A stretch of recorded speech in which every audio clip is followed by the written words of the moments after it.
samocare.co.nz. Taraflava o David Tua le nei, olo e whaafonga mai pei le Radio Samoa, tasi lima I watolu a mo, Samoa I manuia lau whaafonga ma lau whaasausaunga.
Ua na o le Radio Samoa se furulima iwa toru a mo e tautuaina o e ilaunga ngana fitu aso le vai aso.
li e o lo malama ia ma lo woltanga. O ai e au te fefe ai. O le li i o le malosi o lo wola. O te matau e ai an te ai. E ui lava ina toa la wapi i se tu taua e tau mau e le fefe ai lo loto. E ui te sitia se taua i a te au o te loto tele lava i le mea. Le tamama manai. Mo mua nei Taeao na mātou whapea atu lau pule lea. Wa mātou maua fo'i le ola ma le manuia. Le nei Taeao fau e ui na mātou mo le mawina le tapiso fafo e le mamafo ti munga lo mātou atua. Le mawhauna tu uai o le loto e Fiafia. E a matala sa fau i au lava vi inga.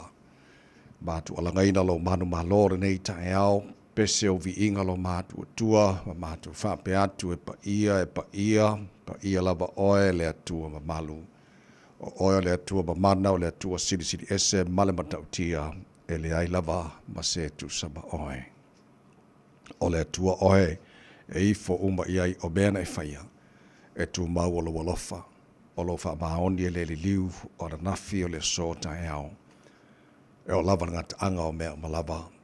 O le atua oe malia i mana oe me le lei malava, o le atua oe soifua ma le vavau e o lava i le wha vavau. O le atua oe la eile vi ingo le malu, o le atua oe pulpuru le mātang o fie. Ta māwha aftai tele lava i lau mea lofa, o le ola faua mātua maua i le nei Taeao. Whaaftai lua lofa ua e wha popol nea sa fau, soifua le tinu o lele o malei fo maita pa au mainga, wala whai fo i whangunga le lei o au auna, Whapena mātou o whiala mara whiwhira nei Taeao o le ala leo le mātou pese whaafitai i antu oelo mātou atua. Me umalaba o e whaia mo i mātou lo mātou atua ia fo ili vi inga e antu oe. Mana mātou malanga o nei aso mātou tu inati o ao ta māwha mona mole tau te mai i le wholaunga o whai nei. Manu ia whai vole a whengai ma le tino u le nei aso fau e a mai ala whangia nei a mātou whanau i le aonga leo mo pui la tau le paolo o wa ao sa ili le poto e ala i ao onga whamonia fo i te mai whaiva whengai malim ta matai whai onga lo ngafa ma le ao ina o na ia mātou whanau mātou te mana tua Samoa na tino pere le mātou te talo whamonia le atino le nawa asa fau whatau to ina fo i whainga malo fau mātou te talo ia whapenao na tu inatu la lato sui fua tau tua i Samoa ma le whamao ni i le teita inga oelo mātu atua ina i manuia Samoa mo a Taeao.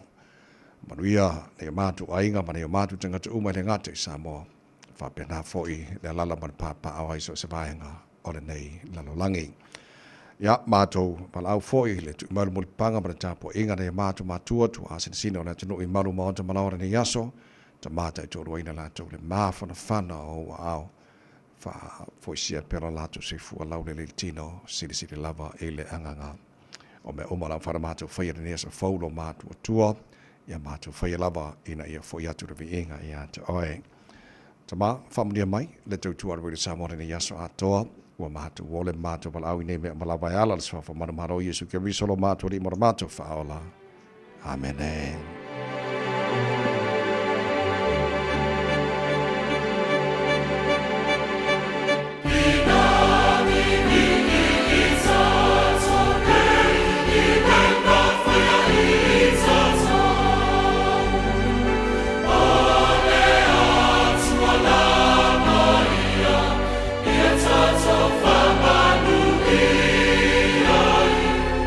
Matata, Itato,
La vivi tātou nei o le vi o le tua, langina la fe pese le kolisi whawhai aui Malu o le tautua mo o Radio Samoa Sifalima i watolu a mo.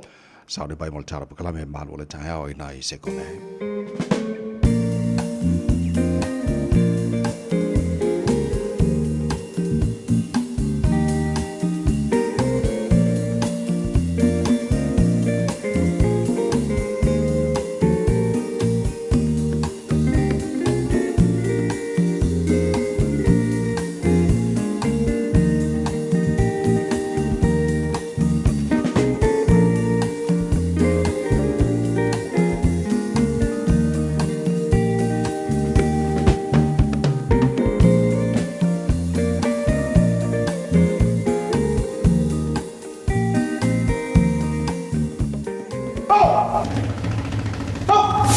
Radio Samoa, tasilima iwa tonu amo.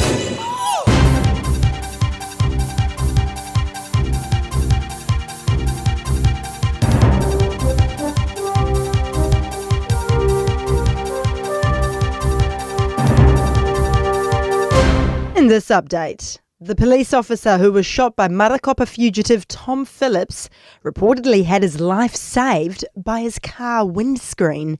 Phillips was shot dead by police on a rural Waikato road early on Monday morning. The officer shot by Phillips remains in hospital. Kate Rickard has more. Sources told our newsroom the windscreen of the officer's police car likely deflected the gunfire. An injunction suppressing key information on Phillips was extended in the High Court yesterday until at least Thursday. His children remain in state care. Investigations are continuing, with examinations of his campsites expected to finish up today.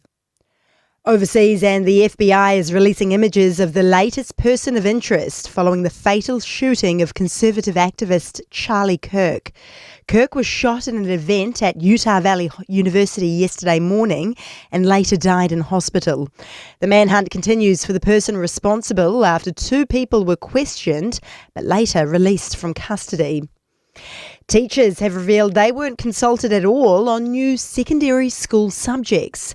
The government's released a new list of subjects as part of an overhaul of the national curriculum starting from 2028. It focuses more on the science, technology, engineering and math subjects, but also adds civics, politics and philosophy and media and journalism. Albany Senior High School Principal Claire Amos says this feels like change just for the sake of it. We hear time and time again from educators that the last thing we want is education to be a political volleyball. To me, there's a little bit about this that feels like a political volleyball. And fresh coatings of spring snow are giving North Canterbury's ski fields a late season revival. Despite previously abandoning the 2025 ski season due to lack of snow, Mount Cheeseman Club Field is opening today for a long weekend after September brought serious snowstorms. Temple Basin is also open after closing last month. Mount Cheeseman Operations Manager Cam Lill says they've had more snow in September than June and July combined. That's news. To sport, and Kaipo Olsen-Baker returns from injury to the number 8 jersey for the Black Ferns World Cup Rugby quarter-final against South Africa on Sunday. Centre Ama Duplessis is also back from injury to play off the bench. Maya Joseph is in for Risipuri Lane at halfback, and Teresa Setefano replaces Sylvia Brunt at second 5 as she recovers from a head knock. And Yvette McLaughlin-Drury considers herself a temporary Silver Ferns coach. The 3-time ANZ Premiership winning mentor says she was only asked to take the helm for the South African series hours before the announcement on Wednesday. Dame Nolene Toro has been stood down after up to 7 Silver Ferns allegedly voiced concerns to the Players Association about feeling unsafe in the national environment. That's sport. I'm Diana Vezic. Ua na ole Radio Samoa, se furulima iwa toru a mo, e tautuaina o e ilaungangana, fitu aso le vai aso.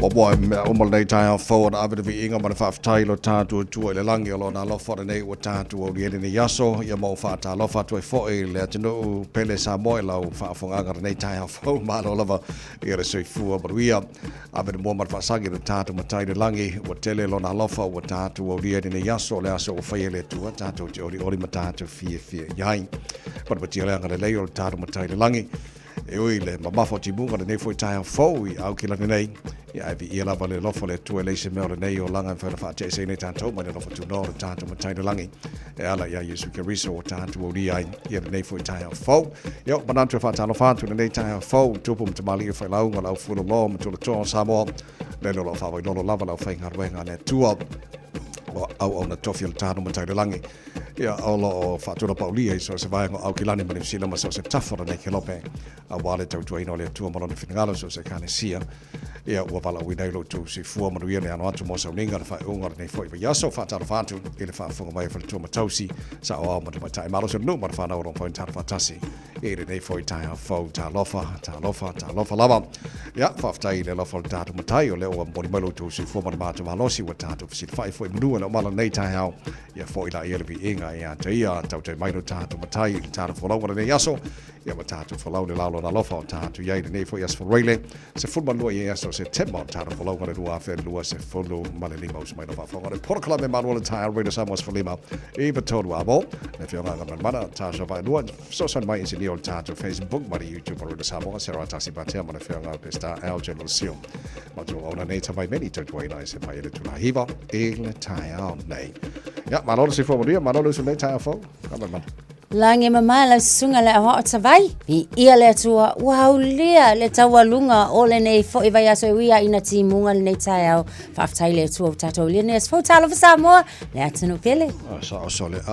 ma ia sa o le o la inga o ma kua ila e o timu o no timu ia o le wa sa o la e ka ko tsavai wa sa o le au sa o le au ga ia le atunu la mai mo la fa fo nei Taeao o le lui tau mo le aso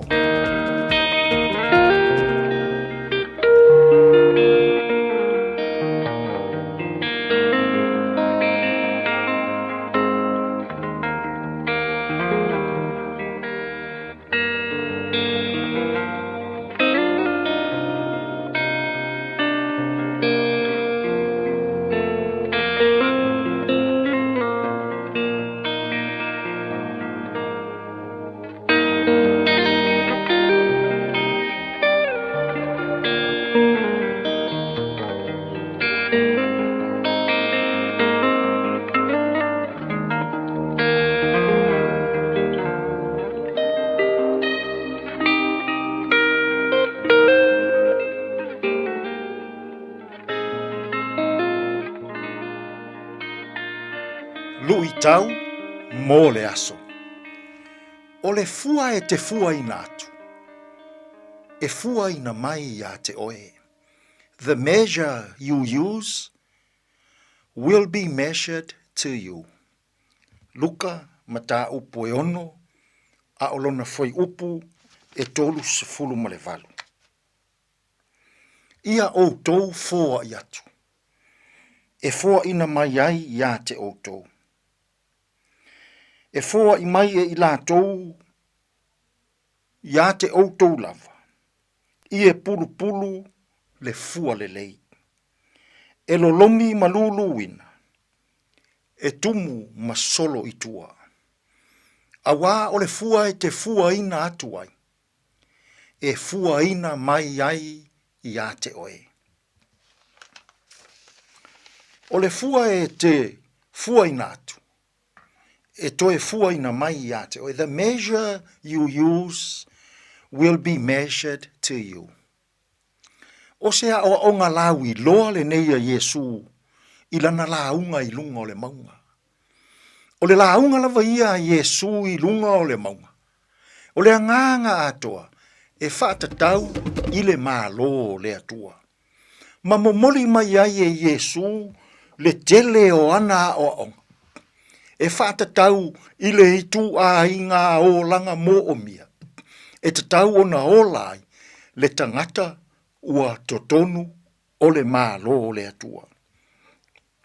O le fua e te fua ina atu. E fua ina mai ia te oe. O lona winga. A e alofa atu. E alofa ina mai oe. A e whaamangalo atu. E whaamangalo ina mai foi oe. A e anga le lei atu. e anga le lei mai fo i tangata i a te oe. O le o langa mo o mia lea, e mana o Yesu, tātou te ola ai, e le ngata i to tonu o le malo, to tonu o le e kālesia, whaapea to tonu o tātou ainga. Ai a e ola whaamau a lunga, e whaamau a lunga mai fo i tangata i a te oe. A e ola taui masui, e taui masui mai fo i tangata i a te oe. A e ola tau whaaleanga, e tau whaaleanga mai fo i tangata i a te oe. Samoa ai, o le o langa mo o mia le nā, e mana o Yesu, tātou te ola ai. O le ola loto alofa, o le ola loto whaamangalo, ma le ola aanga le lei. E mana o Yesu, e te whai atu le mea le lei. O le fua le nā, e mana o Yesu, e te fua i nātu. Ia e fua i nātu, le whaamangalo. Ia e fua i nātu, le loto alofa. Ia e fua i nātu, le anga le lei. Samoa, ai a, pe a se i e alofa atu ia i le nei aso. O le fua e te fua i nātu, e to e fua i na mai i a te oe. Fua atu le loto alofa, tātou te tālo. Lea tu ai, whawhetai o le fua mātou te fua i nātu, e to e fua i na mai i lo mātou ola. A o mātou alo lofa, e alo lofa mai foi. A o mātou loto whaamangalo, e whaamangalo mai foi. Tātou ia malau o fio i lene yaso, i fe au mga aluenga, e tonu malele iai mea umma. Lou lava suafa Yesu ua mātou te tālo atua i nei. Amen.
Bezele Habalite Express Yesu le puri matangi mai ai ia halelui tau mole aso le nei foi Taeao fo mo mori fa te tele so ngol fa fengainga Reverend Edison ngafa ia mole te peneina foi o tato li tau mole aso le ngato nei Taeao o nei foi mai aso atoa sfulli ba mara falo wata nei tu la e ono nai minute o nga makua I fa pa o lo tato musika le kai o kim fa mara si aule tino I te wa e video le pule fa mon mole o le fa ngala ko ka va wa kim ala fa yang fa ka va le tai jo kwatan fitu le tau nei fa avno mai so taimi mole to runga le nei aso le proclame areto o le ola tatu maru tai fa nganga na mo nei foi as fraile te pena mai pasta la fa de copa today in history tatu vai pa mena tupu ele aso fu ma September telo to sanga ba vai tai fitu ile tau nei mo fa po tan folding al protania pe tau fitu tatu proclame na amatai tai o team o Raila wa tatu yai ai momo tatu bai bo bai duka wana nei foi Taeao fo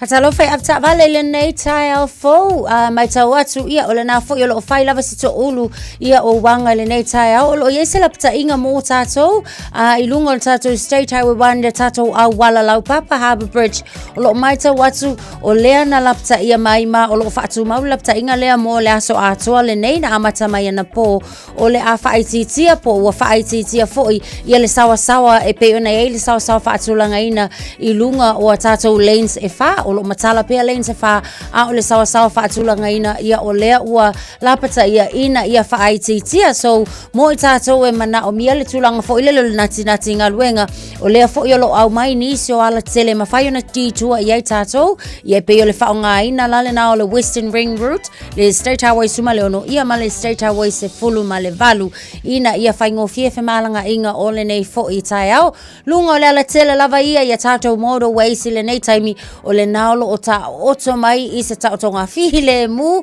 lea o lo saunga le mu fo ia le o ia se fa lave lave tau ta avale I le taimi le nei matua manga ia le kilia le lei lava fo ia o lunga o le au ala tele av ta avale tau tua na saunga le mu a matanga o le nei fo ia sfaraile no sufit minute te aile tulai ono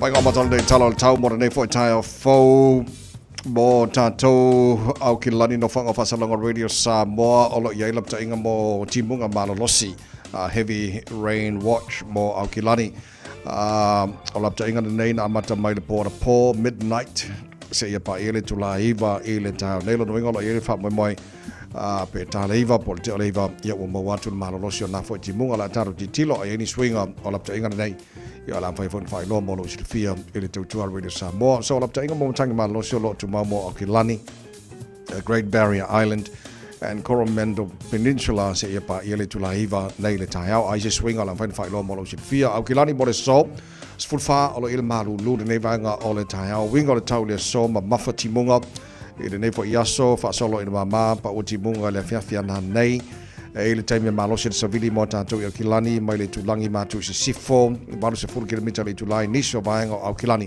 I le so se fun malvalu al marunga nai o ele marulu mo o Kilani ele nei foi asos futasi loda mawalalo Taeao pe audio le fa solo pa utimu ele tele vaenga o Kilani se fuluono mo runga maru do le so Taeao ba ngai on tuatu pa utimu le so sa pa so lang de leila so fu or va so fo pa utimu le so lua aso lulu mana stofi ora na vai aso oluma na I atu Mamong o mana malap tai ngolo tuina mai la mai tau mo ta tau I le nei foi vai ngolo Taeao o la tu matai pel ta po kalame a ela swing ala fai lo mo lo Fiafia ina ino fouta ia ile malo le tino ta to umalo ala papa au kilani ia fa pena foi nisi fa hanga o New Zealand to topa mo sa bos folima I batolu a mo le o lo se fulu o tele tu la ono ane seto fale moi a lofo le tua o le pese talaina fa Fiafia radio Samoa ni foi Taeao fo ma talasi a mo runga le lofo le tua mo lo tu se fo mo mata mano se ni foi Taeao fo le tunu aga juta manga wenga le Taeao fo sa ngale mo malanga no ngala mo ni fai bon ni aso se le boy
Hey!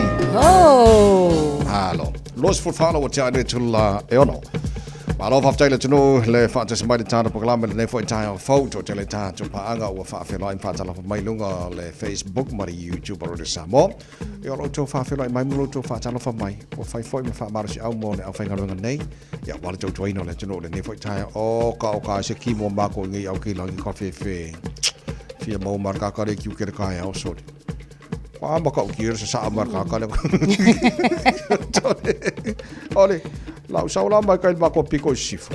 Ola sorry. Kwa maka ukir mano se timu ele le fa manatu na tino o stemi la ata tana no fa la tele na ina ta inga foi mo tau. Ai fa manatu foi mo tino le nei Taeao. Ina nei te e mo lo ama ko la usu. Ai mana ele la usin se full minute foi le bes full lima. Pa ba la ti la usu Taeao la nga wa fa isi lo vai tele vai ngola wala. Ia mar mas se mar mano se timu nei Taeao. Ke ona vai nga fa manatu tino nei Taeao. Saolele la foi la sunga le awa. Yo tuana te sau ona tatou tangia fo le Taeao o le tulanga fo la le talo le tau le o mai tau atu e ia ia le lapta inga mo timunga mamafa le o fapito na amata mai lava fo ia na po ia e fapena lava fo ia ona fa au i le aso le fululua o le la o mai tau atu la o le vaenga le o lapta ia i timunga mamafa au Kilani, Great Barrier Island and Coromandel Peninsula o nisi fo ia vaenga o mai tau atu foi ia whapena foi le Bay of Plenty latou ia manisi la vaenga i lunga o le State Highway lua o matangi malolosi lo mai tawatu o leo lo lapta ia Northland and Great Barrier Island i le nei aso se ia whai wina foi le aso o laso atoa lana o lo o iai ia tatou lapta ingana mo le vaenga lava i o le aisa foi le po le snow falling o leo lo mai tawatu Crown Range Road ia o leo lo lapta ia mai foi i latou le vaenga le na e whapena fo ila Milford Road ia po le State Highway iwa se fulu ma le wha ia monisi o loo whai malanga fo ia mamaua mai le tatou por kalami nei Taeao o nisi na vaenga ta ua lava fo i le utanga ia pea e i tatou uma o lapata inga ia mo le saunga le mula ia le na o na wa matu nai lapata inga mo le whafong mai le tano le nei fo i Taeao fau o le tasilea ta ua o le tatou tautu o lo whai nei o le longo pui ali o le tano o le tatou lavanga gana I mea o lo tupu I le taimi me le taimi o vaenga la o lo whamanatu le taro pukalami ia tu watu yo o tafa whamanatu atu ia te ole tūlanga o la ia le tau mo tātou le nei fo asa fau o tātou o ria tūlanga masani a e lava swinga nisi o la pta inga me la vai tau lungo tātou pukalami a la whaina wha ailo mo le siri whia le tunu ia o nei vaenga tau o te lele nei fo I vai taimi o le tātou wholangoa mo I nei tara no le wholangoa o tātou I nei makua I le I loa lau langi mea uo I le tā valenga wa I le vai taimi so whata inga o le lipoti la tamai o lo sa lia pele o leo I Amerika ia le tangata lea na whanaina ia Charlie Kirk ia o whaiese po kalam whaptoa Stasi University Utah I le asana nafi o le winga o le whamtalanga makua I le ai masitalitalunga Charlie Kirk o le aso lea ia o le mutaino na ia soi fua lunga o le whunga ele nei ia ai o stangata silio na pi Donald Trump whamoemoina Donald Trump o stangata finau le vaenga leo transgender o le mauti noa walanga o lo whaas Jesus wenga leo po le atunu lava mafuanga na lai ona whana tangata ia Charlie Kirk la sa nafia o le tulangal na lo iai ia pe fo I ona sila fia ia mau te tal tonu fo I o se vainga o whapena fo ona sala lau le lalo langi ia ma whapena fo I ona mai moina ai o lea o lo whaanga solo pea le sa I linga o le na ia whaia le nei fo I a whaalawelawe e to alua nisi na lokaina leo mtao fia fo I lalo le vainga leo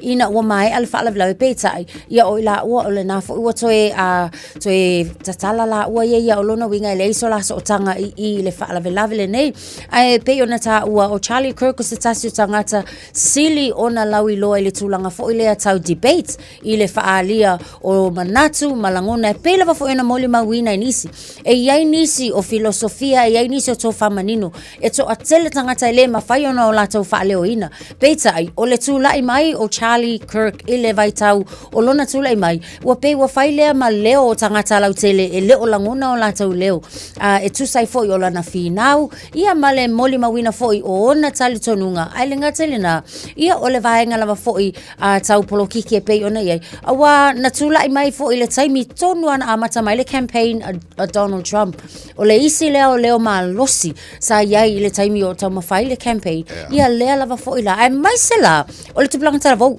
pei o I lava e mafuli iai ia le fiafianga foi o o tamaiting e tupulang talavo ona ole ali ile sa fai mo la tau leo ia fa leo la tau fo imana onga ma le taavilinga o la tau manatu ile talu fo ole nei ole soifuanga le tato ia talo fai nei ainga matua manai ainga fo I o lai fa moe fai ona tute masani kumbo le mena fai fo ia por kalame fa beto so le pe ole emor makani le par fangani ma o mailon soifu talo fai tele me fina wina le tanga tasile baanga na sel mai se wo fo ia se uso ia ni se baanga na fi tanga te Fiafia tele ia Charlie Kirk o tanga tai ne kai fefe e kalifisiti o tasile baanga e lau loa tele ia Charlie Kirk mo le talino fasili tanga te foi le arga kala e kele o karinga fasili e mai lungo le fionga le tu ai meno tanga tai telefono fa tu le tu ma tali fasili le beton o ka mo kwa ile lo fa ka fa kali le fasili e mo kwa kali sa o le mela fi ngalo le tu e mai la fionga pa yes so tasina mela lo tele tanga le Charlie Kirk ya ai o mo temine nei o na tu tara kala o fa peso so nga le America ele tulanga o tangata fatu puina fa blapi a le afo ma fuanga na lai ona fatu puina fa blapi so no lo sunga le o le tulanga tau debate mai se lava fo talo sia I lo mana tu wai na o mata fo ile se debate o le si lava mata o polo talo no ina ma ia talo sia ia langona uma lava fo e tangata uma le mata o pule tau le abortion se va fo ile fa fonga la tunu oka maua uma la tau le clip le na mai mo ia e fa tupu manatu fa tupu langona ia matili ai foi ia ona au mai e tatou le mafau tonu e tatou te mafau ai le ifai ni filifilinga ia o le mena o lo ia le tantunga le wa o lo tau di tilo po le mea o lo na tantunga I maenga a misalava transgender ia maenga foi abortion o me uma ia lai ma kwa I fa taua ma fai na fainga malo foi Donald Trump lanto I tono America ya la tano fate tani ai initially pote tono mai le tulanga yai I le fo I fa la pe tupu mai utala so na fi ya la fa yona fa la tele fo ya wana sit fio le tono nei Taeao mo le malo le tono fa fo mai America te la volo to sit fio le fo tulanga ya mana tu sa le mo mai o tau I tu sa melo tupu mai le la fo ya tono malo tele America manua ta tele se vai a tono fo se tasi fo yo tu fo le wato e fa te pai America mai se o le lalolangi ile gun violence lava to tono America a tono se tulanga le ua tau le mawhai ona tau Fiafia fo ilele ia ai mana ia fo ia o le ua tutupu pea ma tutupu pea whaafi tau li whapenei se I tangtanga ai ai fo ile whainga a malo po le asi tulanga wa tau no o ia sa le foi mai tono New Zealand ngon mana alo fa wo pe ia su nga leo tulanga ia fo ia ba ngan tal no tal program lam tanga ne ba ya so winga ya Tom Phillips ma sia fa na wala so na file ma wo juna tolon tino maleu I shona ai ya tonu le a nga fa ia le ainga ia ma toe sauninga fo I o sio lato fo I a takate wa moni lava to fu tangata mona se ia ele ma fa ia ona ve se le pelenga o tangata I ainga lato ia wa le o la solulu sa fa tau na ile ta tonga fo ile ma sani la fo ina fa tino ina ia ona fa matu wailea o lona tino fo I isi ona ainga ia mo toe taimi fo o lato fo I maftanga ia ma fa penala fo ina fa la wasi si sia fo tama ai o lo fa nga solo yesu nga leo wa o le wa ma o le lona lua o campsites fo ia sa ia fausia ina lato tino no fai masiana fa nau o tamaiti o lo lalo pe o le va ainga Malu ia ale oranga tamariki le taimi lei o le fo lo fa solo fa msinonga ile fa msinonga mawalunga I Wellington ia e tu sai lava foi o le nei foi fa lava tu lai mai o le leo foi le na manua ia o le la wo moli mawina na fa fitaia ona ua fa saoina foi le windscreen po le fa ata tele I lumo lanta avale ia o le pe na mawai sina to o manga foi e wi lava ina lavea ia e fa fitai o lana na o lai fa saoina lon soifu o mal jaminelo I pel fa mai Waikato ia le Malu malo sa fa manu dia ile na foi fa lave ia mal janjonga o lai ia lava janjonga le fo mai ia e mawhai o nā tongwhitia ia le tu even though e whai stunga tele ona manuanga ia le janjonga fo mai e whai lava on tongwhitia fo ile ia wha saoina no tuifua boi jo star Fiafia na mo le fo ia leo Malu malo ia le leile tau tomo redo Samoa fo lima tono amo o leo wato e lua se furu male ono mino jolo jolo talo le tulai fitu Ora whawhonga po kalame Manuel Tanga Radio Samoa sfuli mai vitolo a mon nefu as for raile was full year so September on tara follow ngara ngwa pelu was fuma lima fa fianga man peni no tia fa. Good morning. Tamari.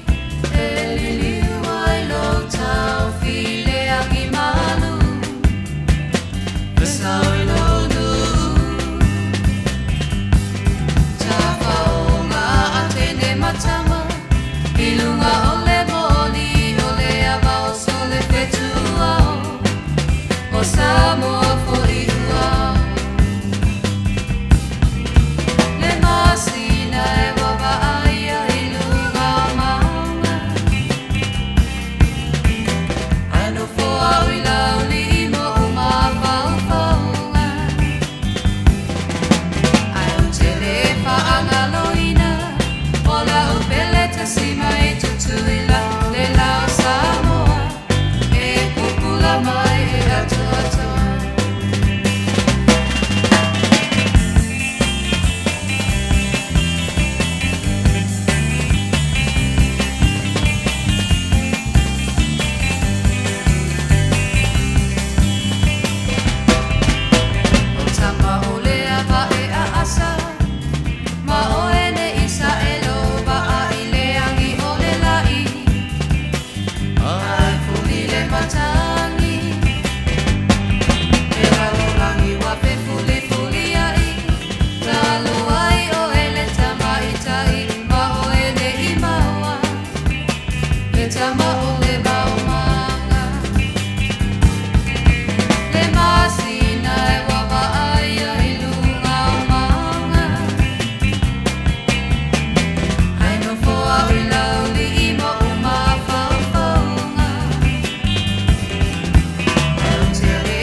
Tolu Amo Radio Samoa.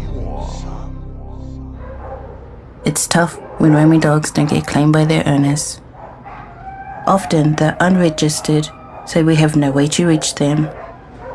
He doesn't deserve it. He just wants to go home. He never should have been allowed out on his own. If you own a dog, make sure it doesn't roam and make sure it's registered. For you, your dog and your neighbours. A message from Auckland Council. Tāmaki Tūriki, All Together Auckland. O Fiafia e iwa te si male tolu wha miliona tā la le se leni ale UTOS ua toi whaasafua atu i ona sui whai unite i le lua o lua wha. Whai sau teo ngā tupe e teo whaafainga luenga ai lau se leni ina ia vave whaatau nuu se wha moe moe tā ua a lau a inga wha pe e ka le sia. Wha o ngā au nanga le ANZ po le talofa voucher, le M tā la, male my cash e ala i le Click X. Wha afsota i mai le ono valulima lua ono iwa wha iwa, le www.utos.ws, po le emaili o le info@utos.ws, po le Facebook, le UTOS, le whaaputu ngā tupe teo whaafainga luenga o le mawaenga tausia Samoa, teo whaafainga luenga e mātou lau seleni, ai sele e oe le manuia. Toi lua se whulu minu tolo tolo talo le July fitu le toi mauna matu le o le tātou proklame arweto o le ola o le tātou manu o le tātou whalenga ngana nā tau runga le nei vai yaso. Walau whaafung mana nei fo i tāiao fau. Na maua le proklame ngana aso iwa pe ona so lua le vasora nei. Na se whai entanga te sto lua security guards i te opo i Silver Park. Ngau i se kupik so kwa ke le fo ngi kupik ngau iwa kai hari. Mai tau atu ia, e 5 tausanga o leisi toia ina. Ia, ai 2 tausanga o leisi ali inga. Ol mo fia fai kupe. A wale we fai ngaluenga. O le toia ina le 5 e sau mai i toa kau. O le 2 tausanga e sau mai i pairata. O le alana mawhai ona loka ina mai fo ia leo le vaenga lea.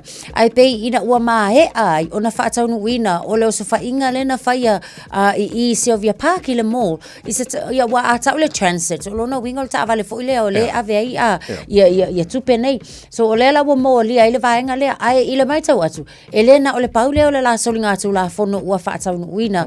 I lo so whainga lena whaia. Ai ona fo i lo so whainga o lena iai male la au malosi. Sa whapena ia ona tau whamatau i le security guard fo ia ma whapena ona whaawau. So o mo lianga la o le vaenga lea o le aggravated robbery with a firearm, yo lazy conspiracy to commit aggravated robbery with firearm, arson, burglary, unlawful take longa winga, o le ngau inga, o le na whaatau nuu, o se ka awale ngau i foi, le na so lātu ai, ia mao i whaatau nuu le la ngau inga, o lazy ngau inga, e fitu isi molianga, o le ngau inga o ta awale, e lalo i fo le ta ilima se lau ta la, o isi molianga e fitu foi, o le ngau inga foi o le ta awale, e lalo i fo le afe ta la, o lona winga, o masangi ai, ia ai o le mea sili, o le ua maua, le anga te tau fo i na tau fia, le tu ai ngā soli tu la whanu whape. Ai sao le, toi se fulu iwa minu tolo tolo talo le tula fitu.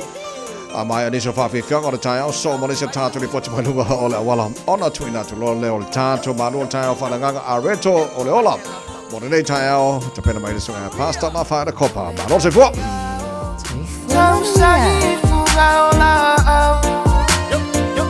Ae ala usu ita, ile whaiva o ma whau whau. Olo upopole, ne i te iwa le tau lau. Tau nuu ai le upu, ua le au le ina i lau. Au e a e, se i whaiva i sau.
sunga watu ai mai ole manu wao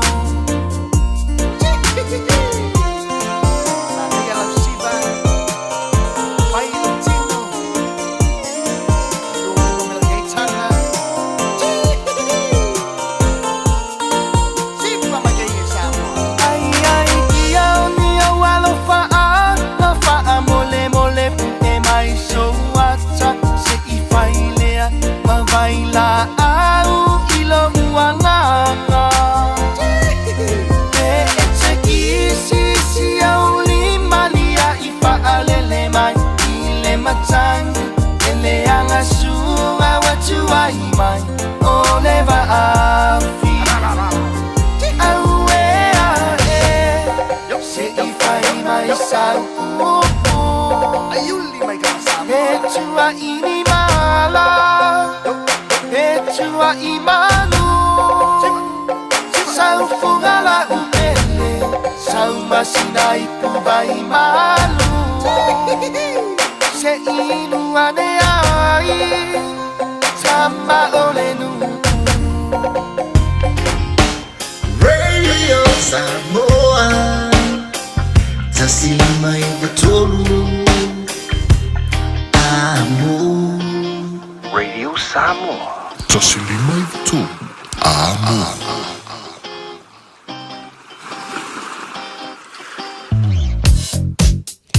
Luani whaalawelawa tau taawale lewa emo vave mai lawa taimile nei lunga o le tātou State Highway 1 o se vaenga inai Green Lane le mai tau watu ia e whapena fo i le vaenga le Penrose ia am whaifonu sosoni mai ai ia le o Remuera Green Lane and Remuera am whaifonu sosoni mai ai fo i le malo la tunu ia mana ia fo i le na whailo mai lunga o tātou o pengs whailangi ia a o lo mai tau watu la o le nala ua matua whai ai lava si poloka lunga o tātou State Highway 1 le na i le ngai mai le na a mata mai lava i Mount Wellington solo mai lava se ia o mai le ngai atu i le taulanga autu o leo lo mai tau atu i Crafton ia o inaolo o mai i le pisi o tātou o Wallana State Highway 1 lea o lunga o isi o vaenga o tātou wala tetele o leo lo o saunga le mu lava le taimile nei vaenga masani lava o naolo o feo lolo i le taimile nei le i fo inisi o vaenga e whapole nei se i vanga na lava i al tātou State Highway 1 na o loo iai whaalavelave tau taavale e lua na o loo soso o ilunga le awala le taimile nei av taavale tau tua na lo saunga le mul nei taimi o le Taeao tu es full 5 minutes o na tā leo le tu lai fitu Talofa, we're the Katinas and you're listening to Radio Samoa on 1593 AM. Bread of life sent down from glory. Many things you were on earth, a holy king, a carpenter, but you are the living word. Say it now. Come on.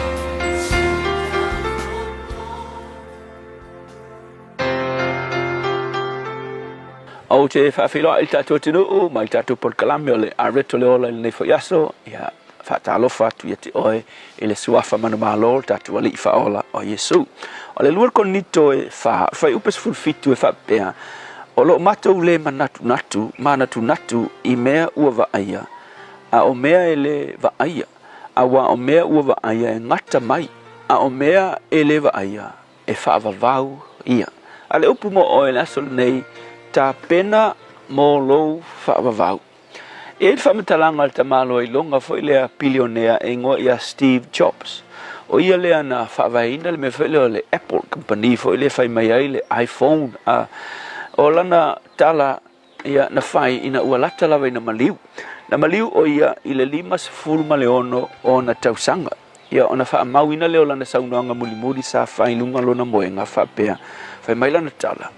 Na o ausia le tūlanga maoa e o la pisinisi i le lalolangi.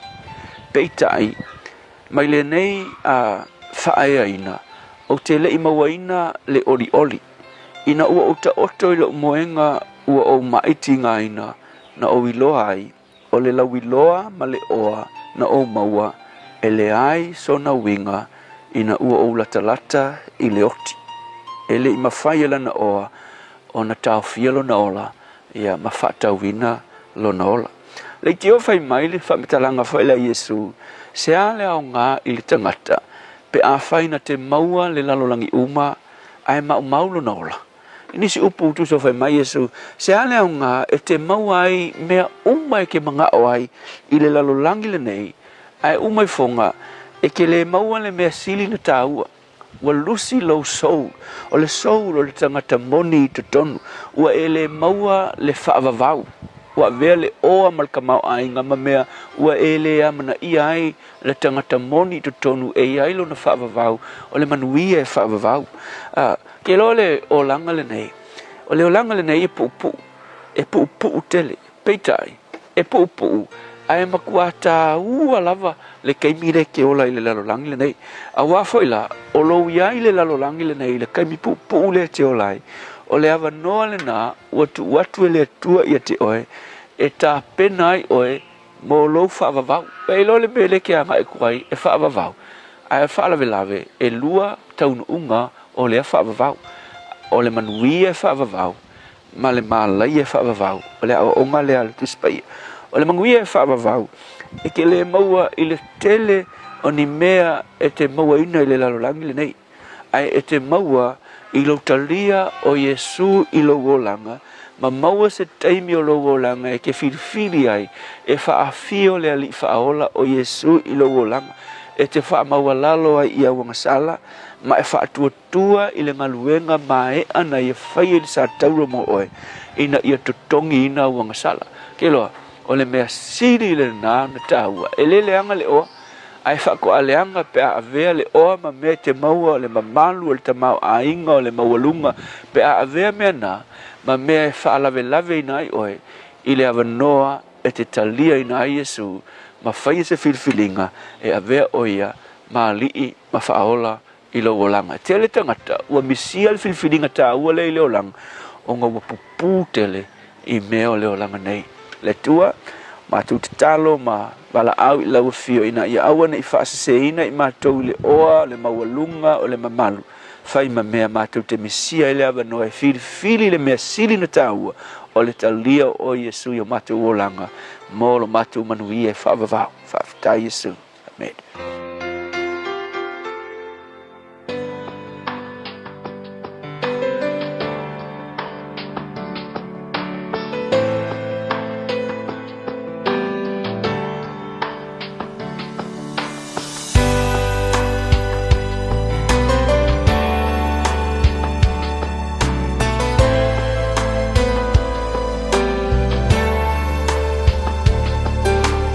Oi, mamãe.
Kia ora pese mana pese le Kingdom Breakthrough Worship Centre. Whamai ai ia le tātou proklame a reto le ola nei fo Taeao fo.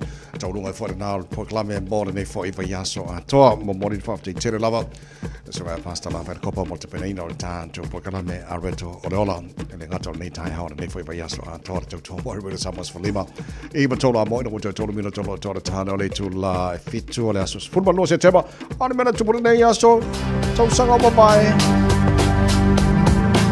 So sanga tasi iwa walu tasi lea so ia na faa lauilo ai mo le taimi mua i te tono North America ia le atale nei po le cartoon series le nei sa faa ingoina The Smurfs. Tasi iwa lua ia o se tamai tai mua le nei African American na faa penao na mawhai o na whai malanga i le space faa o ngaina le spaceship le na Endeavour STS-47 suafa ia Mae Jemison. Lua fes fulma lua le so na faa lauilo ai le company ale Apple ia la latou telefoni o le iPhone 5 ia faa pena fo i le iOS 6. Nisi nā vainga mena tupule nei aso tau sanga ua mawai.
In this update, the police officer who was shot by Marakopa fugitive Tom Phillips reportedly had his life saved by his car windscreen.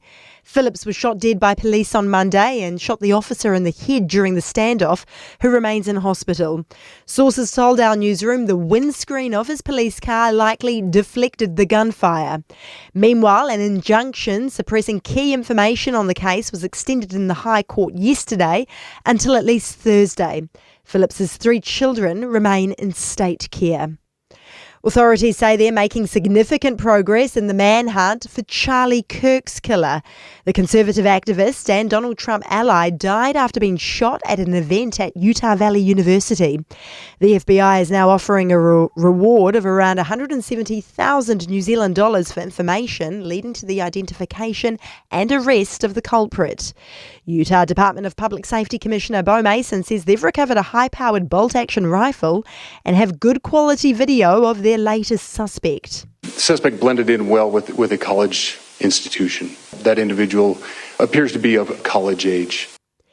And police evidence is set to be heard today at the trial of a mother accused of murdering her 2 children and hiding their bodies in suitcases. Hak Yong Lee's appearing at the High Court in Auckland over her 2 primary school kids' deaths in 2018. Their bodies sat in a storage unit for 4 years. The 45-year-old is putting up a defence of insanity linked to her husband's death in 2017. Emily Ansell reports. So far, the jury's heard from health professionals, friends and family. Yesterday, Lee's mother took the stand, describing her daughter's family unit as happy. But she then described how Lee's mental state took a turn following her husband's illness and death. That's news to sport, and pro-Palestinian protesters might force an unprecedented abandonment of a grand cycling tour as they continue to heckle the Israel Premier Tech team. The Volta a España faces that option due to further concerns over rider safety after the Stage 18 time trial was reduced from 27.2 to 12.2 kilometres. Filippo Ganna won, while Jonas Vingegaard kept a 40-second advantage in the leader's red jersey. Kaipo Olsen-Baker returns from an ankle injury to the number 8 jersey for the Black Ferns Rugby World Cup quarter-final against South Africa on Sunday. And a landmark moment for cricketing officialdom. An all-female panel will oversee the Women's 50-over World Cup in India and Sri Lanka starting on September the 30th. That is sport. I'm Diana Vezic. Ua na ole Radio Samoa se furulima iwa toru a mo e tautuaina o e ilaungangana fituaso le vaiaso. Pau lava le vaenga o le ala tele leo lo tu mau lava le mamawhai o le traffic i le taimi le nei o lunga lava o le tātou Southern Motorway i le taimi le nei a mata tu lava i nai Mount Wellington ia ona whaasolo atu lava la ia lea se ia ho atu i nai le vaenga le na i Eden Terrace fo i o lo maita watu o leo lo o au atu ia le pisi le na ona o whaalave lave tau taavale e lua ia na moli mawina atu i le tātou tala fo i o lunga o le awala na mawai atu lunga o Seisawa suma le ono mai ta watu ma nai le feololo mai le taimi le nei o le Taeao fa pena fo ilanga i atu i matu o le o lo le lei lava fo i ma feololo flow le lei le traffic i vaenga uma na o tātou wala tisele State Highway Lewis fulu le fo i lo mai ta watu o le o lo saunga le mula fo i file mu le lei le flow o le traffic i le taimi le nei le vaenga la tamai la le na mo tātou avta vale ia tautua na lava na val ono sa ilunga o le awala ma ia tautua na lo saunga le mu wa 5 minute te ai le tu life hitu.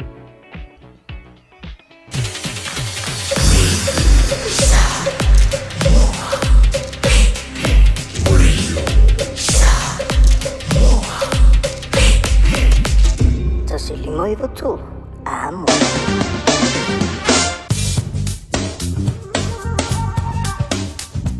O le tala le tau I aso taitasi mawhai o na awina atu ona o le langolango mai le whale whainifo o le All Dentures. Malo se whamaria nei vaenga o le Taeao fo o le vaenga lata mai le nei I le tala o le tau. O le atatua mata mai I Samoa I le nei vaenga o le Taeao o lo te wawe atua te ale Malu I Samoa. Loso matasi o le ere mawhana whana o le ea I Samoa I le nei vaenga o le Taeao fo. O lo te baba I atu lo o langi le mai le tau I Samoa awa fo'i I niso taimi o winga na o le tau I Samoa le ni asfareile a toa. Wala fasolo langi le leile tau I vaenga o Samoa pa ue timu I le nefo yaso lo se fulmariva degrees Celsius mo lunga.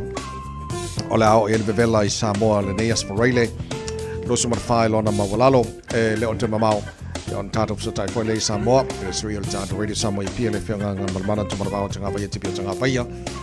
Ia, o le amwhaina whalau tere fwoi nei vaenga o tupu Samoa le newa yaso. Ia mai e ma le talala te mai la mai tau. A whamamonga na o lo te titi lotu. Tuna mai tātou kalame le nei fwoi Taeao fau. Ya mo panga o montana programa so sa mga la tunu o mai mo fa fonga mai ai lungon Facebook mari YouTube o de Samoa Malu la versi fo maruia e de ne fo Taeao fo se bal talo tau e tono New Zealand nei e le motu I saute fa talo fai panga o montana programa so sa mga motu I saute a va vai tu timo la langi de leile tau e pa unisio timo nisio vai ngola wauling e mamafa inisio taimi sport fitu mo ngola malu fa mawina mo timo le so awa langi de leile tau wanaka fa so no pa timo nisio taimi fa so no foi na awa pa timo nisio vai ngola Westport e de nei fo yaso Queenstown ala langi de leile tau e pa timo le Fiafia na nei e le telo vai ngola Nelson awa pa timo langi de leile e de nei fo yaso telo vai ngola Invercargill la pa timo pa mafa timo nga e nisio timing the needing fa so no awa pa timo ini so time le so lang le leila Fiafia na nei sepuluh mo lunga Malu lu ya mal papa tu kala stete na lo se fo manuia la tuno la papa au ni so vai ngo kala stete Malu la si fu lang le leila mo to pa so pa utimo ni so vai nga kala stete le wa uri mena Fiafia na nei fu fa ba lunga na el Malu lu e fa ma wina mo kala stete mo nei fo yaso ta do pa ai ele mo matu kai Taeao lo yai lapta inga mo timunga malolosi mo savili malolosi mo kai Taeao le apa uti munga malolosi savili mai matu sifo e was fur kilometer le tu la it is your time la woli fur balu balu ka malulu fa mawina ya mo kai Taeao ile so Wellington malolosi fo maria pa nga umal tar boklame so sama ko lo mua fa solo na awa pa utimu e ni so time lang le leila Fiafia na nei fur lo malunga malulu fa mawina mo Wellington ile so o le telo isi mai nga tauranga se baba tu langa tele mai nga o lo amai lapta inga tauranga lo ilapta inga mo timunga malolosi mo to le so pa uti munga malolosi mamafa timunga alo te baba ya tu o le mo watu mamafa na timunga lang le leila Fiafia na nei mo to full fitu mo nga malolo fa mo wina mo tauranga le so taupo ala pa uti munga mamafa timunga e ni so timing rotorua pa ofo timunga ma mafa timunga ini so time le so lang de leila Fiafia na nei o isi ba nga Palmerston North pa timunga lang de leila Fiafia na nei New Plymouth pa ofo timunga ile ba telo ba nga New Plymouth Napier pa so fo ina pa timunga lang de leila Fiafia na nei Masterton wala pa ofo timunga mo to lang de leila Fiafia na nei feo ile isi ba nga Hastings pa timunga mo to ya tala Fiafia lang de leila Fiafia na nei for nga mai o timunga o nei mo watu is a time will Taeao nei mo telo vaenga o New Zealand kispene pa timunga le so kirkin lo po fo timunga mo to de nei fo yaso lang de leila Fiafia na nei fo fitu mo lunga Malu fa mo wina mo kirkin lo le so tama ki mo kauro mo kilani no fa fa sala radio Samoa sful fa Malu nei bangal Taeao lo to mau lapta inga mo timunga malolosi mo au kilani le so o civilian pai o nangi mai matu sifo varso 4 km le tu latu maule mamafo timunga le so malfa mo boy o atu le Fiafia na nei yo tau fiololo malta mo ta tau Taeao pe audia awa opa o timu pa na pa o timu le salang de leila so fua pa o timu le so lua stoffi o vai so lunga ya pa mo o mana o tu na mai la mai tau i ne foi time ole Taeao a fai mo mia ne o tai ni fo fa pi o le tali o le all dentures. E whapitola mātou au nanga I so se tu ainga ni fo whapi. E au fiai le plastic ma le metal dentures. Talia wind quotes ma le afterpay. E le aise tutongi o whaatal noanga. Wala au mai loa le all dentures I o tahu. O iwa, lua li maiva whaafatas tasi. Papato toi le o iwa, lua fitu, lua tol, po pemioa I le o iwa, lima lua fitu lima. Se football tasi la watia na I lei tu la e fitu malo fafta ile tino sor ka feferi kau mala mai fafo e pe o kau fero no mai erikimu se karsi ia la ku ngei kimu o ko yo mai kimu ngawa ku yema ko wa ku ai o atu mamao ene no tu fu au ko ki o ngu o I ka fa mo de mo ai o ni no tu fu ke wale fai ai fe au stona fai sao ya wala pe al le ya le boy o le fa no ko la pa o mai apa Ya le lei malo tino la lo chu chu manga ruenga nei Taeao ma lo la valon sai ya le fai ngofie foi lo chu Taeao la to ya ai on sai mai ya le wa la fo te runga nei fai aso ya ma mai ska ko kimba ya fa mo ka ko ya so fa mo mole ya fa so fa ila le so seki ya ayo kering fai pula mana ya telo fai pula seki ya ba Elela nga kaule kele fo stupe wa ele kaule manga mi ese suka yo wa la wa manga yele suwa ma liele le yo fai pula ya wa fo ila le so onga fa to oina ya manga ya fo palengi le ya la singa pe fo ila le ya wa la ngai pule lava ya wa ye na isi fo imana ole kulimi fo ile ya ma fa palangi ngai la ya le so fa kulimi le na ya manga ya ul fa lo kele fo ya asa ya le fai status so fa mana yo nei fo yas for really man to fo na pa wani ole aso lo ngalo e so fo ma to wola o sola ngafi le lo ka ko pe dia ka hao se fai mele leia o ya te o nei ko ai pingi uma fanga uma malo ba ila awalang ingalo pe pa malanya e lulu ya ba ko so fa le lei ma lo fa China to no nei fo China fo tele ta no la fanga solo ele fa un rene vai yaso te lo le wo man filial awol ol peleki mon ta longa ma South Africa fa Wellington ta longa na o tilo o te lo le o le ta alo le sialo Samoa so Rico Ioane au fili le si tamale wingi le au Fiafia Leroy Kata ele si wingi ol tamale of ka kilo ale o piki New Zealand ni tama mai te to fitu ta alo lo peleki te lo tau sanga mo vai te lo kwesi fila te no ke le yo kamaka alo pe yo ile taito fitu e kilo New Zealand ile le yo tamba na piki mai le moles fully a foi te lo tau sanga le ko fe New Zealand vai na ale la fa ko ka kilo fa ko ma faile stamba ta alo taito fitu New Zealand ona foi ona piki New Zealand ka alo ile wingi kamole so le kwa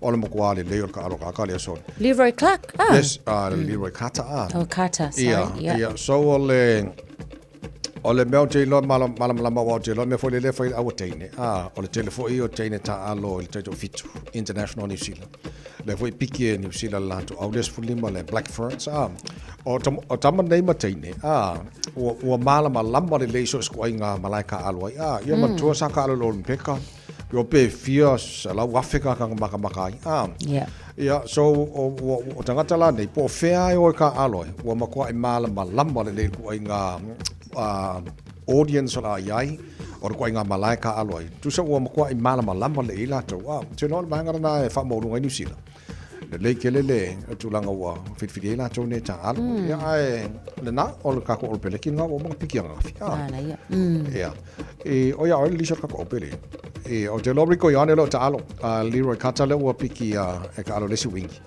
ya la masani ya wa ke lo na ko ke le fa tu ina fo yo le fa ya o le ngata le tight 5 ya fa pena for backline ya Mackenzie la wa makas furulima Will Jordan la wa wingi le spiko ya o kamale dei ola wi ya lo peleki ya malolo peleki talonga le malola to le Freedom Cup le na malo ia South Africa to sanga tu nei ma ko la le kasil malolo peleki malolo go for the Freedom Cup in New Zealand ai malo South Africa ko yo mala ko wala le wala ku series so ka fe so kwa ba ya so mana ya ole ko mawale le lisel taso bi ai final no uma na fala wi lo sunga ia nisi foi mai sa tama fo ia mal vaenga le wa fat ole atu mau le si vaenga ia se vanga nasi tamta alo fo le ia le wanga mai ai tono lato ole si tu langa fo le lo mai ta wina la fo ilunga o peng fai langi ile tapenanga o black seal nei foi vai aso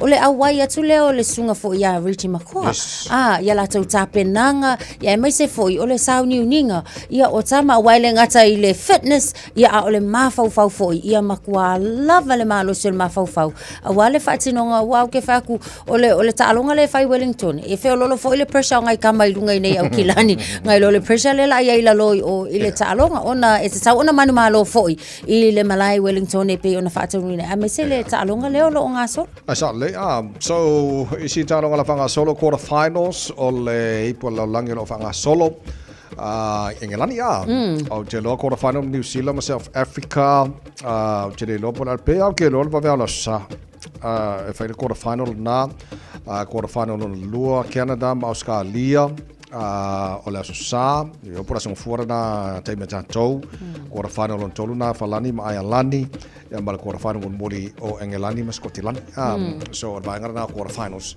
ya mo le po o lakapia va ngota bantai lo fanga solo England Anai. o fanga ngalo la fanga so foi quarter finals la ko le NRL. Yes. Ole diki. Tato NRL le lau le amata le Storms ta longa le vau le Storms and Bulldogs. Ia fa pena fo ila ile ta longa le vau le Warriors and Panthers. Fa ta nuina tai le so. Na le Fiafia. Yeah. Male ta'alunga male Sharks le ole amata Taeao. Sharks and Roosters ia fa pena fo ila le Raiders and Broncos ile aso sa. Tato ta'alunga la ia ole ole a fa ta nuina. So quarter final mo na nei just fulu le balu. Yeah. So au na Melbourne mal Storm ngai ya Melbourne le sa tulanga lua. Le Storm le o ya Canterbury le sa fo sa tulang tolwa. So lua marko. Ya ona so ile male ono male fitu le ta aloile New Zealand Warriors male Pengilifi Panthers ya so ile male lima male afo ile kulima ya lima male wat yes so lima male Sharks yes ya model quarter finals alle gumelakas Canberra Raiders ya man nummer fa mako amaro sile mai o Brisbane so mo ka kele ari ka lo ngari fa ngor sorry mana ya ta lo ngol nei fai payaso ya le so taru ta lo ngor na la fa nga solo ini sta lo ngalo pito ngal mana po ka ko nga so ya le iga ve al vai ngale ya le afterwards abai fa fianga aswa la to bo felice me kale so ai mal fa ponga fai on neva yasol po kalame la Britannia think a minute malo se foco bori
Just think a minute. It could change everything.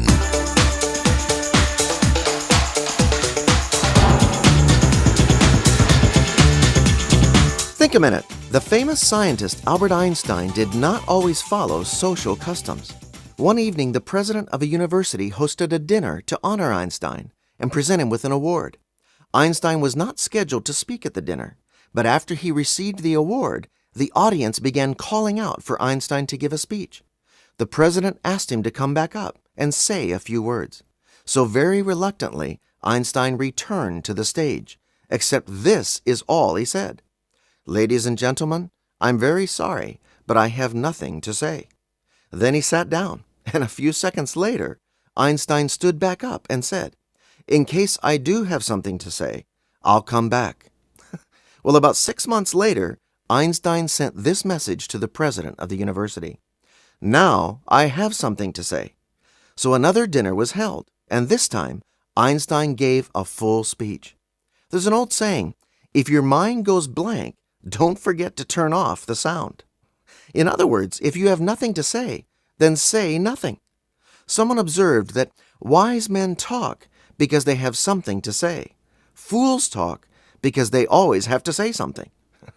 But when we do have something to say, it's better to use as few words as possible. If we keep it short and sweet, we might keep more friends. Or as someone said, the reason a dog has so many friends is he wags his tail, not his tongue. The Bible says that everyone should be slow to speak and quick to listen. Since we have 2 ears and 1 mouth, we should probably do at least twice as much listening as we do speaking. Besides, we'll never learn anything new if we're doing all the talking. Someone said, a good listener is not only popular, but after a while, he knows a lot. You see, silence is golden because it can bring you wisdom and true friends, which are both worth more than gold. The Greek philosopher Publius said, "I have often been sorry for my speech, but rarely been sorry for my silence." So why don't you ask Jesus to forgive you for not controlling your speech and words? Then ask him to help you start learning to listen. Choose your words carefully and say a lot with your silence. Just think a minute. If you'd like a free CD of our top 40 programs, write to us on the internet at www.thinkaminute.com. Talofa, we're the Katinas. Talofa, this is Pat Lam. Talofa lava o aola pimerana, mau pelo litio. Ile Radio Samoa tasilima iwa tolu amo.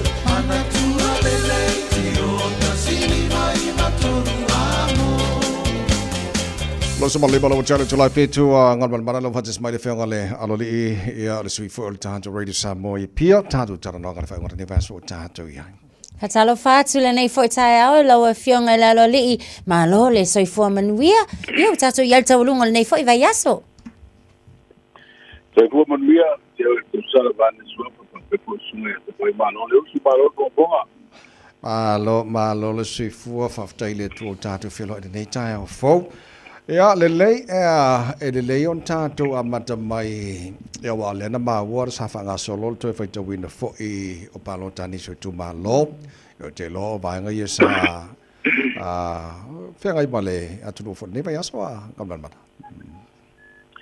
ya ole tala na I tu langa fo inisio tal sanga sa pa wa o te le lo se si palo ta vai po e mana tua sa ia se palo ta telefone na ia ni mata upu feololo le tele sa ave fam se non eto e feita wai o an melo te mana tua pe na o palo ta fo ia ia se tu longa bo tu sa na ave le fo fe se nga pe por fam se no sa ale la fam ni no o le fam ni no mai le office sili o ia inga io tu la fo na pasien pal men tu sa nga lo office ku viva de la ia inga le mai le tolu aso talu na fa loa ia le fai taunga alo ia se fai ngā fi nga le tunu le na palo ta tele e avanola sui tau wa fo ne avetab sanga fo ne fam sino nga fai tau wai o le fo la ta te ia fo yo wa pe o ia inga le fo na fa sanga ia le o fa sa la mal lo tele le tunu o na fam sino ma dice lo fai nga fam sino nga Ia mar komsino palota o finga palota ia ole tulanga le fulana ole ua manino toi fu ile ai ngo tula fono finga palota ai ole tulanga ia le feita ngo palota ia pe ole tausanga mo moale na ave ole tausanga ho le mai palo lua a o sui tau va tuto tasi le na tau va o sui lango i fa tu le tu sa mo tasi ia so ole lola tausanga se fulu le na mulmuli avatu au tausanga uma mai sui tau va le va ngai pui ia tau tanga ta fa sanga sui na manu malo fa tu le tu sa mo tasi o tulanga la na le sa fanga solo ai ia le feitau ngal nei vai so ke loa o le so tau fa mai ai a le iu suia ia le pa le menela no fo inga mo mo fa tau tu mai sui fi dia le va so fo Alo fa tai ia ma tau ina fo I ni se to feitau ngai mo mane le asi sui ngani ai o le tele na o mata upu o wa ia tui ni di poti da tama ia wa sa fa ta tai fo ia fo fa sa ia le tatu o nanga da fa pe ia inga le fa misiong sa taurana o mai ele a le fa misiong pe o mai ele o piso fe nga pa ta fo dia o ma fa tongo ia in fa do mai ia le o ma ia yes e fia o le tulanga ia pa wa le tulanga le sa fa lo o piso komisino pa lo te ina o penga ta pa dan le vai o palo li lua dentro e fa lo mai ai ia fa tongo le fa fa misiong o le tasi dal palo te ese a o lua palo te ese ala tu ma wa sui na manu malo Alo fa tai Leisi fo ia tulanga mai tawatu le nei fo I a vai aso le fo I o fa fonga la tunu lau tele I se saunuanga fa aftai mai fo I ia a le fo I ua tusi a au ia ile atunu I le whainga filifilinga le wa avea fo I ma pa le mea filifilia o lo tato ma lo le sunga ia la au le mali ato ia wa sa tatu tadia uma ta vai mal tau sala fo I le tu na I le whainga filifilinga le sfo I le lusu wi pa o kuso pa pela o mai le foi na poli sa longa foi tai o parti fa o fai ia ele se men tu po pe o na masa ni foi palo te na to o tru o po al na foi tonga mo mo ia lo ia sa no ai foi po ai wa malolo ia oi wa filia la de la foto a mo le no po io de par mi te si ia ma mi sta ko na kapene te fedo ia mo le sengo la fa sa lom tu sta le so lua ele la na mo ia sa no fa lo tele na le te mai te pan mi o mano tau si ia o nga ia fa tau sala ma nga fa te mali te vai mali la mai a lo se tau si nionga po le lava se fai nga fi nga fu sa ia o ia o manu malo o i fa pena na le menuia ia na mai al fa tai fa malu mai ia ma ave fa manuia nga fo o le tula o ia ile manu malo ia pe tulanga na le tato mato ina le nga palota me o le duo lima pe ato to manatu ma va ia tu le nga palota duo tas ia le tulanga fa penan tu ia fa ftai o le o mai menino ia la foi o fina ngalo le mai tai pa mi o mano tsi ia o taria tulanga utanu ia i fa un o fa nga filinga wa le tso ia ave foi le fa manuia ma fa malo o le te tai o fa tu le tu sa mo utasi o le pa mi filia ia ina sa mauri ne tulanga foi la fa foi o tatu tu uma le pulenga o malo mo le ki di matosa ano sa le lo fianga ngam mana mo le upole tunu malolo fa tamali o talia le tulanga o ile fa nga filinga la tunu ya mata ngo foi o fo atu fa monianga ya wale pale mai foi o le sunga le auri mali to le wotea polante ba fosishment ya man fanga mano fast ya wale fa foi no sa mo mo sini mata sa ngoro mana io o le sida tu langa le tatu te mata tu nei io a pe ole e mo i lava le pane mi to si ma le kapeneta sa fa o winner pulenga ina o ia ina i ave singa foi tono lo to fale fa tu le to sa mo utas ai o vang fa ia le fa o ia le fa nga malo se o fa tatu palo o le la tatu te no fo nei ma tai tu o le tu fa fa ia pui ia to tanga wa de o fa luona le menuia i tatu fa nga palo te ia po ia nga masani o fa nga fa o malo ma fa nga fa pati a fai lo wale manuia te inga alesi tangata ia ufa pena foi fai fininga o tau na fa se tuanga ia ai se me isi tau ave te inga ia le si va nga te leo reta te no fo ma fa tan pe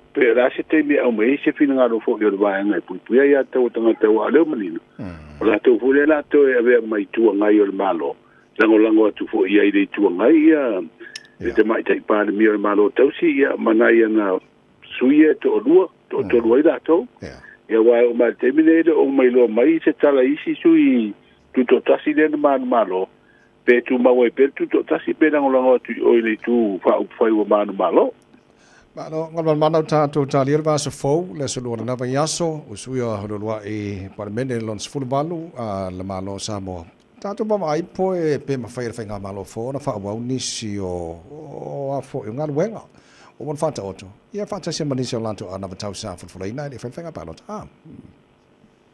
ia o le si tu langa na le tato te mata tu nei wow ia o fa nga fa ia na io ana vatau ko fo latu le fa ngole atina e wala man wi o tamato se tu no man wi o le tu no o le foi la o mai a fina lo fo io le ta io le malo tausi e me se ia le ministra nga nga le sa fe me ni so nga nga tele o tu la nga io la wa e fa wa fa pena no tu foi la to o le ia isi nga nga sa tu mai nga nga le foi le te mi fo io le fa nga malo le va nga pu ia to la sala to fa wa ia o tula nga masani ai e whainga wha upwhai. A watu se pati wha upwhai fo tonu o manu malo. E wha awau ngā ruenga le lei mo le manuia tangata. Tai peo ngā ruenga o fausia o wala ma tula nga wha pena. E fo ia la tau whainga wha awai e watu tonu e wha tino. Ia o te lofo le tula nga le la wha awau e le whainga wha upwhai. Ia wā o ati nai umama ngā ruenga na whai o ngā ruenga wha tutu i le tuasa ma o tasi. Ai o te lo fo ila le la tau lu atu fa wa le singa nga te le ale tau nei o i le fa fo le ta so ni mai el malo ni sila pe skulu 2 miliona eta la le na o mai le no fo nga le sa ye le market twice valano wala o ma mai o tu le mota ele mai ya ta singa nga te le fa nga malo le sa ye nei ya o te lo ya le o to se atu fa tu le tu sa mota Stemi mai ia no sa fu le la to le hu la te i di fu ko nga malta pe nga sa yer fa nga malo le mai ne i se si va al pa se mota to le va por mo se va wa le wo man fa ta mai va to ya na to mai va ia musa ia fa nga lo ia ta sina nga ron le fu no atu de fa tu le to sa mo utas o le fa nga solo mai le va nga ku pu ia to nga tel pro te de ale to e whalau te rei no tatu o wala fo ile tau a watua ina tau langa i tau oi le mlai valele ia watu la tau wha awau na ngā ruanga ia lau mai o ka se manga ai koe la kunge te tau malanga atu ia pia alu o i whale olu kene ropo la me koe la wan pa wan mea ursa ngai ke ura veta wa au matuane lei ato to alawa le wala tatu o wala fo ila lei si umu wa tu fo ile vaenga leo lau amata mai ele i amata ia lafu amata la mai ale si mai nga mo nga dung le la to fa sa lo te wo fonga ia mo fa wo bino le au finga merna wala i de so mai i si mo te mai i te nga no po le wala ho de tiavi ia ta singa nga ruenga te te o tu fo ila to ia de nga ruenga to tu nga ruenga to fa wa wala wala fa nga mo ta to no ma no fa tai mo fa lo te le no nei vanga ia nei foi Taeao mo fa ngor ya so o mal tau sa mo ne aspirate Ole taule ia wa fa le nga ina fa tuanga o ti mo mafa apena foi ona fa le nga ina fa tuanga mo o nga sami ai o se vai ngo fete ia ingo sabidi meti munga na o mai winga wa o ma suo tau i lungo Samoa ina ia so o tuanai ma wa nga i ese atu i matu ole tino ole tu langa wa fu ai fa solo ina le le o wingo le tau i lungo Samoa ia ma ole atu mau nei wingo le tau anga ia tu le fa ungo le va ia so o le foi la wa ma foi no fa le nga ina ia fa tua nga moti munga mafa o fa mo le te mai mo nga sami o lo ata ni ai fa solo ina fa ti o mau lungo ngalu mau mai la loi po le lua te si male 5 mita ma le afa wa una fa ti la lo le 2 mita nga ia tu le aso Taeao o le vai nga le tau mo po mo se va i le so e ufitia se va ngole langi ao mati u pu le au uri I vaenga mau alulunga o le tātou kutino. Ia tala leo le tau, o le ua whaasoro ese ia ki monga maho ko i mau winga leanga o le tau sai ei. Malo. Tawai. Malo, whawhate tele. A matula pana uso, whailo le tino ua tā penanga ua fōni taulunga lau tau tua e tāru tala mai Samoa, pēn tala walu whamule mone.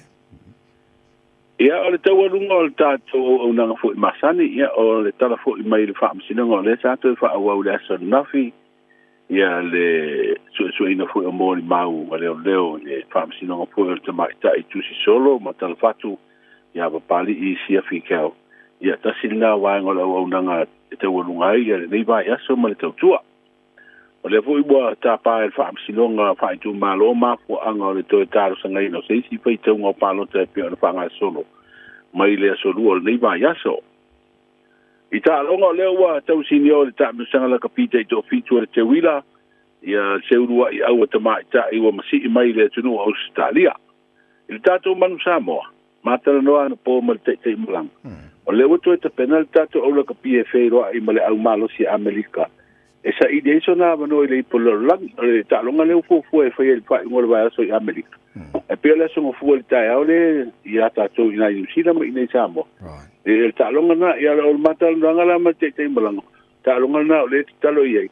I tato malo. I on tato sao role i ene o le ipolo lang. Ai ero ia ilisia vano ta sa wai ta va peta tele manuia ai fa mai tala te mala ele fitel no el tu langa na o no winga e te wan tato manu malo alo va tai la fio gale alo le malo fa te tele tu chomel ta tu ngar wenga nei ta ha ma nei va so ato ya ma dia fa for nei aso ma dia foi le alo tu mo fa ngor va aso. Ia, va pela foi te vai mal te sala. Ia foi le fai ungo fe au manga longo nei vai aso fe ro ai foi lava e po. Ia, so foi ia. Ole taranaga male fionga ngal mana tu mara tanga vai tipi tanga vai resu el tanto ready Samoa i pia ole na ua batu ia tanto headlines mo tala follow tele.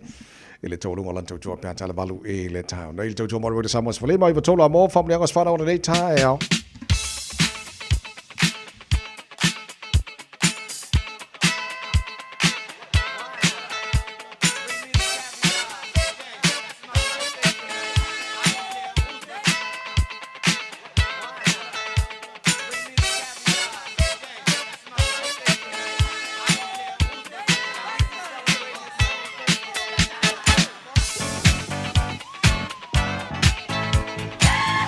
Nang swara ola sfroile days for lo ya so se tema tolu fitu tasilima iva tolu telefoni matala mo oil mo fo level tato email on air at radiosamoa.co.nz. Olo avano fo tato Facebook mari YouTube ro Samoa pe ai se family anga te fia moli mo se tasi famna tu na se fana o nei fo yaso esta family anga lo pito an mana. Ya olo ya tato family anga lunga le api fo linga le family anga le nei mai ro Kenny se lala wesi. O le aso le nei a to ai le onus fulfitu tausanga o le tama ya ro Kenny Wesi i Washington i le United States o America. Alofa atu ni fo Wesi ma le whanau. Alofa le atua ia fo ai peni siasa tele mo o e le tama. Tirangana le paule o le ta whaamria. Sorry. Ele ai eri. E whaare pisi fo disfuru lo setem. E hanga o se koe si aki aku whaamore mone. Ele ai o ka konga ta tona. A whapea o nei loa so whanau a le se suviri mai whamanu ia. Au ke pore. Le la whamungi akuru kako pokala me ia oi. Mangu ia kere loa so whanau. O le pese le mo al nei Taeao anointed price. Pamlia tuen pure ngamala whainga brega radio Samoa mal tala pokala me Malu Taeao to waso whanau manu ia tele. Yes, happy birthday. Ala, to espuru iwa le balu. Ua, Malielo.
i tolu amo.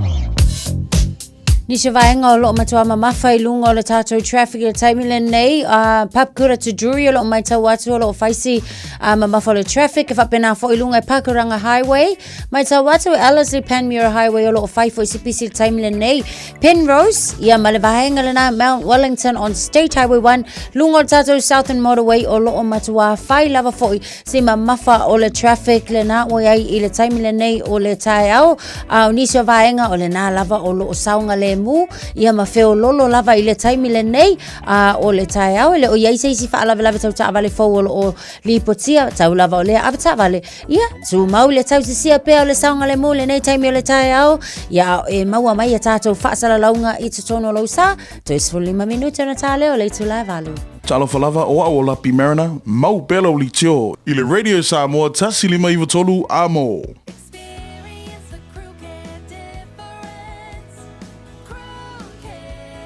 Looking for an opportunity to build your own business? Start your own cleaning business with Crew Care. You'll be joining one of New Zealand's fastest growing commercial cleaning companies with 12 weeks professional training, flexible working hours and a guaranteed income after 2 years. Find out more today. crewcare.co.nz Mana tua pa lota malpoto. Olo suita vale manochku ma. Mai le fai tua mangele mo ta huhu. Ole sunga manochku ma. Na yese fea mai tanga te to se funu bale odom. Mai le pasina mbule masino me to sanga dei. Os tanga te to le loto ma lo fai tanga ta. Pa lota malpoto pa lota mo manochku ma. Mai le fai tua mangele mo ta huhu ile pa lota le local board si au kilani. Ole nei fasala launga wo fatanga ina mai le sunga ya manochku ma. Tu atu si se funu valu Masters Place Favona. Ta lo fa Samoa. I mawhai na fisoasoani atu Dr. Chen pe a whai te a fiele mai suka. Tauta mawalunga, le maua se whanau, mai sela, whatu ngao, ti ngā le ua po tuli, whaalusi le tino puta, ka nesa, ma le tino mangeso. Maua fo I le kulimi fulunifo mo nifo ti ngā, ma toi whaafi lesi ai lau manawa. Tele nisi o loa e fisoasoani lo soifua maloloina. A fio ane loa e ai Dr. Chen, I le tuatu si lua ono Great South Road, Orahuhu. Telefoni lua fitu ono tolu tolu fitu fitu extension numero lua.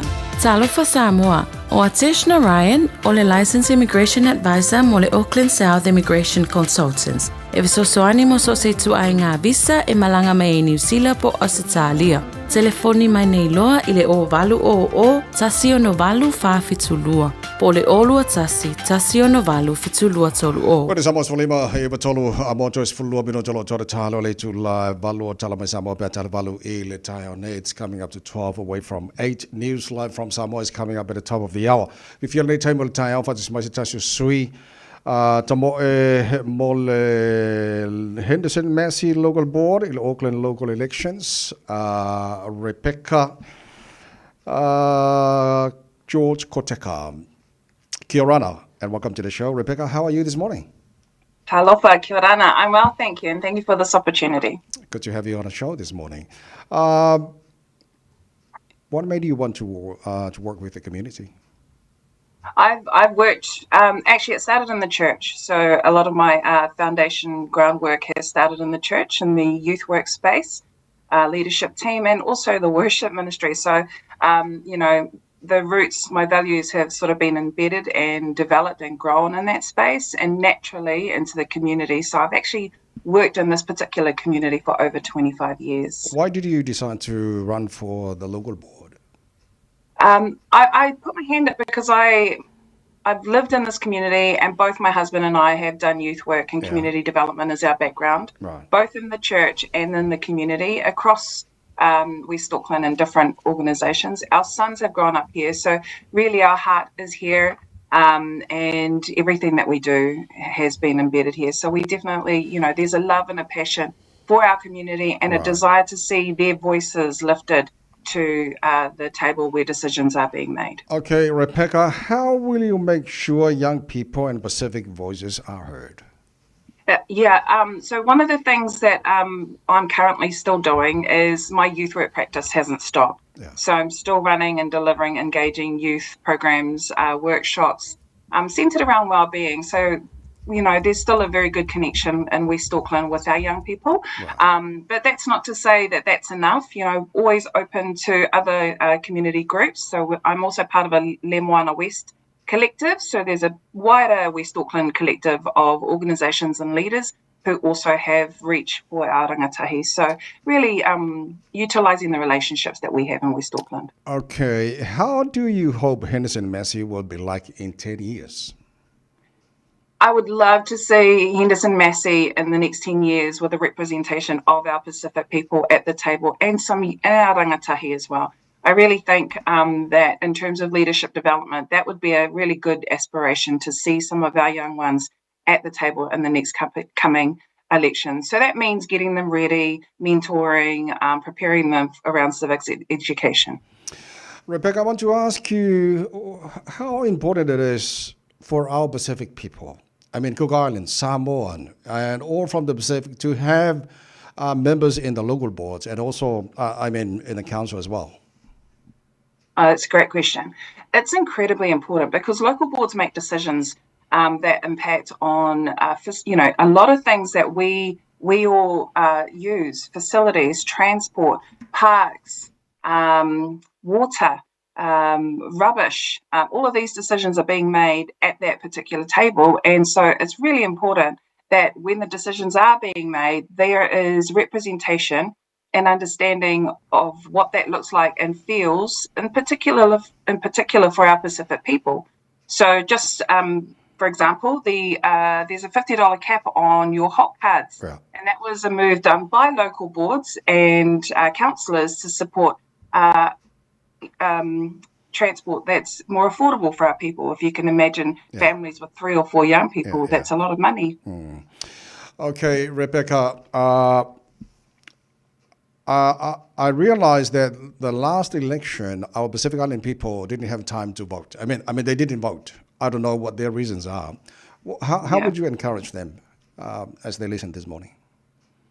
That's one of the hopes to coming on here and coming doing some radio interviews is to try and engage with our Pacific leaders to encourage their congregations and their people to vote and engage in the process. There is a drive for civic education that is happening, but I think we need more. And so together, not relying on a certain few, but together we can encourage everyone to engage in this process and vote. Our vote participation is low, and we need to change that, but we need to keep going, and we need more time. Excellent, Rebecca. I was talking with my colleague yesterday, and she told me that the pool here at Otara is free. It's free for everyone. I'm a Westie. The pool is West Wave. Man, it's expensive. How can you help? How can you help me and other Westies to have the free pool for our people for the future? Yeah, that's great. Exactly, and I use that pool, and it is expensive. And so the point that you've raised is how can you? And the more of our Pacific people actually start to ask those questions, the more we have to be able to take to the table and actually advocate on their behalf. If we're not hearing anything, well, of course, I know from my own experience, but the more we hear, the more numbers, the more people coming on board, the more power we have to be able to advocate. Yeah. Okay. Well, Rebecca, George, Fiafia Telelava, thank you so much for coming on the show this morning. Wish you all the best. Thank you very much. Fiafia Telelava, thank you. Se tasi sui o tamo mo local boards, Henderson and Massey nei Taeao, pe ona Talanoa nei Taeao te lo manga I ngalman Santa Talanoa for nei vai so. O tasiane fa le tono lo o mo tatu tanga Pacifica foi lele. O le fa le oina on tatu ia te tau. O le fa ka ko palo. Ia, e pei lava o lewa mana, ia le awai mai fo ona I sui tau va. Ia ma fai fo I ona whaafofonga le atu nuu. Ia la tau fo I a nawa tau e mai se o fuafuanga ma maolo whaatatia o lona wingara e ma kua kakau ia I tatou.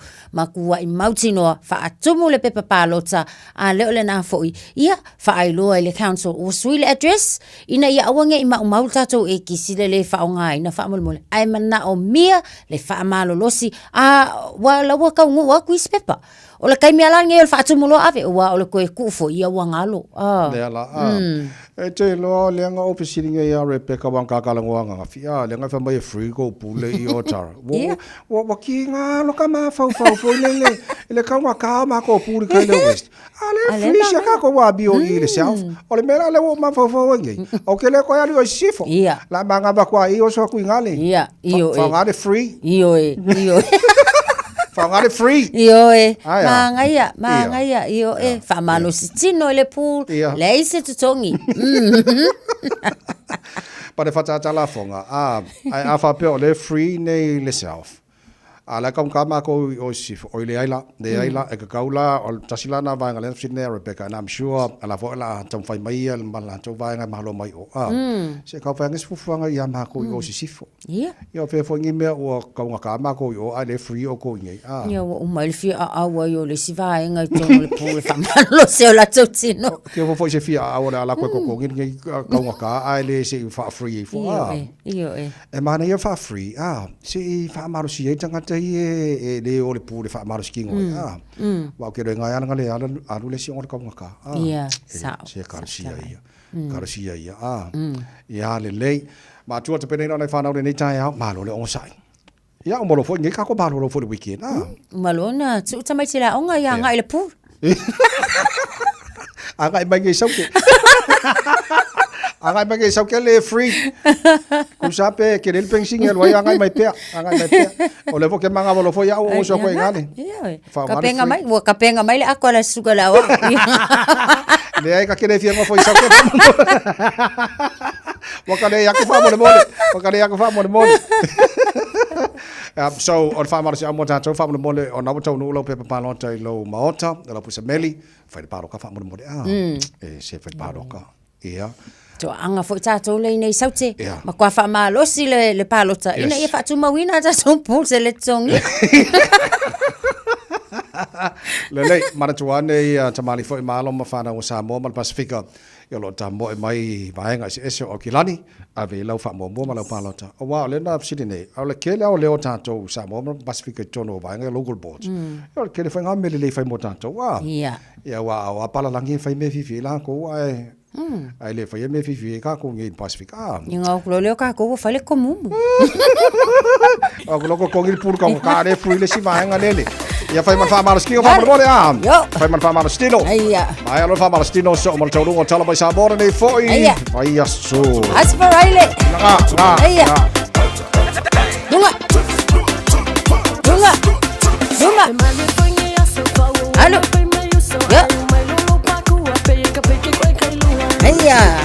Luma Atafa Yo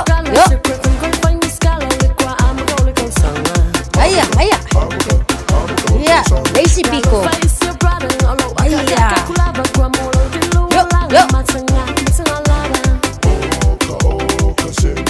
Allo Luma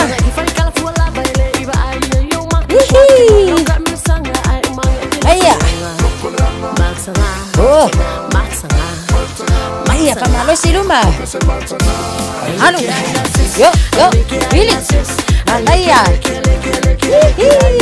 Lazy Pizzo Yo Maya Ano Luma Yo Maya Luma Maya Iya, vamos. Yo. Lunga. Aya. Luma. Aya. Mai faweki. Luma. Yo. Aya. Luma. Atafa. Yo.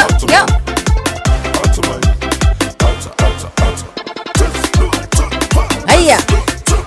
Lunga, kai kasi. Aya.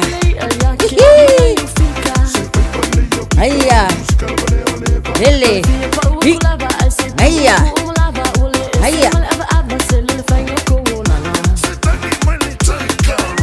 Lazy pito.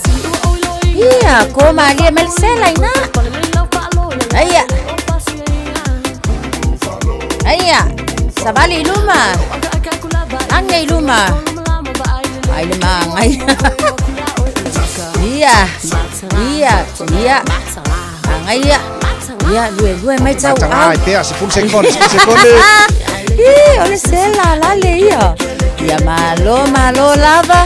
Pa malo lo si mana metatono. Mana vai fafo. Mana metatono. O fafo up the was. Go the ABs. Mana tsele nei vai. Le fai uno le nei vai aso. Soi foia. Tasili mai batolu. Amo. Radio Samoa. Tasili mai batolu. Amo.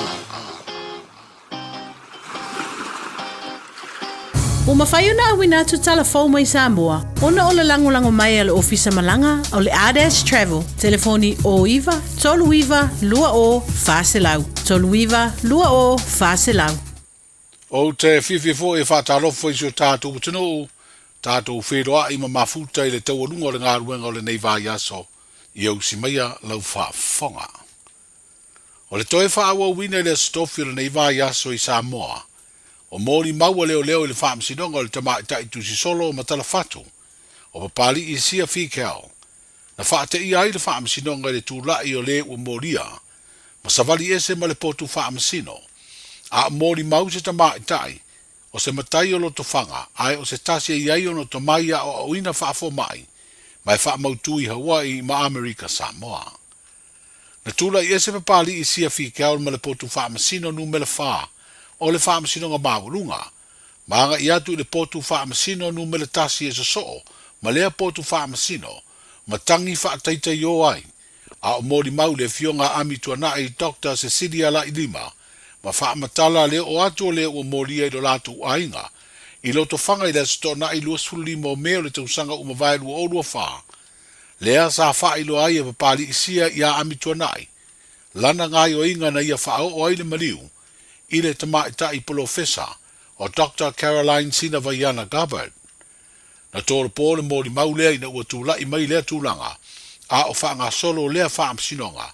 E peo na mori ai le tamaita i tusi solo ma talafatu i le fasio ti tangata wha moe moina, le mori anga le fasio ti tangata pa i valea, wha o lima tu ngā ma le umio ni a upenga ma tautia. I le toe wha ua wino le mori mau a amitua na i na toe a wai le ua moria, ai na wha popo i role nu melo leo leo, e va ia le pui puinga o le ua moria o wha ngā solo ai le sue sueina, o le mori mau muri muri lea leo leo. O leo o atu papali i sia whikau li se tasi o na tau ainga i loto whanga, i le aso tō na i lua sfuli mo meo le tau sanga umavae. O le awa noa lea na ia wha ilo ai le tina o amitua na i Dr. Cecilia la ilima, le ngai o inga na ia whaia le tamaita i polofesa i a Dr. Caroline Sina Vaiana Gabbard. Na wha ilo ai amitua na i le na mori mau le wha amsinonga. O le Taeao leo le aso tō na i na ia wa ai le a wheatu o le taavale, na te lei loa po o ai o alua tuai. Ai na ua taunu ua atu, sa ia wa aia o papali i sia whikau o alua tuai. O le taavale lea o le mea tōtino le na whano le soifua, i le ngai o inga soli tū la whono ua tua i ai nei, le tamaita i tusi solo ma talafatu. Na tō whai le ua mōlia i le whale o amitua nai, ai o le malama o le Taeao le so sa lua sifuruono me, lua o lua wha, na sauni ai le ainga o le lotu. O tāpenanga ia na amata i se Malu o le Taeao, ai o le avanoa lea na whailo ai e papali i sia i le mori mau, e iei se mea lo fia tala no ai. Na whailo ai e leo o molia lana ngai o inga malana tala, o lana uo sa la whai ainga o lea wauli, o lea sa freire, sa iei se mea nei tai. Sa whailo ai leo o molia e peo na whaamatala amitua na i lana mori mau, na whailo atu e papali i sia lona whao ngai, o se sa mala. Sa whailo ai fo i e leo o molia, na mai ale ngai o inga na ia whaia, o na ia tu ua leo na lātou whale i veiva seuta, ai o lo iai le sa ia whaia iai le ngai o inga, sa ia whaamatala foi, na ia loka uma le whale ai aluese. Au whaamatala ia tūlanga uma i papali i sia e pei o na whailo ai e le mori mau o amitua nai, na whailo ai fo i e leo o molia lo na mawhau fau se ngai o inga na te whaamuta ai lo na ola, ai sa whau fau tua iai amitua nai, e leo se ngai o inga te tau lea tūlanga. O le whaeloa i o ia tūlanga uma na tutupu, na whautua i nai loa i le tina o ami tua na i le ua molia, o le alongo leo leo i le ofisa i a pia. O le longo ina leo na malanga mai ai le moli mau malo na to lua whaatasi ma le ua molia, i le ofisa o leo i a pia, ma whai ai lana whaama talanga. O le asfraile le nei u wha ua wai le nei whaam sinonga i le moli mau o se fo mai o le mawhau whau, mo le itua papali i Fiafia Cal. O lo te te leo ua molia i tua inga uma molianga a leo. A o talia i neide ngā luenga wa toe whaita wai e le whaam sinonga, wha i unga o palo tānisi o i tū malo e mafua ni tālo sanga na wha uruatu i le whaam sinonga. O le aso na nafi e tūso o li poti, a le au nanga wha asala lau o le Samoa Global, wa wha ilo ai e lima i tū malo o wha mautu pea wha i unga sa iai le whaitau ngalo ia. Wa wha mausali iai le whiriwhiri o ia sui, mo i tū malo e au fiai a le ipata i tū pā ilunga, o ainga i le tai, wha sale le angatasi, nganga i whamaunga lua, mā la taua i sifo. O no fōa ia tū malo sa manu malo mai ai, le vanga wha upu whai o le wha tua i le atua sa moa watasi. O lo talia nei whaitaunga o palota, mo isi tū malo e lima e au fiai wha sale le anga lima, o sa tupa i tea, ha ana alofi lua, o ana alofi tolu, masanga nga tolu. Au wha ngā solo lea ngā luenga sa mana o mia e nisi fo i o wha masino, i la tau o ngafa malea ngā luenga ni mafua anga tusia, e tu ina atu e loa ia sui tau vā u tālo sanga e wha i loa atuai, mafua anga o le mana o mia o seisi whaitaunga i luma o le wha masinonga.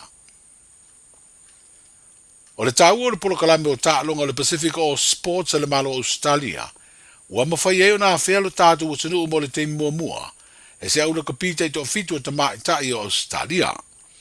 O le wha moe e fia tau sini o le tāmiru sanga la kapita i tō fitu o le te wila, le alo o ta pena le pulenga o le rakapi Samoa.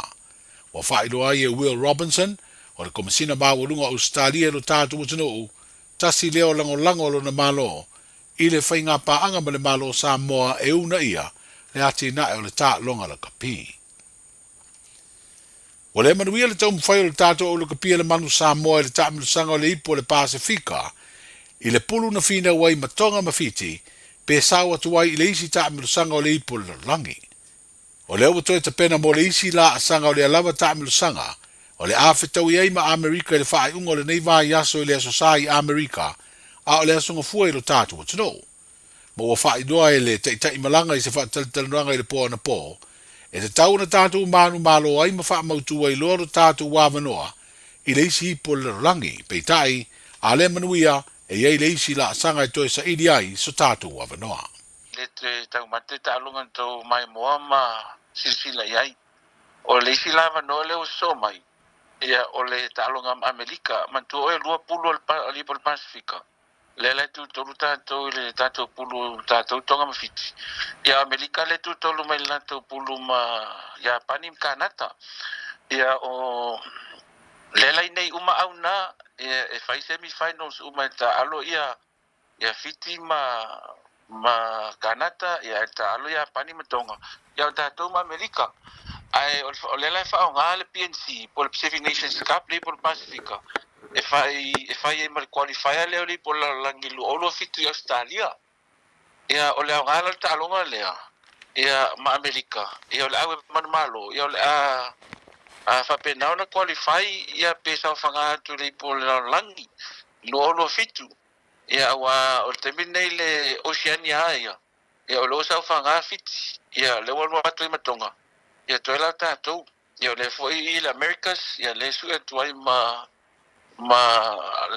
Kanata ma Amerika ia o le wingal na o le tāua o le tālonga le whaiunga le venesu nei ia mai e mo le toi foi le nganga o le whaftai ia le tātou au pulenga ia e whai masui o le presidente le tai whono ma le komiti whafoi ofisiri man pulenga la pisa moa ia tai nane ia unify tu malo ia i le lango le tātou tunu ia nangai fo ina vai aso utua nai ia maritelo tausanga ia e le tātou whamoe pe ona ia tālonga matonga ia matalonga fo mawhiti e mo ila vai li tau lau al whamoe ia ai upuana tunu ele siri tai tapuai whaftai au talo ia ma tapu inga fo ia o lewa maua pelava no sa ili el tātou au mori po langi ia ai whele sia wano i tu atu ia pe a whale tonu tāronga le ma Amerika ia ai lo fia o i el tal no te vil nei paul me le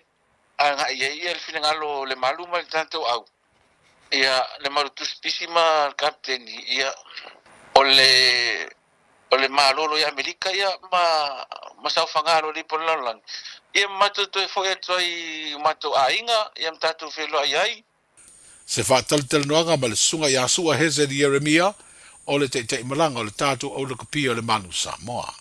O lo fua po le afo le fitu li Taeao le asunga fua le vai aso mumo nei le teimi deo le tālonga le Malu Samoa ma Amerika. Ia manuia lau tāpua inga. Manuia foi le whaai unga o le vai aso tātou wheroa i le vai aso fau soifua. Talofa, we're the Katinas. Talofa, this is Pat Lam. Talofa lava o aola pi marina. Mau pelo li tio. I le radio Samoa tasi lima iwa tolu amo.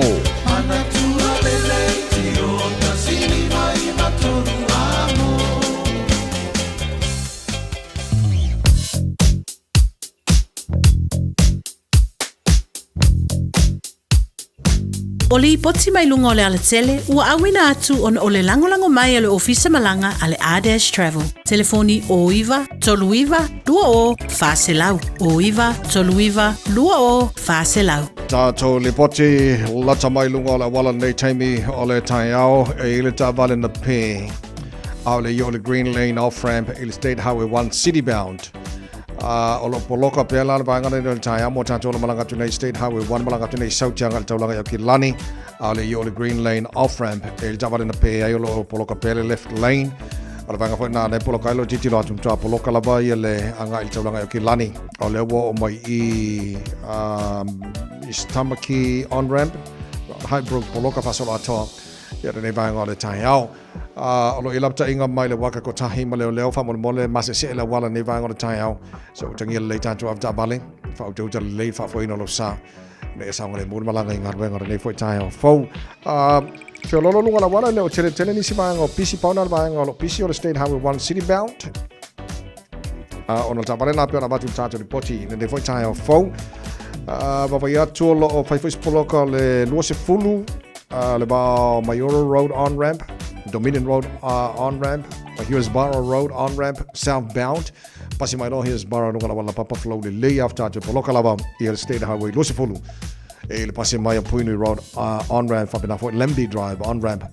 Au le yo le linko luase fulu i le southbound o le State Highway 1. E si pango o mala wala lo solonga le lem sanga le mo ne vanga le Taeao. After vale, time pisi o le fo ua momori nei whanau le anga wha mole, wha manatu atu, wha le mulo sa, vaenga koro sia nei whanau mo latu sanga le mu, asu mo muia o ngare whanau, tātu i nei wha Australia, tātu li poti. Lata mai nai lunga o le awala, nei fo i Taeao, au natu whanau longa, tātu company lea.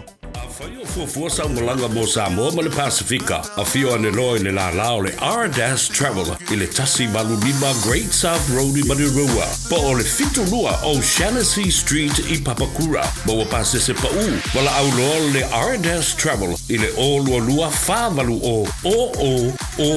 Po o le o iwa, tolu iwa, lua o, wha o. Le R-Dash Travel. Radio Samoa, tasilima iwa tolu amo.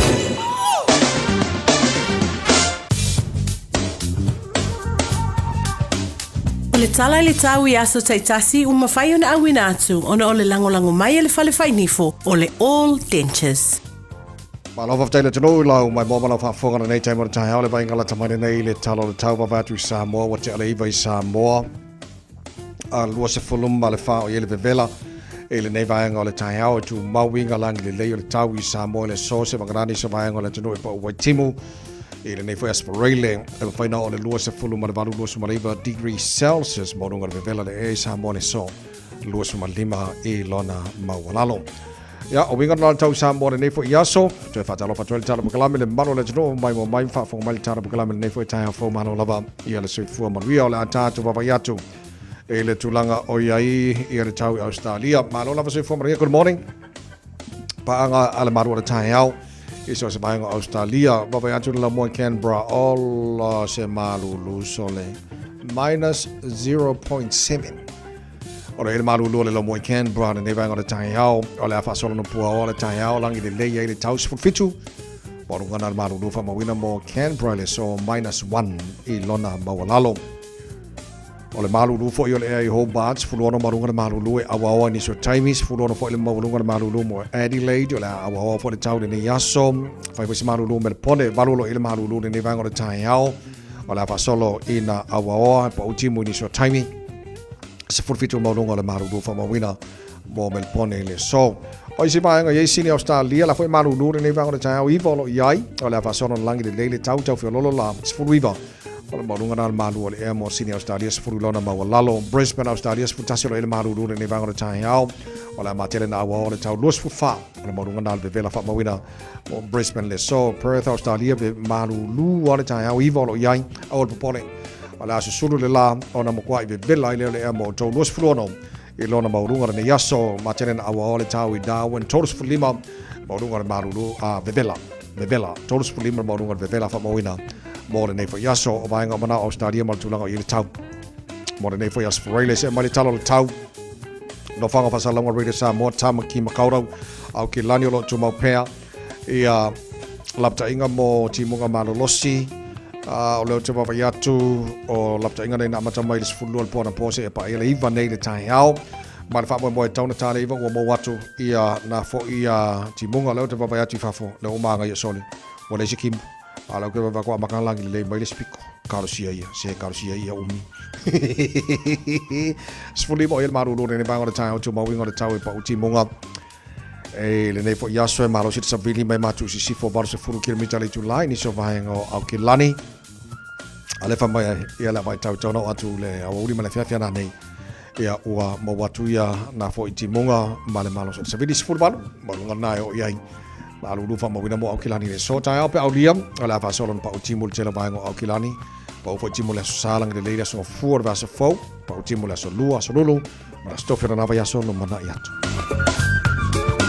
o fa bongo mo na utu na mai la vai tau le nei i vaengo le Taeao mo le tunu ala lampa pa au ini so vaengo le lalo langi le tel tunu lo mo ria mai tau mo tau ile nei fo ya so fo o tato au liam a fai mo mia ne utai ni fo fa pi o le tali o le All Dentures. E whapitola mātou au nanga i so se tu ainga ni fo whapi. E au fiai le plastic ma le metal dentures. Talia wins quotes ma le afterpay. E le aise tutongi o whaital noanga. Wala au mai loa le All Dentures i o tahu.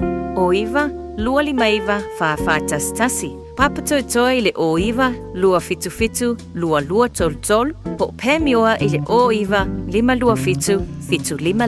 Sfulmal valu lau tele tula valu whaftai le sui o le tātou Radio Samoa ia pia le whionga le alo li galwal mana tu maravao tanga vai tipi o tanga vai malo whaftai mo le tautua ia taru tala me Samoa le ne foi Taeao mo le ne vai aso atoa o na we whaafonga o whalonglongo o e se le fia o loa mea na o li putia taru tala me Samoa le whaunga le ne vai aso tu e whaasala wina mo oi pia tari tu lai se fulu ma le lua o le so ma le fitu le poa na nei ia taru sia le tangwhainga le tātou manu Samoa ia wa o te loa a malo i le talonga le ma Amerika.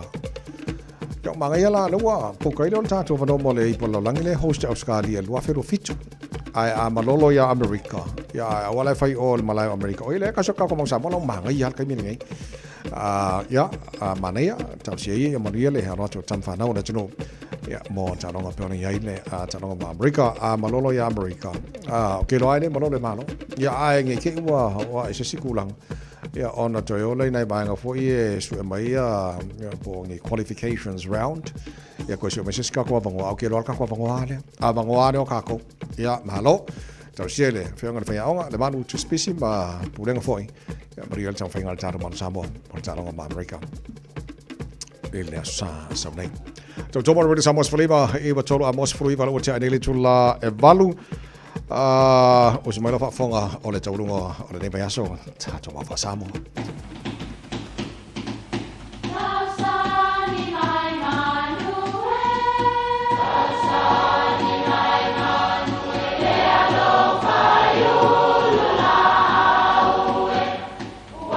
E o whanga manu i ululu o la au, awa e whawhanga i funga o la au. A o le tangata e whawhanga i upu matala. O le mawhileo o alanga upu mamuanga ngana Samoa maona whaapongai. e a fua ilo na sio mianga. O lona lea sao i le whaatufunganga o le iloa whaale aso, mai le tautua se ia o ina pule. O alanga upu mamuanga ngana, ua lanto mamanuina le tō whamanino a Samoa, mana tua foi, e tāo fitau muli le atunu. Ua pisia tau la muli, ma ua safea i u launiu. E whaapea le tala, o le malosi tele o le ngalu, ma o ai ina pisi la pito i lalo la au, ma ua o i u launiu. E whaatatau i se tasi sa pele ua ave e sea le oti. O le so ua mafua o nā whiwhio mai, a ua pisia tau la muli, ma ua safea fo i u launiu o na o le fina ngalo le atua. Ui ilea i e tātou mali lie, a waele o se tō whā, i le a inga li i po paolo mangafa. Ai ua pau o le natura o le olanga i umalava i le ele. Tau ina ia wha maise le anganga o le atua i le whaletua ma le no fualo, o no le tuua wha fuose i le maloa le tamao le ainga. Ua pisia tau la muli ma ua safea i u launiu, manuia lau whazau saunga.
Radio Samoa. Taslima iwatolu amo. Being up to date with our COVID vaccinations is a way to take care of ourselves, our elders and loved ones. COVID is spread between people, which can affect us all in different ways, some more than others. To protect yourself from serious illness, the COVID jab is recommended for all people aged 50 years and over. It's free and can be given 6 months after receiving your last COVID vaccine or testing positive. To book or find out more, contact your doctor or chemist or visit bookmyvaccine.nz. O mana o mie oe po se isi lo a inga se fisosoani tau whi malanga inga mo New Zealand. I mata au pui pei o le vaita mai no whanau po ngā luenga. A whai o lau tali o le ioe, wala au loa Ken Fernieho o le Fern Immigration Services e iaila na laisene. Ma ua silia ma le se 15 tau sanga o lana tau tua. E toa tele tangata o fisosoani iai Ken, I mata au pu tau whi malanga inga. E au fia ai mata au puna o atu le tribunal, ma apili le minister. Tanga iane le matou Facebook, ma le upenga te whailangi I moli mau. Mo nisi whamtalanga, wala au mai le Fern Immigration Services, ma tala noa ia Luisa, I le oiwa, lua ono lua, tolu lua lima tolu, lua ono lua, tolu lua lima tolu, po le o lua tasi, tasi lima tasi, o lima.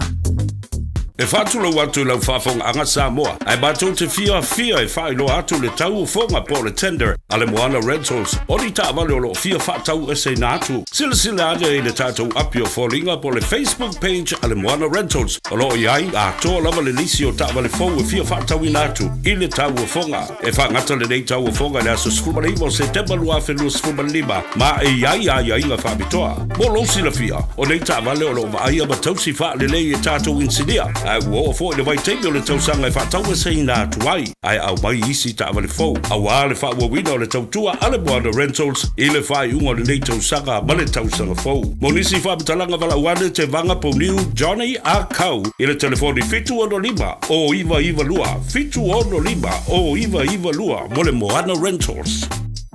O le vitua o lele ma le vituta I ala o ngā amata e mawalunga lana au nanga tau Early Childhood Education po a o ngā amata Samoa ma le Pasifika I Mangele e iai whaia o ngā le stala ma whaia o ngā lango wa lava tā pena mo le awa o ina o le whanau. E uti avanoa o lo o tutoe awa lai te whaatuai ai lesi tala nei lo walo wala au mai I le olua tasi tolu lima fitu valu iwa fitu olua tasi tolu lima fitu valu iwa fitu e whaatulanga ai se taimi e te asi mai ai.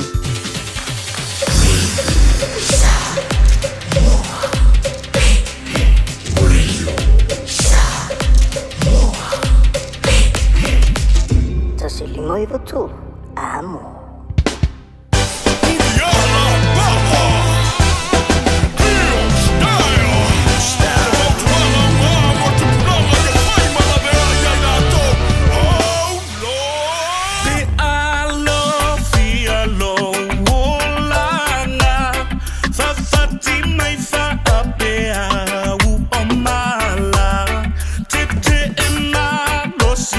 Tu ilele anga ne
whaia o ngā pei o mama Penga mai o no langa ia I ila Mene seki men sasa ia ila Pei o whakuanga so koe inga pe ale pisa O ki whalongo ni engi o ka ringa E uru whale aku ai sole se upule nei Pe a whai so a ila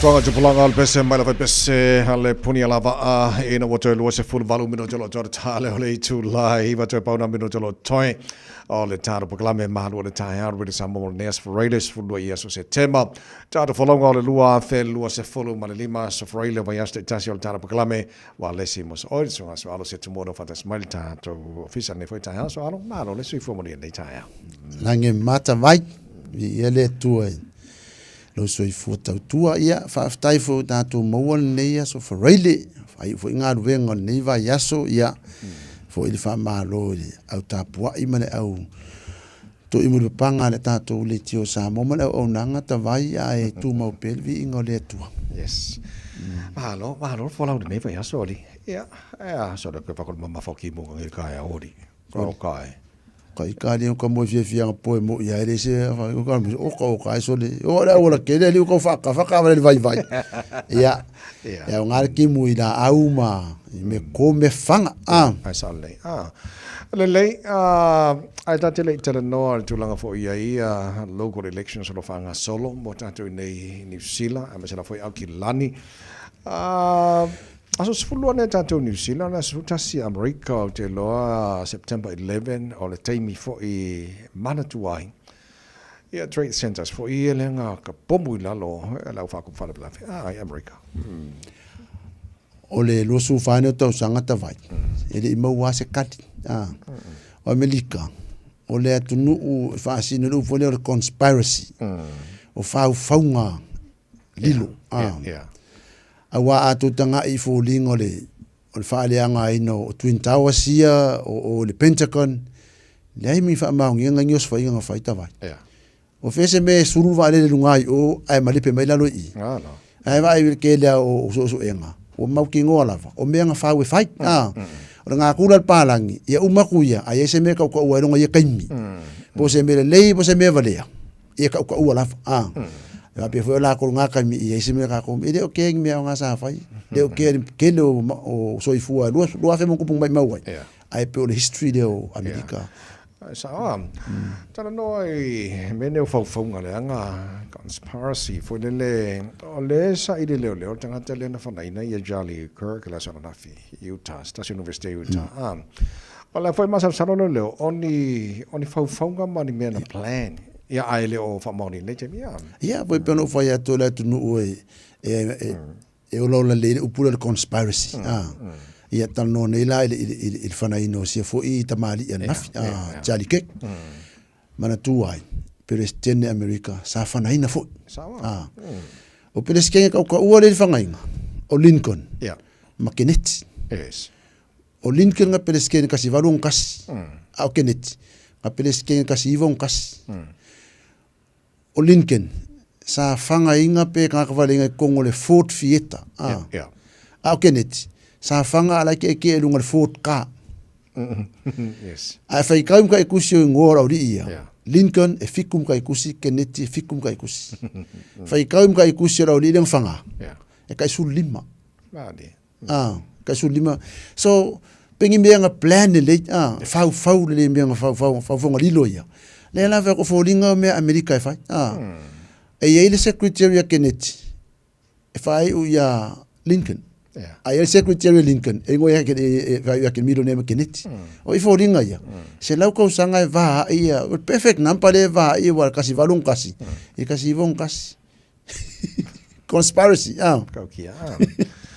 Ia ole kwa whake ia o matangata nafi wa I mean Johnny Kirkus tangata fo I silion na bavana lata fo I Donald Trump o tangata fo I silion na tele o vaenga tala no iai more like against the transgender maisi be uma e le tala le sa fai ile li foi le posom ponsa avta vale tu uni sila ngala velan ka vale ma oki ai o ia la ka vale ready tribe ne fai me mafu anga mariwai he's a victim of his own expertise wa haru la ko ka la test le track be foi la ia kek ape o le victim o longa Fiafia le fa iloa ko la ka ko pia ka nga le ko la ka wa le lunga pingila o la fo la Fiafia o le popular iro ka le ke ki kupulanga la iki ka ke fo ka le vesi mo la wi fa nga o ke le ngo la follow la vai I fa sa lunga ma e se le ya ko su ka ska usang ka lo fa nga ko dur fa nga o offense ngai ka me ki ora iki o lang ko so ifua ya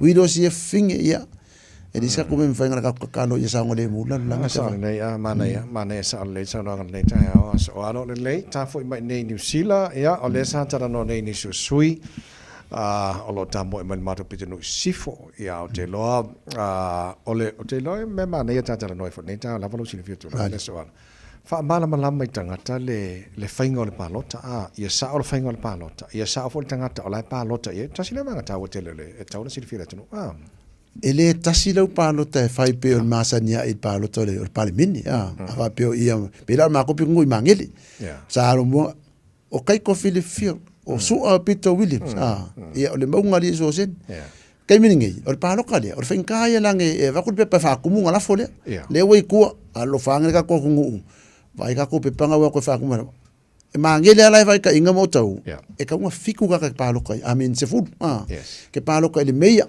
tikle ba le meia ya ora ye Wayne Brown ai foi ele kengele o leoni ya Kevin Epoile le swaf ya se ko lunga ke paloka ia ya ve ma meia ya o mai le councillors ya o ngai ya kamari fo le kungu o al Filipina ya malotu fuli mo ka ko wa ku sa mo fa ngo marika kwa le Samoa ya o Samoa me ka kanga o alo Samoa kamari o Samoa ya o mai lo la e local port mangele ta vai e to afitu e ao no e palota ia o ko afiku la le fa ko ai kaimingei ona ku la ia sui uma ko afiku le leipa ia pe ia o ma ko mangele o to ka vai o leipa la o ko afiku nga e ko lu asa mo le ia longo wingala ai da ke pa lo ko mo sa mo nga ko ai si ko pa lo ko mo ko afiku nga se vanga o le ke Fiafia me leipa le fai ala o girlfriend la sa o le si pa kire ka ngone tik ka si la girlfriend ke o kipi oi e mari o ngo I ai a piki da wongo au nge nga lo ko ru ka vai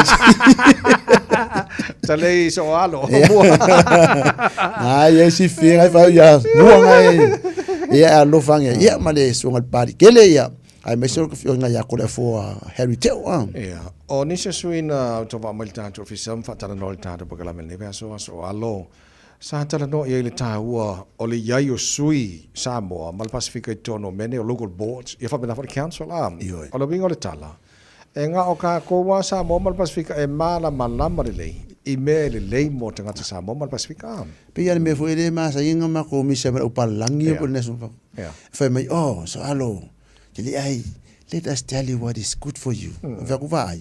Maroro me fa ngamel mo la po ka fa mo pa pum. Mesia va ku don't tell us what you think is good for us. Yes. Let us tell you what is good for us. E ngala nga e ka ka ku sui. E mala malam le la foi. I manga onga ka ku kanaka ta vai.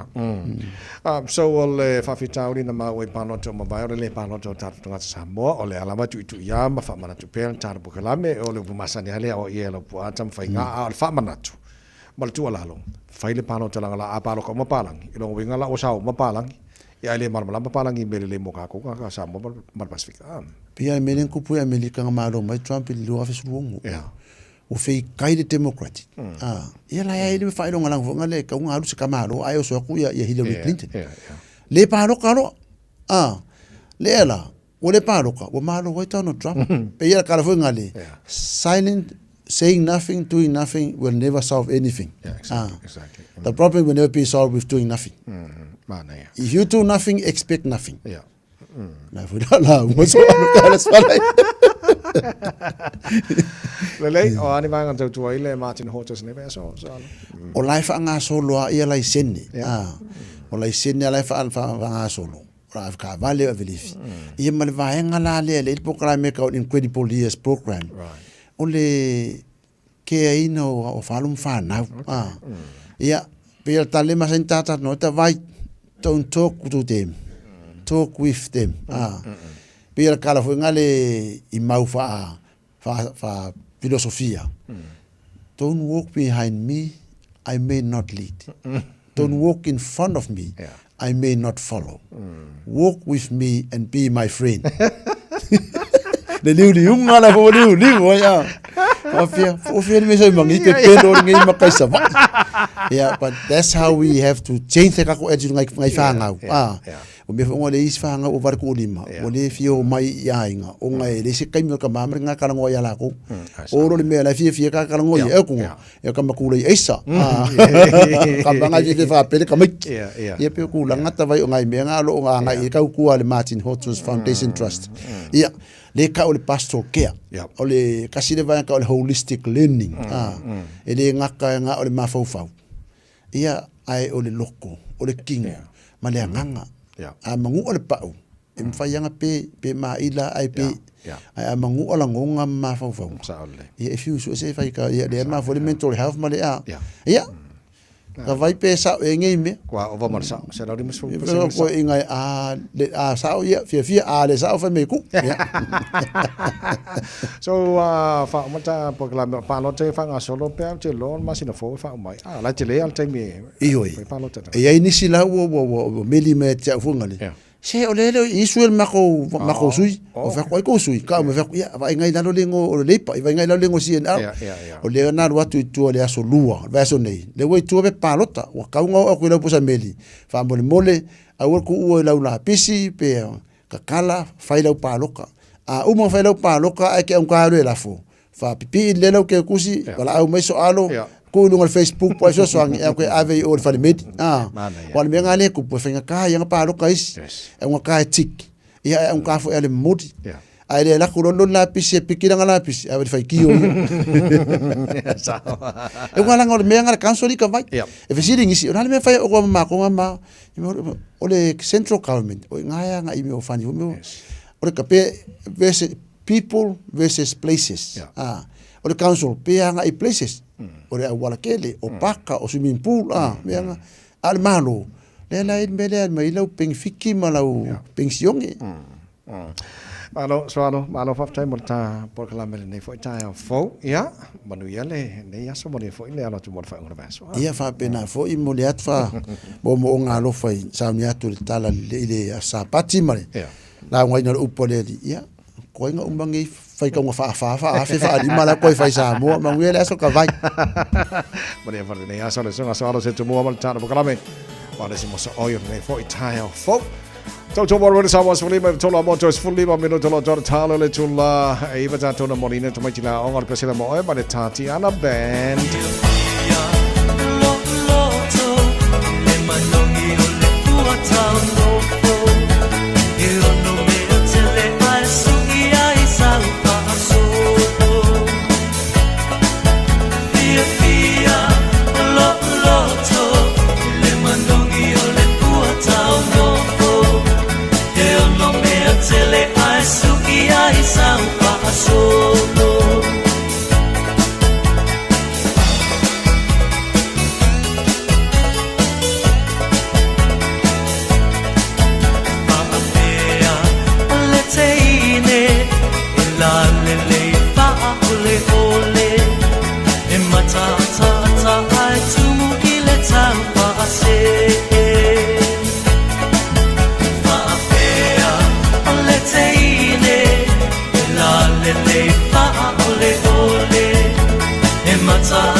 O li poti mai lunga o le ala tele, ua awina atu on o le langolango mai ale ofisa malanga ale A-Dash Travel. Telefoni o iwa, tolu iwa, lua o, faselau. O iwa, tolu iwa, lua o, faselau. Tātou ripoti whai umaru wala nei fo i Taeao fau toi pauara maangalo te wawatu whaisi poloka o le anga il taulanga i o kilani po City Bound State Highway 1 o te lora maangale lene le puti atu le sili poti o mawai.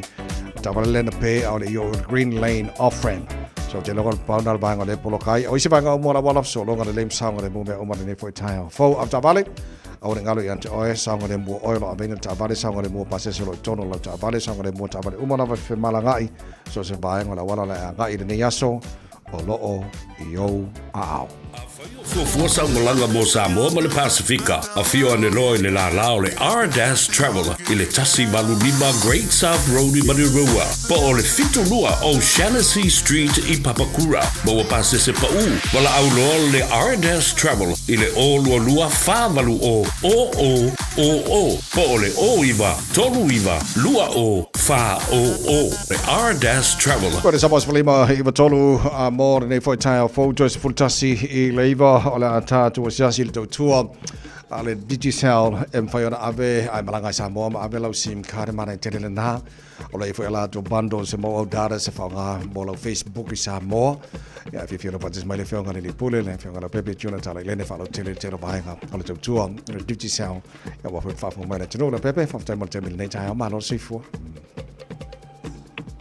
Malo le usu nei te ala sunga le wata vai a talo patu foi paanga le tātou po kalame ma lo le whamalo se ngan wangole nei aso ia aftai o le ua vai atua te atu ia le timu male sa vidi malo si len whapea o whatau tau mai an pota vai sao le lei sole e lo whale tuam tali mai te talo ia pa ia tola ta polo mai an talo ana po ia toe vavena le lei le tau le nei aso ia no vinga lau fai me Fiafia hoi ia pasta avele nei aso le atem fai kono atu malai Saole. Ma lo faftai mo nei Taeao. Na ba tula va po ani mai fo ia ona silfina tulu mole au nanga fa mo mole. Ale yo o se ta famtalanga le tatu tu artiki self. Faftai le no falo ngatu et falo wilo le na sa ofisa malanga ho yem fa ona anga yele malu le tunu wartongi no la to pepa malanga. Yes. Ona le terminei. O lo to tele ana yo tatu tangata misha tamamtina matu atavai. O lo anga ia to al matu ofisa i le mauta Samoa. Yeah. O lo o masalo ele o si la fia. O le o savali nei i le lima tausanga o le whātausanga talu ona le to yele tatu Samoa Airways. Ele o to tongia ni tatu pepa malanga i na le mauta Samoa. Ai mana yo le fala ulo atu la tautu tatu Radio Samoa ye le ofisa malanga le ona e ole vanga ta woto te le atu ya ona te mamtina matu ele faina online ta vai ai ole in New Zealand ye le ngata final Fiji Airways ya e tele online la to services wala to ini la to ofisa malanga se vanga na ya ya travel agents ya le ai tele nei tono o malls ma shopping centers ya vai fole fa nau fa mole tala no le nei tamam tina matu ele oto yesta to ofisa malanga i le mot Samoa ya mo so ani fo ye fa ngola to pa malanga ya ai pe yo tu langa na fa ta yo na ye le ofisa na fa sa lau ngo to Radio Samoa ya fa yo na fa so ta i fota vai mal to bang o fe to no ye ai o le tato se in le Taeao ya e tolu tato entry so fa manuina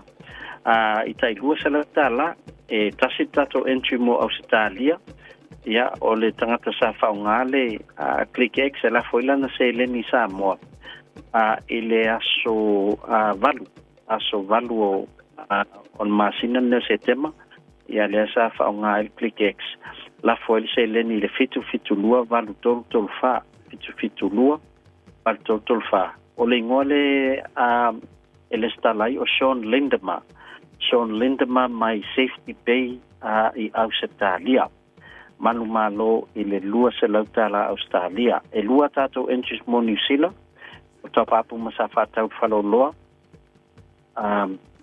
o le mai te watu ia o le aso subtasi o le aso anafiles aso subtasi sa fata weli top up malafu le fitu a fao no lima fitu o le numera le nei New Zealand fao ngai la full top up o le o lua valu fa tolu fa iva lua iva fitu o lua valu fa tolu fa iva lua iva fitu ma wo foi le lua se lau tala New Zealand ia malise ta top up na fata u falo loa ile aso lulu ia ma aso se funu lea o le masina ia ma faapea ona lafo ile numera fitu tolu fao no ono fatasi fitu tolu fao no ono fatasi o le numera New Zealand fao ngala for top up o le olu atasi o valtasi ono fitu valu fitu iva olu atasi o valtasi ono fitu valu fitu iva ma o manu malo foi ile lua se lau tala New Zealand ia tawai masalto i lua tatu se ia toi au wale te anga va ai o fatau o top up ma fa pe fatau fa top up il falo loa ia na o tolus folu ma le limas folu e te anga va ai tatu se e ta fon fatino o la foi no top up a fa pe fatau online ia na mfaen fatau le lusu lima tala New Zealand nga ilunga ia po le lusu lima tala Australia nga ilunga mfaen na anga va tatu se ia pe fa nga fo company click x la fo se leni nga isa mo ma wala lo wa no tatu se ia ngata na o top up uma ia nga va al promotion nei o te mea la fo isa mo e ma wala lo ki ka paitol free data al to ai nga isa mo fa nga la to internet ia o insina fa mo nga lo fa pe fo ona ma wala na tatu ai nga isa mo ia ma wala internet lo ki ka paite le se tong ia e whaonga, ia e le aluela tau credit le la fot. Ia ai ta ua fo e te vai, ia tatu tau tua lo whaatino atu le mauta Samoa, ia le fo la sauni atu lota maiti. Ia me se fo Christmas, ia a whai o nau wha mautu tau te malanga, ia e whai o na mau atu tatu SIM card, te tatu officer, o whai fo matu sosoani le set upping o sau account i le click X. Ia me whaasino atu le fataunga o tātou bundles. Mol si le fia o tātou ofisa e anga e atu mauta Samoa. Ia e pito i luma i lalo le ground floor. Ia e iai ia le SSAP. Ia o tua tonu lava i mātou le whaasanga ana i KFC. Ia so o mai e mal Samoa money transfer. Ia mole si le fia le malu le tanu. Ia ne whaisto tele o atu mato e anga i lunga le ofisa o konsula. Ia ale tam fai lo atu vanga tonu lo ye tatu te tua. Ia whaftai te lea te vai. Pe ye nisi mana mer so soani ia tatu te tua se lo whaatino atu mauta Samoa. Whasauta i mele o lua tasi lima ono. Tolu whawha o lua tasi lima ono. Tolu whawha manuia tele whi au matiu te le. Alo atu ne weekend. Ia manuia fo tapo ingon tatu man Samoa latu talonga mamarika. Ia waso tatu wavanoa. I le po la langi lua felu fitu faftai tel tavai la pepe faftai mole li poti le Taeao moni foi fai volne aso moni we kenu so faftai la soi fo la fenga la pepe juna tale le ma o le pule o le digicel malta to le poti le foi Taeao fo o tapo kala mena le foi Taeao fo le malo le tunu fa malo faftai bo to dunga tato va yaso la se fam talang ole tau tamari e la fa fo mal nei tama nei ba so to malu ve fale fa tai lo talang lo tapo e ga tal fo pe tala iva por po kala be Fiafia mai mal nei tami have a blessed weekend god bless to fa se fo forever ai ifetu olelani mo ngai olo uanana iacha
O se vainga le nei telefou moni ni Taeao mai a te ro New Zealand ia wafwelo nofo tāpoi mai.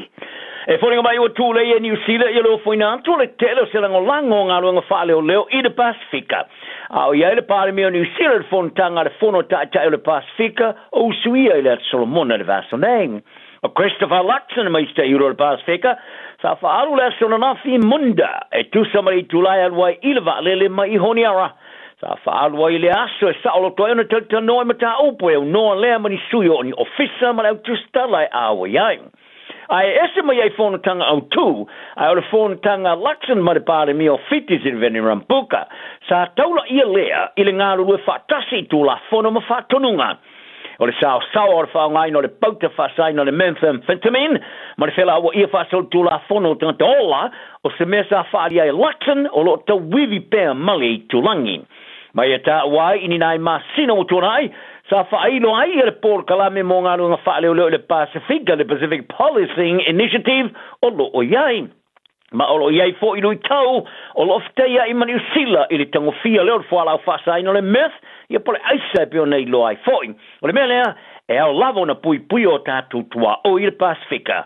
O le Port Kalame o ngā runga whaale o leo le Pasifika, i e Australia, le Pacific Policing Initiative, e fua e whaavaina no whanga moa o onga, ma whaafai ngā ruenga i vaenga o leo i le Pasifika ato i teimi o ni whewesia inga.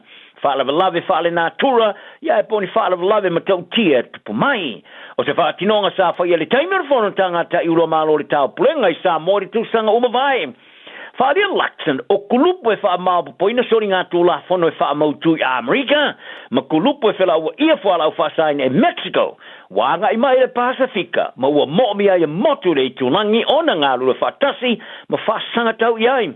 Ma ua Fiafia ai au inatu leo New Zealand so sori i motu le Pasifika, e whaonga ai e Port Kalame le Pacific Policing Initiative. Ua wha maoni ai fo e Luxon i le tani malo New Zealand i le whono tanga le Pasifika, i le roa whima le rufu fitu i a Palau, tari malo, i le whono tanga le tausan fōu. O le isi o le whanau la i te Tom Phillips, sa wha au penga ina i se whana i le teimi sanga i atua i leo i le lato no whanga sa tōla wapi ai, e peona i ai le marama anga le leitio New Zealand. o Phillips a whano leo ino whanaina leo e vavea o le songa fua. Ino o mai ona i whanaina le isi leo i le ulu, leo lo tau fia pēr, whare mai manu o ngonga. O se tasi o le whanau o Phillips a la iai whatasi malon ta mai le taimi o le wharavlave, sa soani leo mai ala pita ia i leo, o lo o iai ni whana i le no whanga o api ai. Sini ama le sfulu ai tula ama le muliana i le afea filava le songa fua, maua ista mai te toa lua i le no whanga api, tusa ma le lua kilomita le mamao, ma le vaenga tonu sa whanai. Sa whaadi ai leo e sinu mero ni whana sa mawai, ma i le wila pau whapo le quad bike, e whao ngai whaatoanga sa whao ngai Phillips ma lana whanau, i le teimi sa whanai nai, ma se vaenga o nisi whana sa mawai i le lato no whanga api. O le ta maloa sa so sola ma le lafi ma lana whanau la i te totolu. I le vau matua ma le maunga i le tu malo wai kato, i le umiala te le whatou sanga. Ono se mata au whaale tu la fono i le la vāmalon to lua le tangata e avi ai le vava aingo tamaiti. O le temire, waiva se folo ma se folo tau sanga le mahatu tua nei tamaiti lea o iei nei i lalo le tau singa ne malo. O le leanga o le ea e mana vai ne tu tonu o fale, ua whaavasera ina e whaarua i le tusa ma le tasi le piliona tāla le tau sanga. I tupe whaalu i tau singo soi fua maraloina, i New Zealand, ma whaai ti tele tūlanga le leo le manuia e o iai, e pe ona whaari ai e stangata whapitoa e soi fua maloloina. Wa tāpa ai le au so e whapitoa i le whaale leo le ea te tono whale ma no whanga whainga luenga, e pe ona lamati ai se tūlanga matautia e au noa male vaaia. E lamati ai le ola maloloina te tono no whanga o matanga luenga umane malo e pe o whale mai, a onga whale whainga luenga, ma whale o ainga. Sa wha matuina le no whanga o so te inga le soi fua maroloina, ale malo istusinga i le mata upu i le vaesa nei. O le tamatai so atu stala o le istusinga ma le professor o lango Julie Bennett, o i whalia, o le tonu o whale ma no whanga ma le lei o le ea e ai e masa ni lava, o na le ai se tilo i ai. Ma ia tā wai e tātou tele tāu mawhaina ni vai ele lea, ma ni me ai ele saunga le mū. A e sea ona tātou mana tunatu ile ea, o lo tātou mana vaina. A wai tusa ma le 20% o tātou o langa, e whamautu uri tonu o whale, o le melea.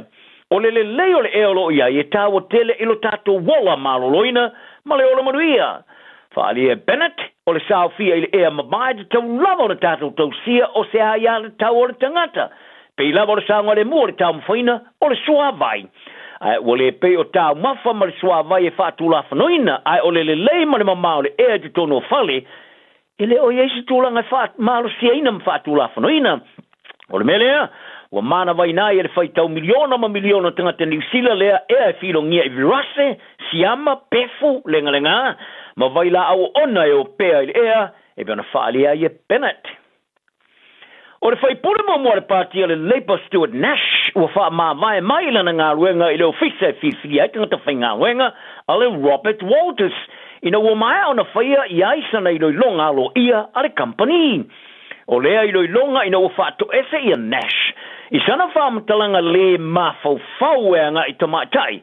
Sa whaali lungo se whaavai o talitanoanga po le platform. I lea so lua e whapea o le tamatai. O se tangata i elana pussy. Ma susu e lua, tulo lava. Sa whaamaoni e se suiso upo le Robert Walters, o lea toi loi longa sa whaia ina wai loa le company, lana whaamtanga le mawhau sa whaia, i lona tūlanga lo iai. Sa tam whaia tu le lei toni usila i a Nash, e tala noina lea toi loi longa lo ia, sa muse whaatata noa. A sa ia longa le lei toni usila, e matua ai Fiafia e whainga luenga mo le company. A ino silingia pe walu e se mara company a sa tali, ufa mawai.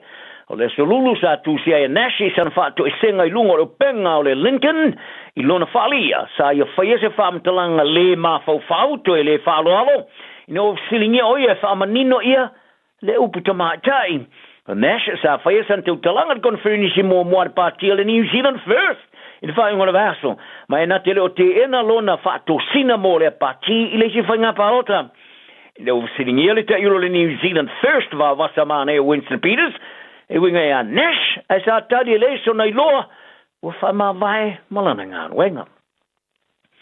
E tā longa le winga le Blues ma le All Blacks yu e go yoane, ua kolopu ma le au ato e lusu tolu ma le tā long whaitau lilo na lua ma le Springboks, Afrika saute, i le stonai, mostei mua o le tau sanga nei. Ai ole winga le Chiefs ma le sui mo mora o la kapifa va malo te to fito le All Black Sevens Leroy Cutter. O le ata au la no ta longa fai te lia mo le All Blacks I le winga vale. O lo nei ngoa wa fia I swinga lima o fai on Scott Robertson mai le ausa manu malo ia Afrika Sauti lusul fa so fitu I fai unga vaso malai Eden Park ia Kilani. E todu e sui ingo fai Robertson I le nei tua Will Jordan o le fa se ile wingi to matau Damian McKenzie o le ta alo ilan ta alonga mo mota mo e full peti I to sanganei a e ana man tua ele a fitu tasi minute sa ta alo e full peti au Kilani le astonai ina o to e fai se sui ingo tulanga ina o fa manu alia e moni na rawa le sa fafo ia McKenzie o fili full peti o no winga Ruben Love o le a kava mo tulanga o me tolu le ni tua mai no fora fale leo no Hotham o filia mo lan talong fai teulia mo mo ama alo ile ofu numera iva I tua skalamu Finley Christie o tolopu no fora fale leo pe la van sa yale manatu sa misioni tau ke hao o le ata alo le tulanga huka ia Cody Taylor lo madua I ona au tafa I tulanga po Tara Lomax ma Ethan D. Crute o loka matulanga Lucio lo tu maulava ari savea ofu numero fito o sui kapteni foi Wallace Titi tor skalamu ma Simon Parker ile Lucy foi timau loka ia Scott Barron ma tupo vai Bowden Barrett ile first five lo no show Jody Barrett I ona au tafa ile ofu numero sulua Billy Proctor ile numero sutolu o se aso fa no mortala angole ne poloni silla o se tali fai taule a tene ta alola lo mo mo Silver Ferns is a fa te inga I know fa malo lorto mai tai fai a on Dame Nolin taurua a fola ne poloni silla la sululo le vaso ne fa pe o Dame Nolin o fa malo lo mo ta sanga ba Afrika Sauti le amante le si se fuwaso ala to fali ai o lo ia ni tala no anga I fa fi tau si o mi ai le fai a onga sala nga tene ta alo ele fai e se fo o le tamata fai a onga mo na kalapo pausia Yvette McCausland Dury au ina tu ave ma fai a onga le tu mau mo le tamasanga o sauni ti ai mo le ipo le Tiny Chamison Cup ai lango ia le sui mo le Silver Ferns Liana Leota o le tene longo mo le Silver Ferns Laura Langman le foi sa manu le tau le Dame Louise Muir Supreme Award sa ia la foina se te dungola na peng of tusi inga Instagram o ia usuina le video le fu ani sila mai ia tusi ai fa pea mai se taimi sa pito silo na mito mitai I se aso pito silo na fa no mo le tala anga le neti polo ni sila mai ia fa di ai lona le mau tonu ma a fia I le ngaio inga ale neti polo ni sila o le isi o tene ta alo lau losa mo longolonga mo sa ta alfa tasima Langman ia Maria Follow sa ia fa so ina le ata ma ia fa o popo ia so manatu fa ia fa pea e se lau pasene ai o le ale me o tupu mai 100%. What the heck is going on?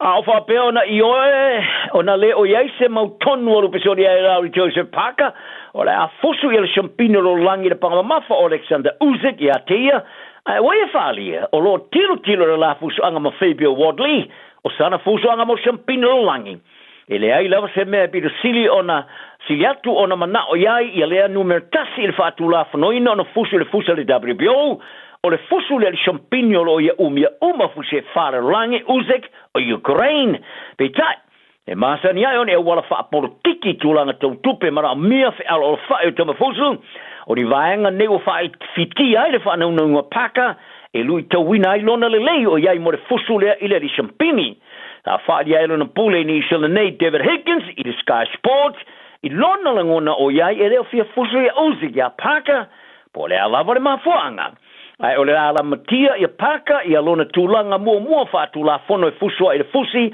a le WBO I le fusu lea ia Woodley Manuel Neaso mai a te roni sila tala nao le so se iuliu malau le nei Ua na o le Radio Samoa se furulima iwa toru a mo e tautuaina o e ilangu ngana fitu aso le vai aso. Faitauina le upo le poto no le tautua matavela linga Fusi and Sons Funeral Services I mangele ma Samoa. I taimi o mawhatianga ma whaanoanoanga ona o le maliu. Mana tualinga Fusi and Sons malana au nanga o le a wha ma avenga atu mo oe ma le ainga. Wala au I le telefoni lua fitu lima tolu o fitu.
Vino rau po le poto mo I tātou I le nei Taeao. Mo mai le tusia le whata oto o lona mata upo e sporurua. O le wo Fiafia I nā oa o ina. Wo Fiafia o ia I le poto. Ao le ino I lea o inga. O le vale lea. O le tangata mi o le lei. E maua ia le alofa mai le lii. A le tangata ua whaitonga fiti leanga. E whaasala ina lea. E le patu mauina le tangata I le amio leanga. A le po ngai o e amio tonu. E le whaanga e tia lea. O le ama amio le lei. O le pale lea I lana tane. A le wha maa. E tusa o ia ma le mea e palai o na iwi. O mawhauwhaunga e a mio tonu. Ua tonu ia. O le pūlenga e a mio leanga. Ua pepelo o ia. O upua e a mio leanga e lama lama I le toto. A o ngutu e ua sao a lato a mio. E lawea ina ai I lato. Ua whaumatia e a mio leanga. Ua le ai lava I lato. A le fale o e a mio tonu, e tu mau lava lea. E vi ia le tangata, e tu sa malona poto, a le ua loto Fabio Pio, e ino sia lava o ia, e le leile ua tau whaatau aina, ai whai lona tautua, ai leanga le na te bevi o ia te ia, ai fia ai, ua whaapele pele le tangata mi o tonu I lana manu. A o lea lofa o ea mi o leanga. O le sa uanga lea. O le nga lue I lona whanua. E ma ona o ia I mea e ai. A o le muli muli tangata whatau waa. O le aiso na maa fau fau. E mana o lea mi o leanga I mea ua maua e tangata mi o leanga. A le pongai o ea mi o tonu, e fua mai lea. O iai le mai lei leanga I le soritu la fono o la ungutu a e sao le amio. Tonu ai le pua ngā.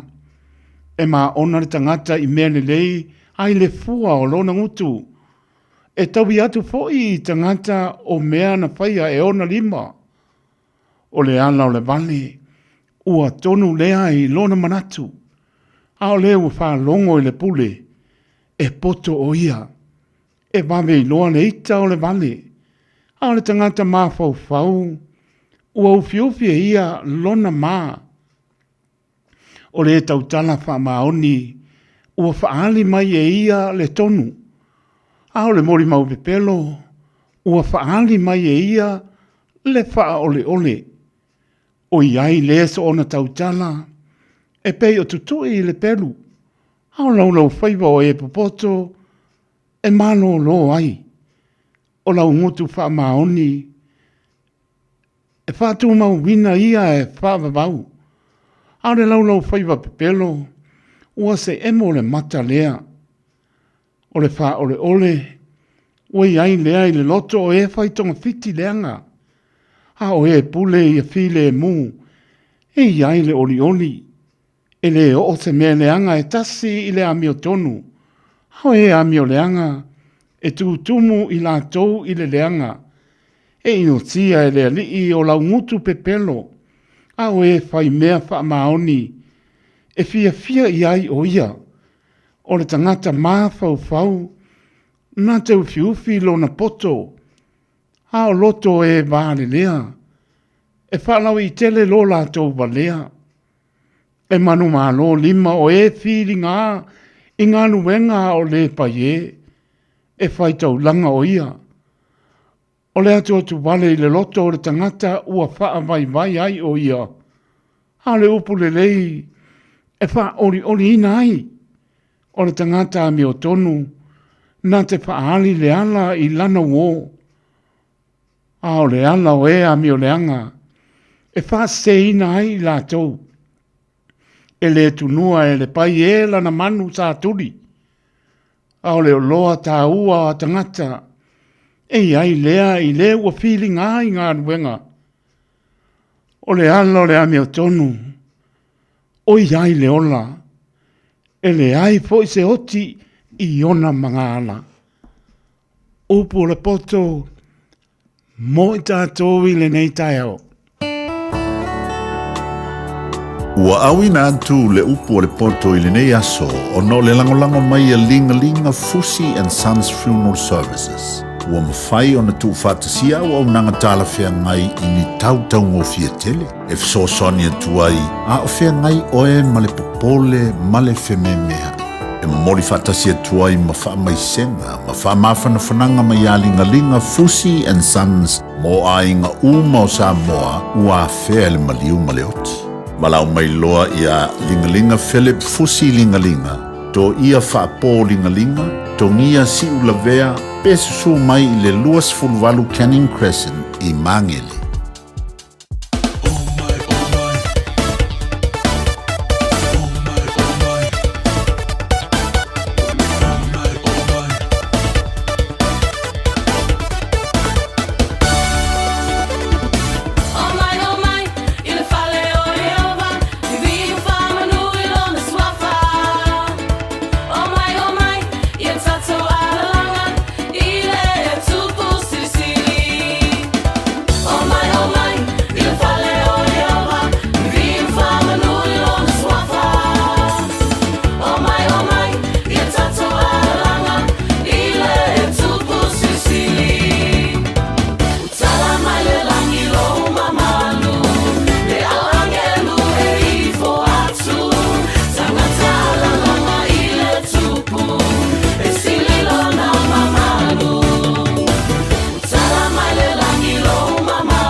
O mai i le fale o le li.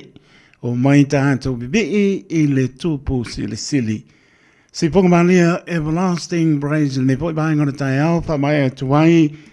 Le poi tau wina le upo le poto mo i tātou le upo le ola. Sulu i o tātou bai o le mamlama i o tātou wala. Spa ponga poi pai tau wina le upo le poto. I le bai aspo. Moli elo to soi fua mo le tātou wala. I le alofa ma le anga leo lo tātou atua.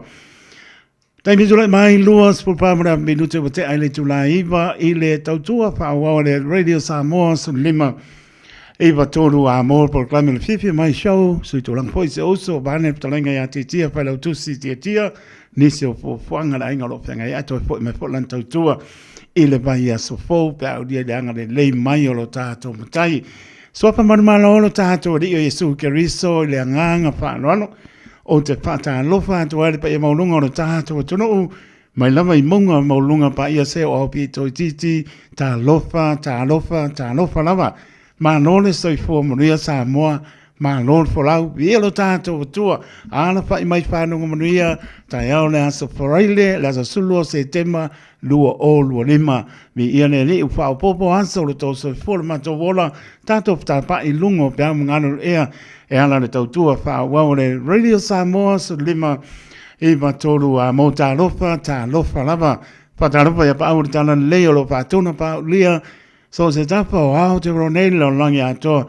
ya me se lava to vini o tau suino le mai o soifua a walama ni nganga ya ina mo ia malona malo o folofa pa ta lofa tu ta lofa lava pa ta lofa ya tono mal tono lo tau pate mai le au male po fa malo pa tai lo to manatu mai e oi longo le apio polingo lo tato pa putai ba ai pe lo to sani mai ya me se fa ma ina fo yo la o to fa fonga mo mai le to atu le radio Samoa e vi ingo le li ya me se po yo pese fa ma sau por clame fanga solo to mo e fito aso le vayaso luas por fai to la por over pa ta lofa lava e le panga no ina no mato a fe Mota ngase I mota malawa le mono le tono fa ta otolia ngase o tino e lambo lea ale lofo le ni e singia o lana pa mano longo lo pa yatu pa yane pa ifo mo le mano si ta to te nga mo ia malon ngano o porofa pa ta pa tu so mota ngase moto malawa ma lo le pale ta tonu e le fango fie ti nga mo ai I tato ia tato te le singia le lofo le ni tangiatu au ngangi atu mabala au tali le ilon fa maoni ya mase olan fa mano longo tato ma losiai fa talo pa ya la to tulio la to fa salanga so stress ioi no fuanga le fio o ya se tas so fuanga lo tato ya ioi vai nga tu na na ole olang ya fa pena no ole I no fuanga le fio e tas ai le e mano tu pe o to le talo fa pe ai fa ngalo to nei ma fa manato per le sala more wi wanu wo umana langi ona ta mai ai le o ia ma to e fo I lo nai se le ngona na le onam so atu ai la to lo fa fonga mai so se pa pui a lo fa te le atu mo to va be mai se la fie se la ta to fe lo ai o ngona sala mo o fo ina so I fo mo la mo ia malona ngano e pa ta lo fatu o lava na yalon pa na wo so atu ya onga manuia to a onga nei fo I Taeao pa ingo fo le bayas pa manuia le li tau mamau ni malama ni po ngani nganga le anga pa le lave mo to ta tono tu ua lava o to nei matua hanga ia tu ngana benga tau fai lava wow to dum na ya lu mar pa mau ni lau wa onga po lau ngana benga mana tua e fai lau talo a mata lau wa onga to e fo I le talo pa fo I pe pa tali mai lo tamba mo tina pe na vole no fanga o fa tu lo tamba mo tina fa tali mai ai au ane e to ai oi sei me ai no sa wo wo ka sa vali vali aku na lo le mo ya ala wo ngano ya o e fa to nunga se o tamba kalo fa ya no atu o popole te o so le fa to se o tamba se o tina wa po o popole la el wa to amolon fin ngano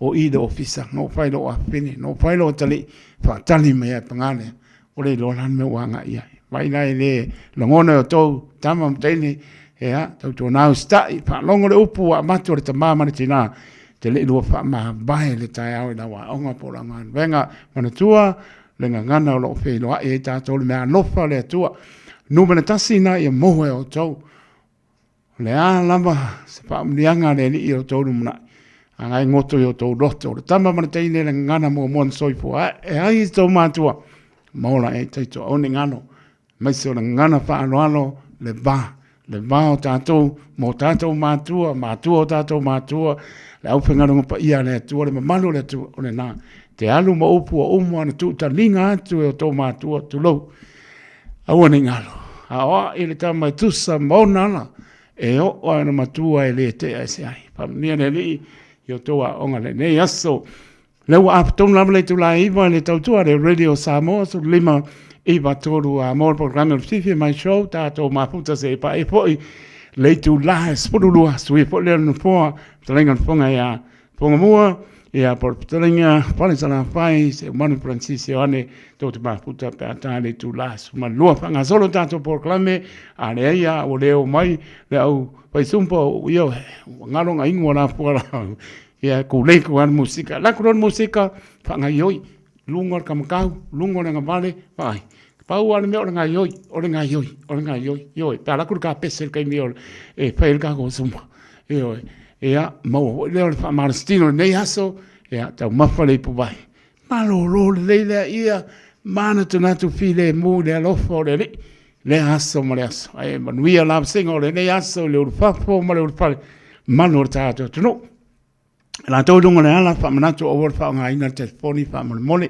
e leo se fa to nunga o le fa tuanga ma le Radio Samoa mo tato uma telen fa la lave tu tupu ma yai mo ta u le tali o telefoni ai ngano ka vale la ka lo fa bum pa okay pe le ala na so to yo au tafa ai fai al lo pingan yo pulle ka mal lo matua o le fa tuanga mo tato ka kiel ke fong Paul tie mo te malawa fiu ka ri ke pon fiu ka ngo ala usang le mo ta o le mo le pasia mo ni le no po ina sa ka ka po ina sa lang vale ale tu ri lo sa nga i ma malama le pasia mo ni ya ma se foi fa i lo dungo la wala tu la fono le se se dungo tu la fono fa mo le please o le na ta o te le sa le mo ma le nga fa lo ai manuia la singo le nei aso tapo inga la tole tulu tu asensina le penga lo stofi familia le tu tato mapuche pa ya la male tu las por malua pa da levanto ya to filau sulu fa SEP me spaya manola male mai pa pena po ya ni asa pati le ngata lea o ai fo I ka no fai si papa sa mili male mar partua man no falo man ka city ma no lava ka mo camilo ya lo patu io tita mo sili ma no lava fa tai man wi fo pa ni yaso la to o malama ngai au ngan wenga ya lo fa le li pui lo to so fo ya I ule ne yaso ina o po le lo fa le na le tu na musica fa nga sol le tato por clame Lo soy fua, ol si fufonga Samoa, Radio Samoa, tasilima iwa tolu amo, se kia Radio Samoa.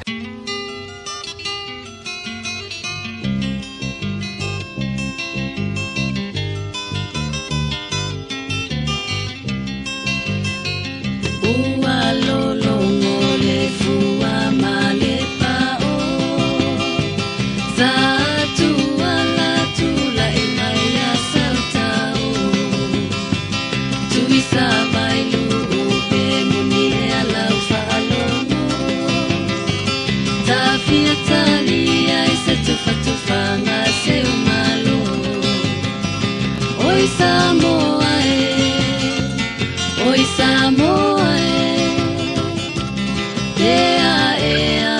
sa ufa afofonga oi si malie isio uitulani ua masani le ai wisami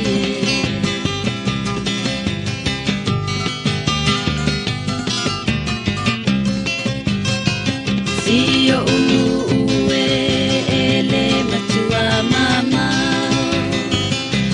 Malu lama le sabili le tafau ole ai ua esele oma le malai pa e te ole kiona oi Samoa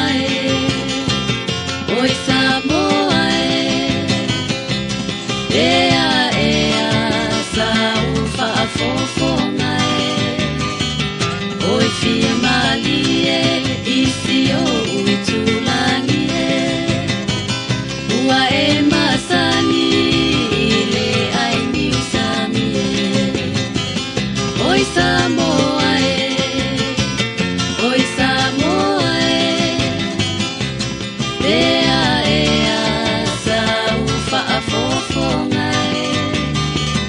Oi fi mali e isi o ue tulangi e ua e masani le ai ni usami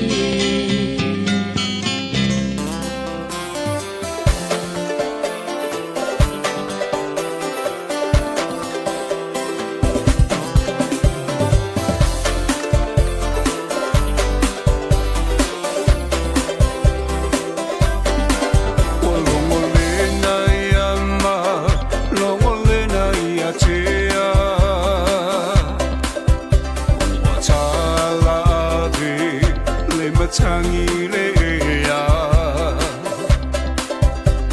o ina le manongi o funga lao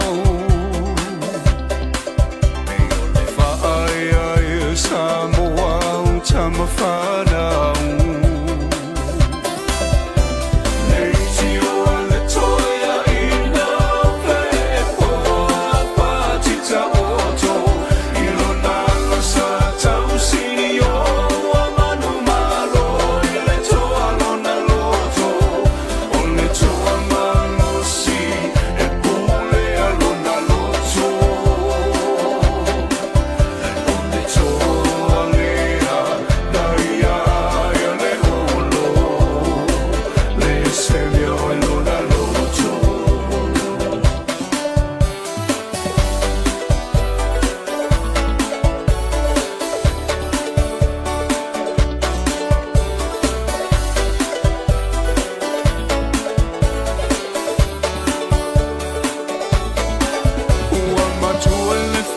Samoa wana o e lava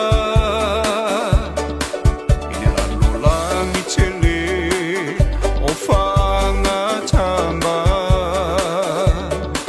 Tua whale le papa uma whale le moana E uina e mativa ai tau ma whai lava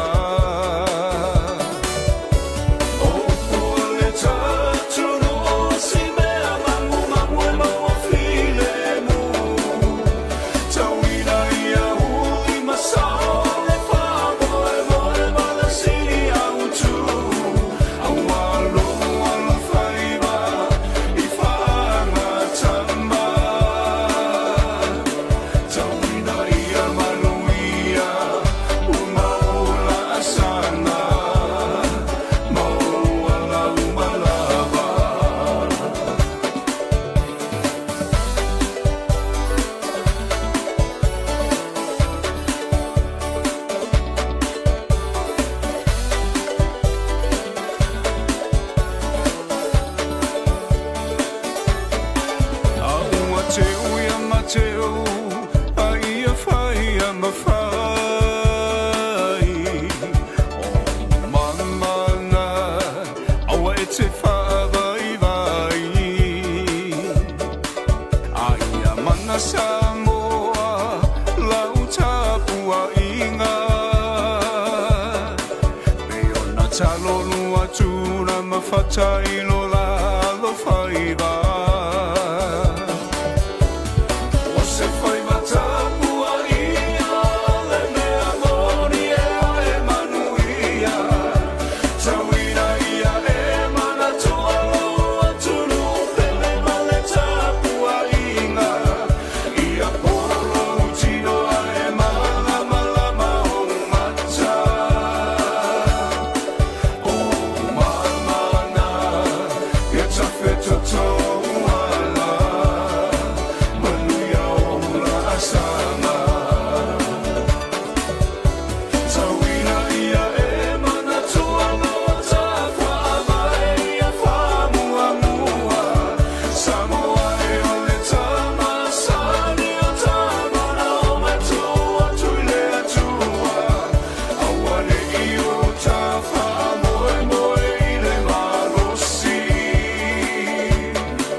tali alo filima e fa amalu ai lo ulo to ua faina o wa ua tu si e se a ita o leo langa ua pei o se malae e le lilo ai le ta alo lele e pei o lo ua lo fa ua tali tua limaina e le sa fai mo se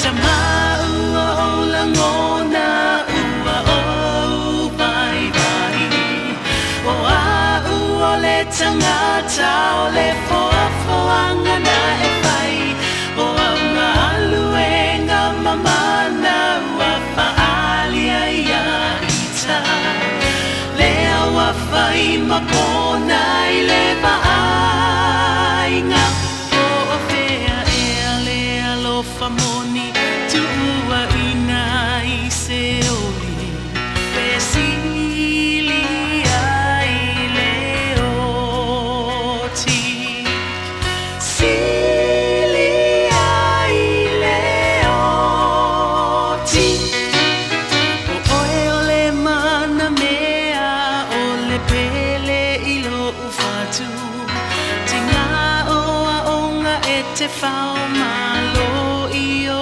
umanatu o tala ma upu whai ele i fo i ai lo ualu atu ma la upu o a umo o e o e moa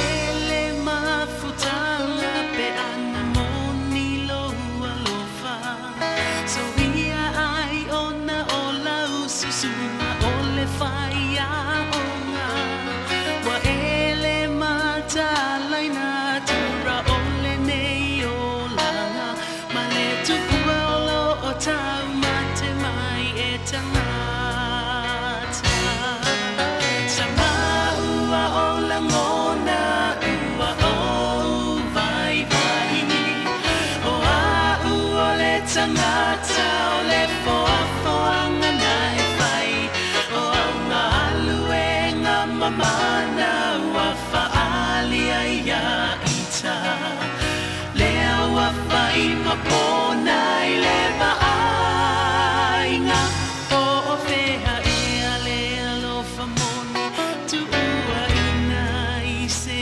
oli e sili ai le oti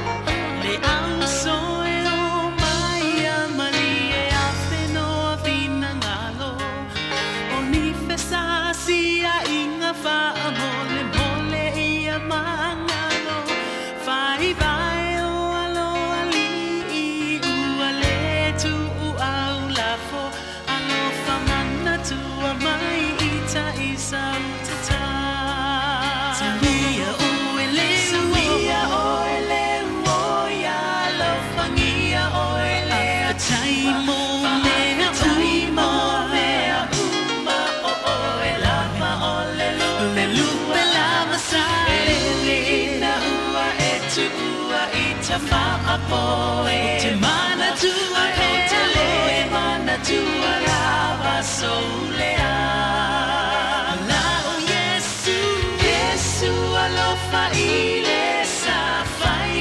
mamana mea ia moni le wha amanga longa i le whawheanga i lea ma tofi mai i le langi manuia o le lumanai ia aua ne i toe a awhia i se tasi apia e tofa wangata ho umana o ngā o lo uwha ama o ni ua e iloa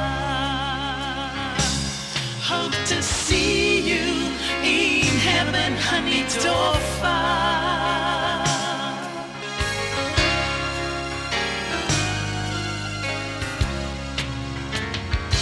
O le wha toa uma o tātou tui pui pui ar Covid si te tau ona whai. O se au wala i tau sia lele i ai tātou, o tātou tua a mātutua, mai e pele i ai tātou. E pipisi le Covid si le vau tangata, lea e ono a whai na ai tātou uma i a wala ese. O nisi tangata e sili atu ona tinga aina nai lo isi. Mo le pui pui a oe mai se mai onga, e whautua ina le whai ora tui pui pui ar Covid mo tangata uma ua 5 tau sanga malunga atu. E le ai se tutongi, mai ma whai ona whai pea uma le ono masina talo ona whai lo tui pui pui la ta mai ar Covid. Pena e maua fo e wha mai. Mo le whatonu ina o sau ava noa po le fia maua o nisi whamatalanga, whawhasota i lau fo mai po le whale talavai, pete tanga i le bookmyvaccine.nz. Beta Drive Doctors i le taulanga whaatau i maangele, whaapea manrua, mo le vaenga o so ngase pe amana o mia. E whaatino e fo i ma tuipui pui o le whana witi, o tuipui pui la COVID is flu iwa, mo i la tau is flu tausanga malunga atu. Whaapea ma tuipui pui o le flu. Pala au telefoni, 255 25 iwa. Mo so wano e whaatino ai nei au nanga. O fisa fo mai i maangele i taftafane o le McDonald. A manrewa i taftafane o le Faletusi po le Public Library. Beta Drive Doctors Clinics. Taimi tole mai lea ua sutolu minute o na tāna o le tula spulu. Tāne tula spulu, nātou tātou tāna e pēna whaponga i le so, panga solo leo tātou proklame te tunu. Lom nian malo le tātou tunu, nei Taeao, tātou mō mai, a ngai tulu pa iunga po le vai aso leo aso paraile. Ka meise o roa le aso paraile. Pa mora kirisi masia, peo se aso po le tuli ngō pie. A wafo iwa, manuia ngā nuenga i lea lofo le. Manuia fo ia o onga nei tamaiti. E o roa le aso paraile, peo le aso lea o mapu ai ngā nuenga ma mapa, pi tai tungai, i lea tiute, e o lea ngā nuenga, ma lea ngā nuenga. Ia apo infa pi tauli i lea tui. Ia mapu lava i au lofo le li i manuia le tātou fo launga. Le lau tātou anga i mai le Taeao le aso paraile, aso nai, aso sa, o uma tātou le lotu. Ea, o le mama ai pēr lea i le soifua mtātou no nofo i atu no maho, o atu ua nau ele entou soifua e ai mola e taitu. Ea, le lava tātou te atu no maho, o pēr lava tātou te ho i ai. O le upo moni lava, tātou te mana tua ane li. E wapo i wa umana pa tana leina i tātou li tana le su ke riso. Tātou te oa la e maaua nga i ai lopi ngalo, ma lo loto i le lofo le tu e ala i su ke riso. Tātou te sāwa valia, ia mwhātau te oto mai tu lou le ngana, nei o tātou tua a, tā oto mai te sāu pai langi porong. Pe me lupo le e tangi ai o fonga matalinga o taito. Upo tuu mai o tātou mātua e le ngalo. Ia pai mai, le tu spaia. Ea oa e le tama tu Samoa, pa me matua e le ngalo, e le ngalo. Ai moni le. E le tai ngalo pautuanga nei o tātou mātua na o wina ai tātou tsāma bani ai mawhaiti fi ngano le li tautua nāre rotu e te papaponga pēr o le Fiafia o mai se pai le Fiafia la pa pēr la o laike alu e ka alo kikiki o le bolipo au ka alonga ai ke alu a laike mangkua a wāpoi e ke kuai mai lo a le o le ali e o le lua le wha tulong ora i kamasa sao i e le fo ia la laike alu awa e manatua ke akulo pe koe o le apo le ono e pa ele toa Fiafia. Ia e te sauwha i ele i sauwha i marita mamaritina e sauli le Fiafia. Ia wā te whaponga mo whanongo e o marita i minei. O mai se whai le Fiafia. Ia, mo ame mtau te sa. Ia na tani e leo le sua i le Fiafia. Ia, fora po i tō whanga. Mano lono, men tātou anga i mai ai tō so i fua mai ai maola mai te tō. Le ngano. Ele ngalo. Pela vai ni so el moni so el pa marama. Mama ai si ona tuno. Mana tua sa mo la chalo mana tua va spo. Ya la fa to al parliament po. Po inga spul balu. Ya trato te talo le ni yelon file mo o ani so to langa o va penan to so ai. Ya tato te mo mia lamba pe lofo le li so so ni mai. Ya non po ponga pe lamba tau langa atu ele umor pinga piling. Tātou te tālo mo tātou tunu. ina ia hialfi le mo le li ia ma fa nga pilinga le o tu lai mai le malo fo ia ho pongi ia mta to talo le li o a foni patia o sola pe mai ngalo tu le nu o ngalo ai me wa ve le upo ta to le tu lo pe mai la fo tu le nu o ngalo ai me e le to mantua ai tatu ta mo e puno wa ilumina o le ala tanu le o ai o patata mai ke riso e selmana ia tatu saba manlia ma fa ia pingano lo tatu tua ai mana tua pe Samoa lo tatu no e pele o to pingano mo tatu lonto o ani si pofuanga lo tampai mai i ai pofuanga pati mo le patonuina o le mano fo ma patautonga i le nama ia so mo tātou te tālo i leni. Ia iailon while mōng whataruina mea uma, ma mai e lea tua o mea moni, sāma mandi e lan whanau. O lama o monga whaalupe o nau mati le loto, o le mātatau, o le pāti, o tū lai mai e tai le malo, o le mātatau i lea tua, o le whamaoni, o le alofa, mana tua, le whamai papa, o le malo sāmo, whamai atai, whamai lea tua, e nganolo, ia o mea nai o iai, toa i po i lea, pālo pesasi langona, ai aoa e pesili i leri, so e sua malie te le mo le pesili i leri, pe mai, lai pai ma le poto, aua te wha moe moe loa lava ta mai, mai le maa ngai o upo e malkusi pai, aua te wha moe moe loa lava ta mai, ai wha moe moe le anganga pa ia o le atua. Ora mo kua maa ngai ha, ea, manuia tu lai mai o le pāti fōu, Palmia, auli mani toa, ia, marona awaa, ia, o le whamaoni, o le mea nai pia sila ia i lo tātou tua, nisi po pāti, o le whamniaina, la e po a mai la le upo le tunu, ia o tō nei, a mātou Taeao, mai le mai, maua upo e maua le pia, ma le pia le mū, au noa ma le tuia i wha apo le sami, wa uma le na, na maliu loa ke riso ka lepe le pānga e leo toi lua au watasi. O le whiara whani, ai le ia whio le li lang, ia tōno nofo whiara whani. Ono minute ona tāre o le tō la spuru. Tau tua le Radio Samoa, so lima iwa tōno a mōr programi o le Fiafia mai show, ia se iwa iwa le tō la spuru lua suilin fō, pats mai po lea o le ptalenga pōmua, po le ptalenga ia se Juan Francisco ane tō te mafuta, mana tu ole utato ele safari le alu or kai mile alu olo ole mkoa vambea ia ole mkoa vambea tai Christina tan vasa so ipo mria la sunga taito manuia la tute ele ta fo le foi de weekend lo fatu fatua ya ni o folau mal sunga le pa pengainga pamliatu ya ila umalanga wenga watu ya America Samoa tai an lofa tu nei me pone Christina tan masa pa te tele lava sis lofa tu mo lo ma ainga ma ria po le weekend ma puta mai me pone tai mo lo anga le fine ma ainga watu ya America Samoa wal mal awole ni man tua per to tano awala ni pa mo sei si le poto ma ta mai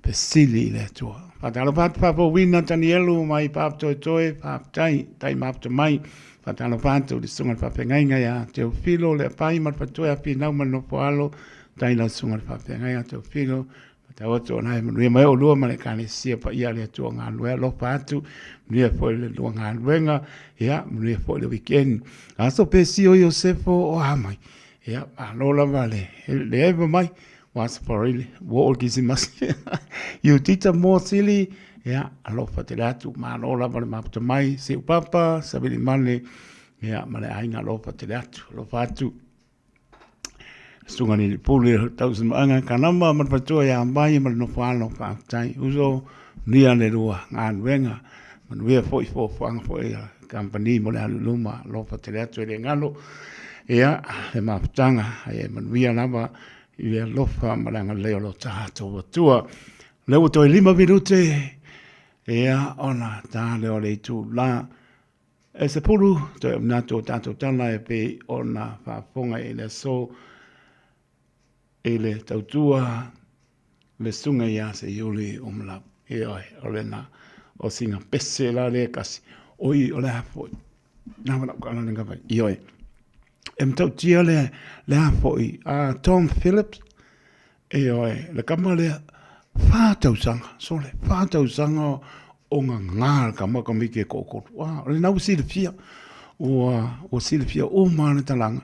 O le winga lau tala, a e tangai I mea sa nofo ai, si fi aku, le tu o le vau, le tonga, le vau matua, e tangi wha u le loto tu lo le upo e whanga nei le e momo le loto I le alofa I anong whanau.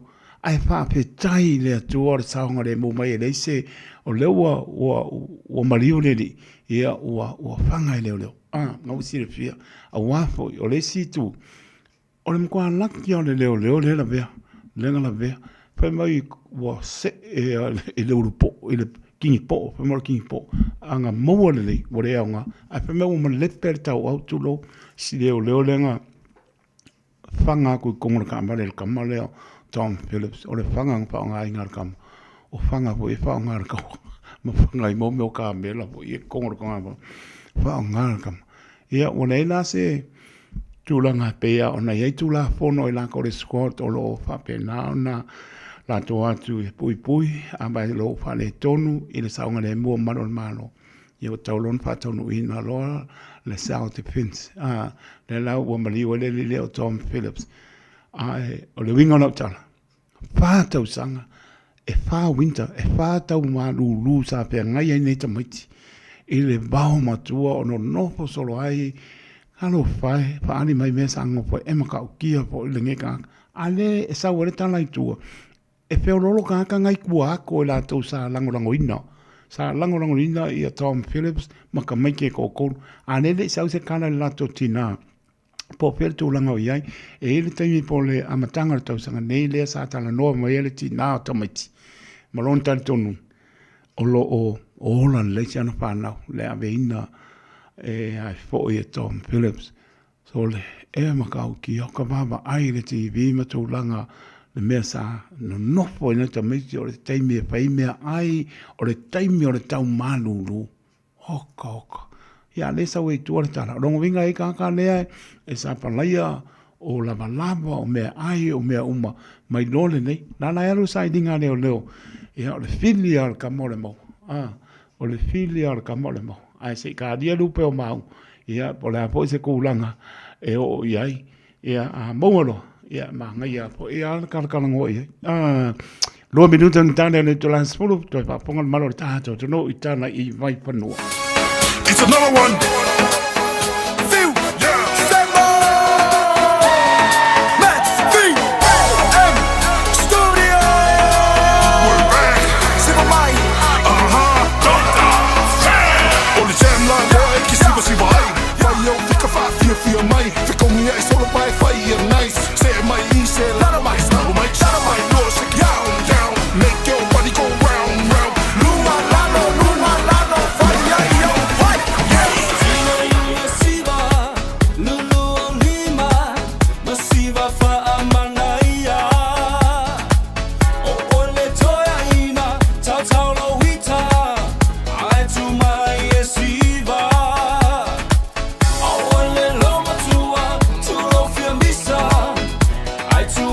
Yes,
se vai ngale nei telefon mo ni Taeao mai a te New Zealand ia wa foi lo no fota poi mai e foi mai o tu le New Zealand ia lo foi na tu le tele se lango lango nga lo nga fale o leo i de Pacifica au ia le pare mi o New Zealand fontanga de fono ta le Pacifica o suia ile Solomon de Vasoneng o Christopher Luxon mai sta Euro Pacifica sa fa alu le sona na fi munda e tu samari tu lai alwai ilva le mai honiara sa fa'alua i le aso e sa'olo toi ona te noi mata upo e noa lea mani sui o ni ofisa ma lau tustala e awa iai. Ai ese mai ai whonatanga au tū, ai o le whonatanga Luxon ma le pāre mi o fitis i veni rampuka, sa taula ia lea i le ngāru lue whātasi tū la whono ma whātonunga.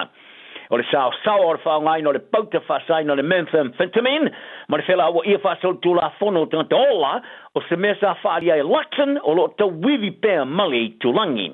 Mai ta wai ini nai masino o tonai sa failo ai le por kalame mo ngalo nga fa le Pacific le Pacific Policing Initiative o lo yai ma o lo yai fo i tau o lo fteia i New Zealand i le tango fia le fo ala fa sai no le meth ia por aisa pe o nei lo ai fo o le mele e au lavo na pui o tatu tua o i le Pacifica o le por kalame o ngalo nga fa le Pacifico i Australia le Pacific Policing Initiative e fu e fa vaina no fonga moa o onga ma fa ngā ruenga i vaenga o leo i le Pacifica ato i teimi o ni fevesia inga fa lave fa le natura ia e poni fa lave ma tau tia tupu mai o se fa tinonga sa fa ia le teimi o fono tanga ta i ulo malo le tau pulenga i sa mori tu sanga uma vai fa dia Luxon o kulupu e fa mau poina sori ngā tula fono e fa mau tu i Amerika ma kulupu e fela ua ia fa lau fa sain e Mexico wanga i mai le Pacifica ma ua mo mi ai motu le tulangi ona ngā lua fa tasi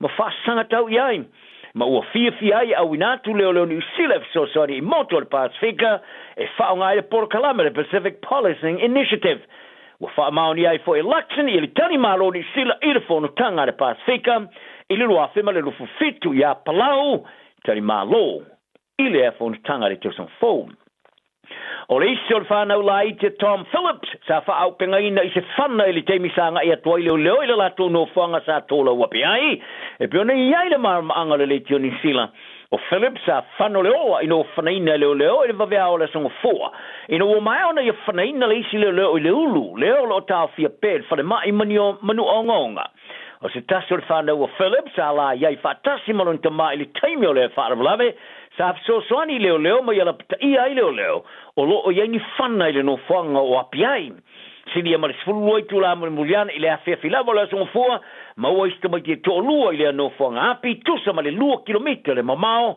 ma le vaenga tonu sa whanai sa whaari ai leo i se numero ni whana sa mawai ma i le wila pau wha po le court bike e whao ngai whaatoanga sa whao ngai Phillips ma lana whanau i le teimi sa whanai nai ma se vaenga o nisi whana sa mawai i le lato no whanga api o le ta maloa sa so sola ma la lafi ma lana whanau la i te totolu i le vau matua ma le maunga i le tu malo wai kato i le umi ala tele whato sanga ono se mata au whaare tu la fono i le la vamalon to lua le tangata e avi ai le vava aingo tamaiti o le temire wa iwa se folo ma se folo tau sanga le mahatu tuo nei tamaiti lea o iei nei i lalo le tau singa ne malo o le leanga o le ea e mana vai ina tutonu o fale wa whaavasera ina e whaarua le tusa ma le tasi le piliona ta la le tau sanga i tupe whaalu i tau singo soi fua maraloina i New Zealand ma whaai ti te ale tūlanga le leo le manuia e o iai e pe ona whaari ai e stangata whapito e soi fua maloloina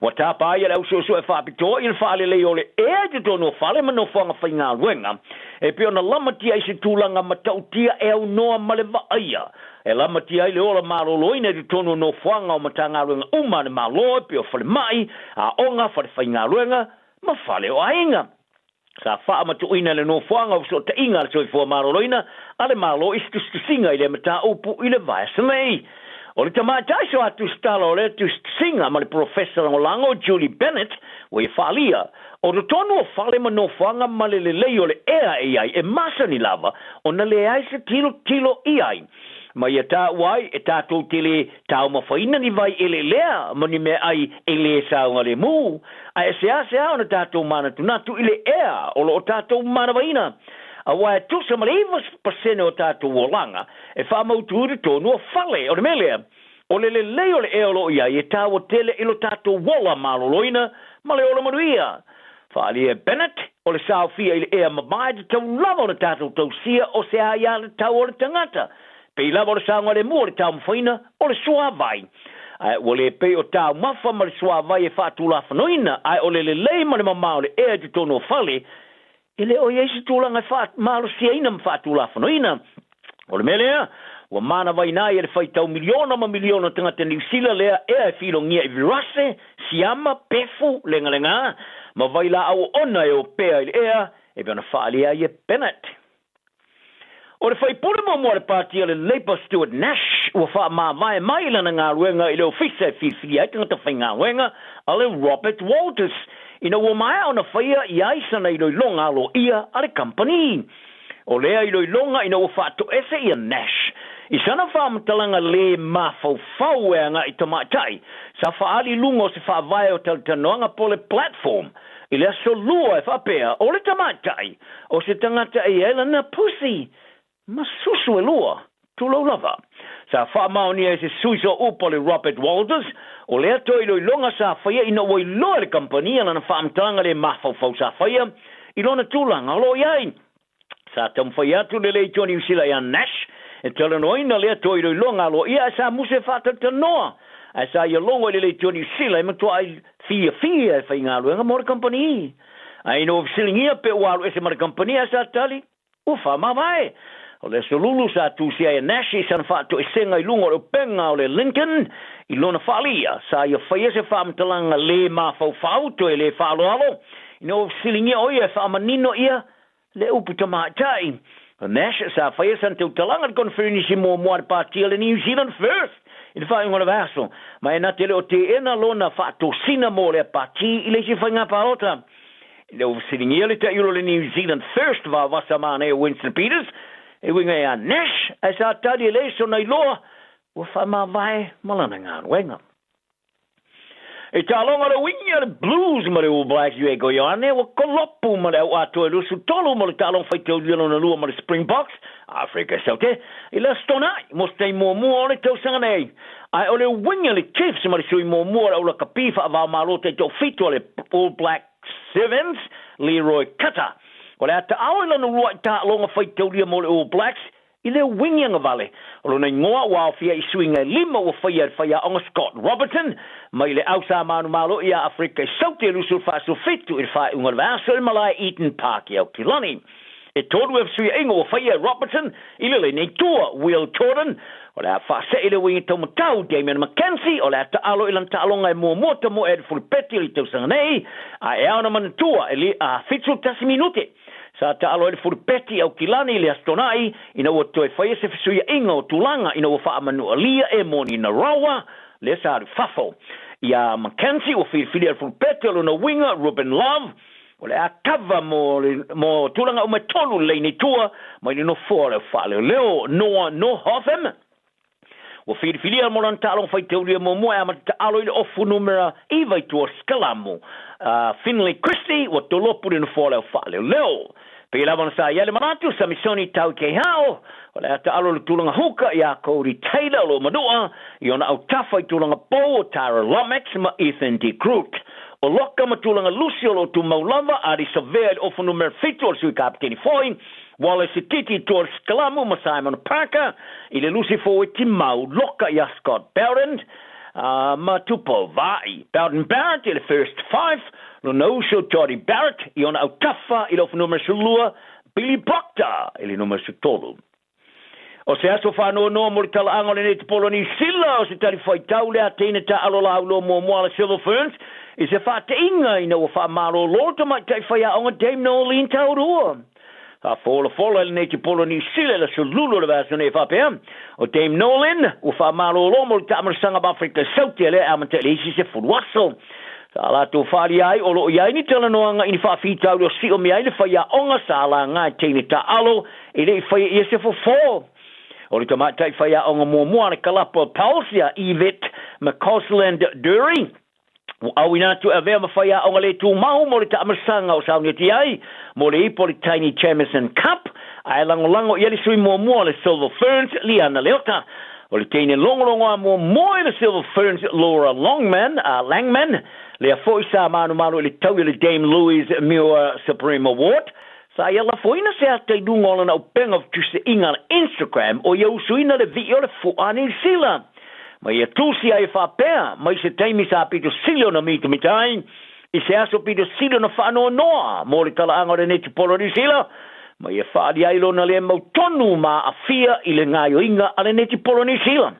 O le isi o tene ta alo lau loa sa mo longolonga mo mua sa ta alo whaatasima Langman, ia Maria Folau, sa ia whaaso ina le ata, ma ia whao popo i eiso manatu whaadi ia whaapea, e se lau pasene, o le ale me o tupu mai, 100%, what the heck is going on?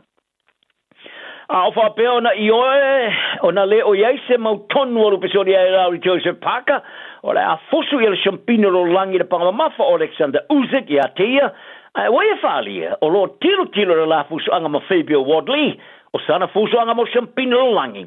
E le ai lava se mea pito sili atu ona mana o iai i lea numer tasi il fatu la fanoina ona fusu le WBO, o le fusu le champino lo ia uma fuse fara langi Uzik o Ukraine. Peitai, e masa ni ai on e wala fa politiki tulanga tau tupe mara mia fe alo o fa e tama fusu, o ni vaenga ne o fa fiti ai le fa nunga paka, e lui tau wina ai lona le lei o iai mo le fusu le i le champini. A whaadi ailo na pule ni sila nei David Higgins i le Sky Sports, i lona langona o iai e leo fia fusu ia Uzik ia Parker, po le alava le mafuanga. Ai o le ala matia ia Parker ia lona tūlanga mua whaatu la fono e fusua i le fusi, a le WBO i le fusu lea ia Woodley. Manu ia le aso, ma ia te roni i sila talanao le so se iuli malau le nei. Talo fa Samoa. Wa ule nei o kasputi alu, a wale suia le ngila ula ule kio. A eva mai ina se fudu lima iwa kolu, a mo, Radio Samoa, vevela a.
Radio Samoa. Taslima iwatolu amo.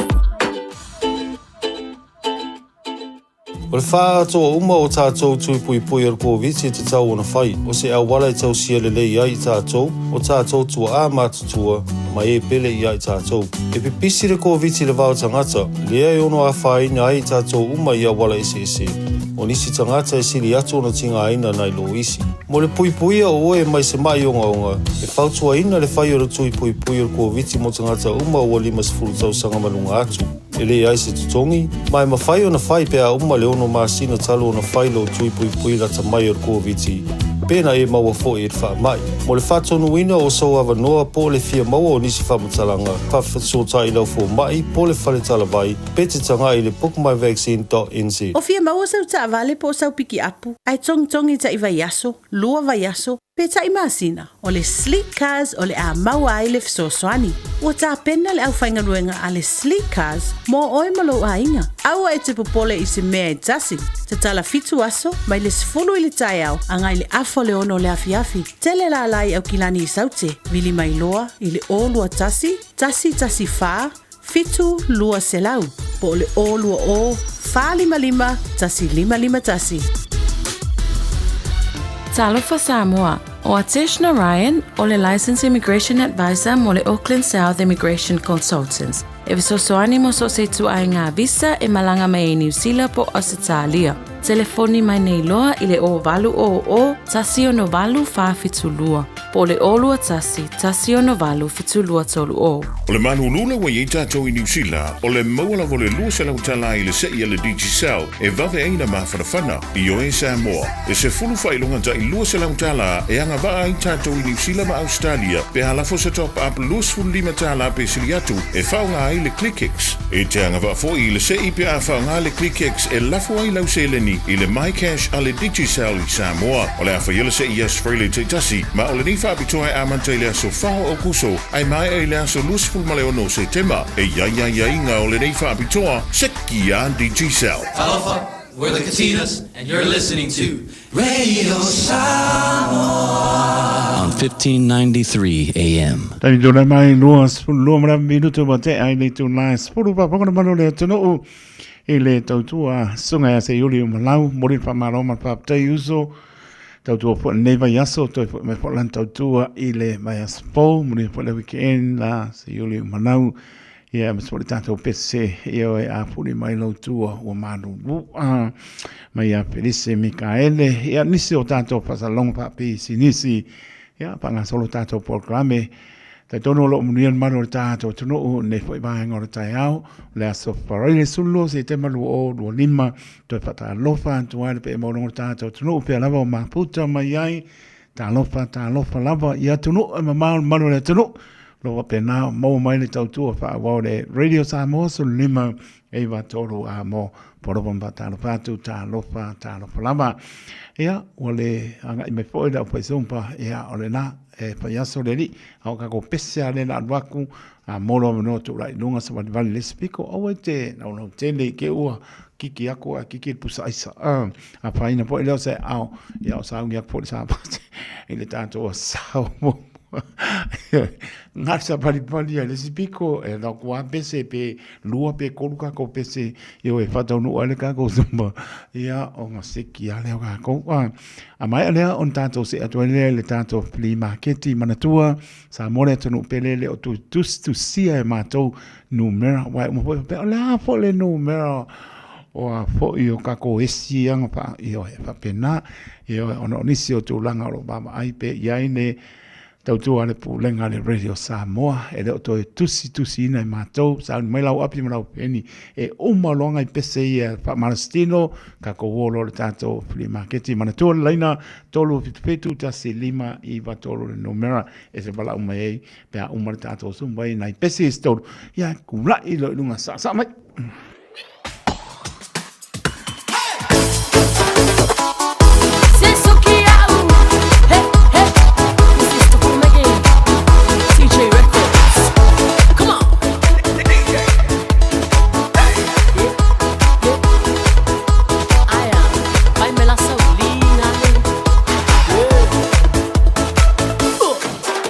Ali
su su e ves panga e fai fa manga yo que le fai que hoy si au calen pues a me la ia a to ele fane i pu o fu o ati fa fa lunga ngata la longo momo anu vo ti pusi sa solo fa no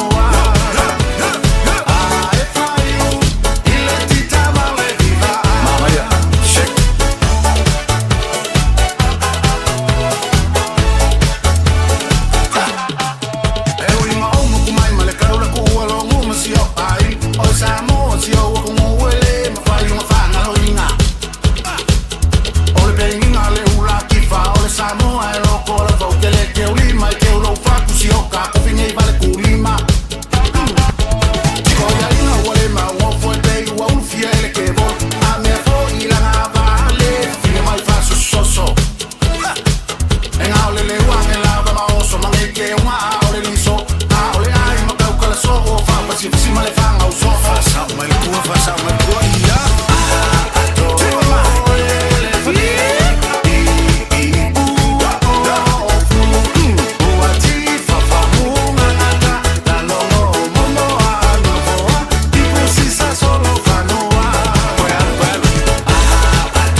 Ya, ole tanto masih lenga. Ya, tonu orang kwa mangaya. Orang kwa mangaya.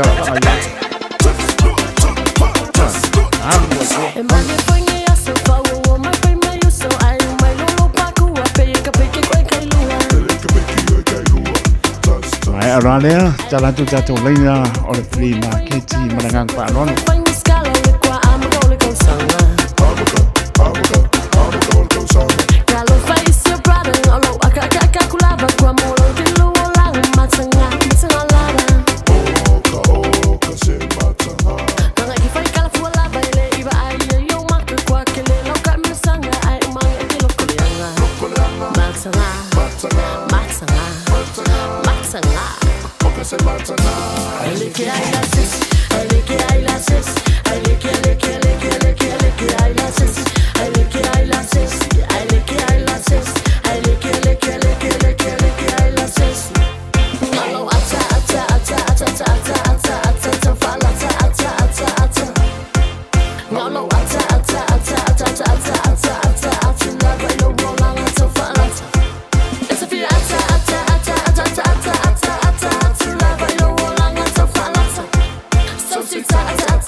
Tonu ia mo posina pamalastino le Taeao o e lama lo fa tamana ia tonu lama ia lama fa ngayoyo tato tino ne ia mo pele manosi le taimi mare taimi ia male tau mafa paneni la to uma lama fa malastino man le Taeao ia le na bakwal pese faia o me mo wai lo fiafia ia te la ngona i fo le manosi pa powina ia me uma fa mo i le toa malana fa mano longa tatou ia mo le tolo to so fo na mai aso te tono la patonu ina mai fo i tia ia male sunga pe ia au ia la po proclame o le sumba no tala tanto leina mlangang pa no tolo pitu ta si lima i tolo numera manatua e le to tu si ina e ma to numera fo ia mai ta pena mai lau api ia ta pena mai malau peni e umolon tu mai le lo lunga ia ngau umang fa mau ia malanga fa lolo tolo pitu ta si lima i tolo numera ia mal au mai ai ia walama le fa lauloina ia o lau lima kesi ni ta malanga fa lolo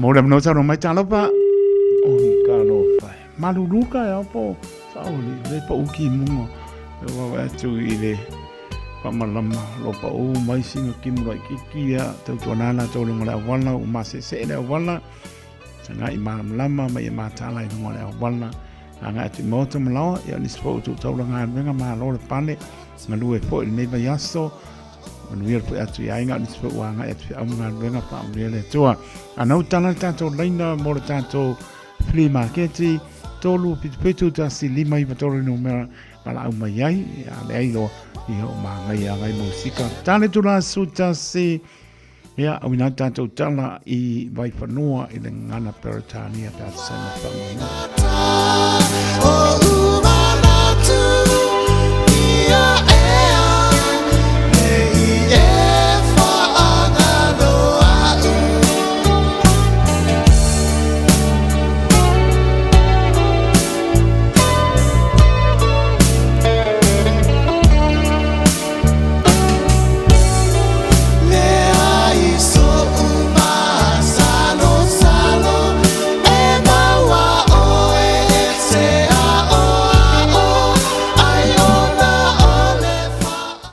Mora mno sa mai talopa. Talofa malo soifua malange mahala sunga le awa o taito. Faftai malo hotina le patisi mai au mora ta mno. Faftai molo o mno se o la flima ke ti taito ola ai. Ya. La se ki asila ulau nga o nga o foa nga lua ngo foa yo kau. Au ke sia va kua i lunga po pe o furka la va kua sia ula le manga ya o. Mana ya. I fa o le te to paunga. Ya mai le numero tina ba la o tu tanga. Ya. Ya o la numero le o lua tashi. Ya. Lua to lua. Ya. Valu fa o. Ya. Mo le la fa pong ma le tno fa tai. Manu ya po le weekend. Ia fa pena fo taito. Ia sai foi ia sai. Ai lava sai foi ia. Mola mano sa no mai talo pa. Kai mi anger ko pai ko. Mai le me lo da ya. Ma no non sai mai talo pa. Flea marketi. Hello. Kalo pai. Ia sa no mai talo pa.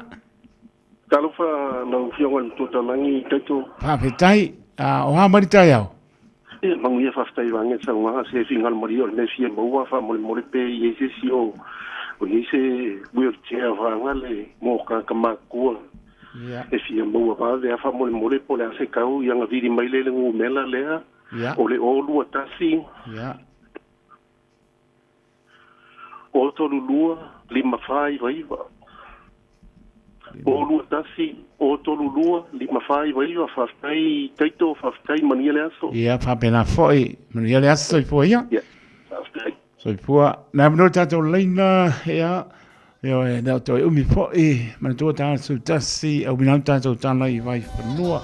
Na mno tato leina mo le tato flea marketi ma le ngang pa lolo, pa tala pa foi ia ta binti Leonard i lunga le ape polinga, Christina Tonbasa, ma no le va mai va pena po ia tai mane pusa ma le ainga ia ma no la va tai na manu mai la toa o misia quasi sua pa lunga le YouTube ma lunga le ape polinga alo fat io na masini anda ko ana mano tato leina ma ngang fa lo tolu fitu ta se lima i va tolo numero tato flea marketi ma ngang fa lo Mola mano sa no mai talo fa.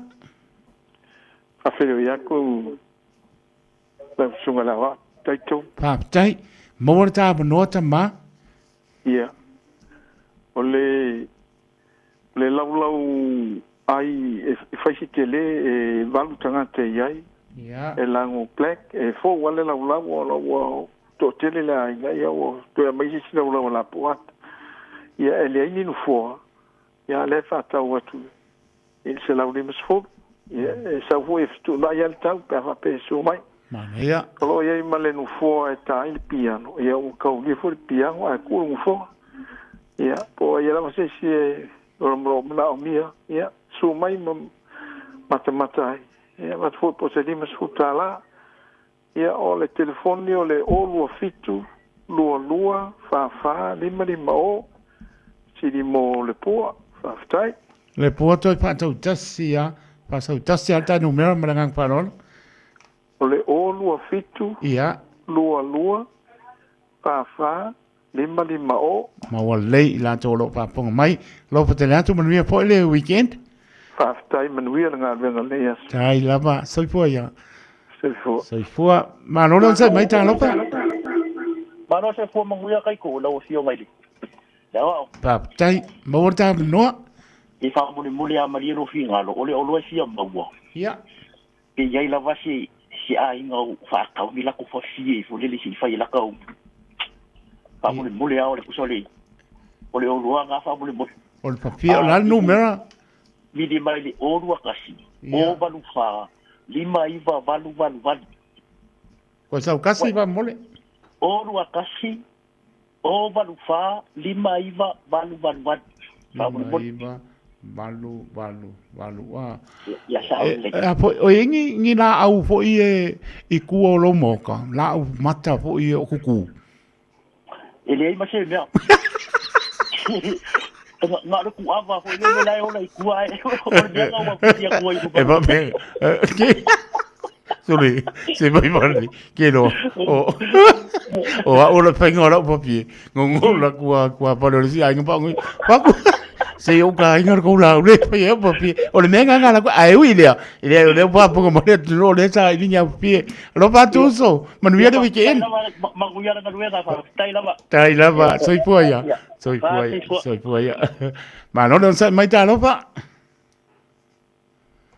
Ma no soy pua. Malo lava taito. Papetai, mai uso.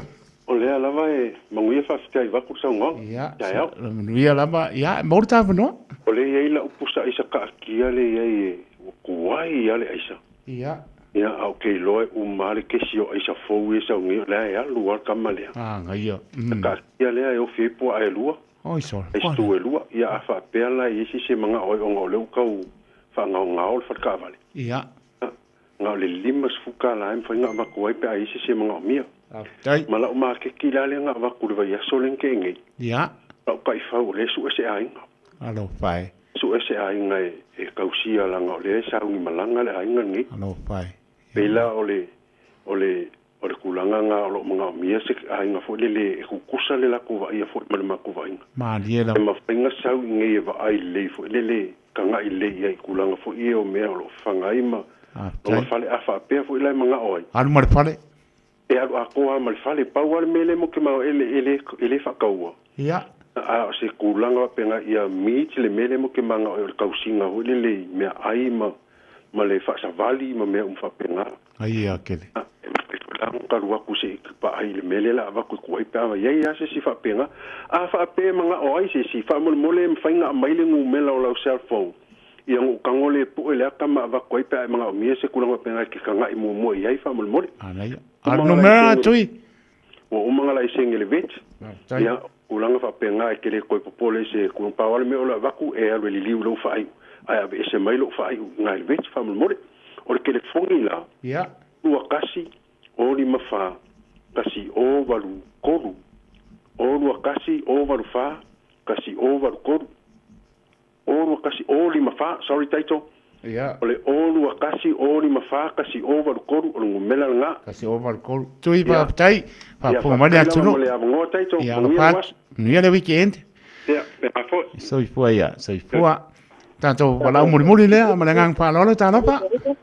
Malu sai po taito le ngo video ko ngo si mala nganga pa mga umia mai te fafie ia o lo kere de fafie i lo fale i pe ia wa le ke wa ku sa nginga i papa toi pa so ka me la kere fungile se kai ni sa mala mole ala kere fafie ia o le o lua ia kasi lima tolu lima fa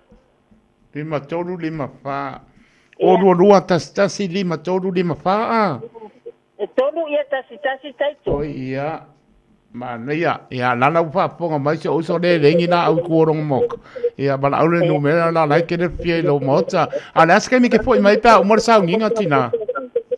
Pa ele mai la tes le wo la ku ir falsa. Ia. E o mio le fiuno. Ia o le lei manuia foi.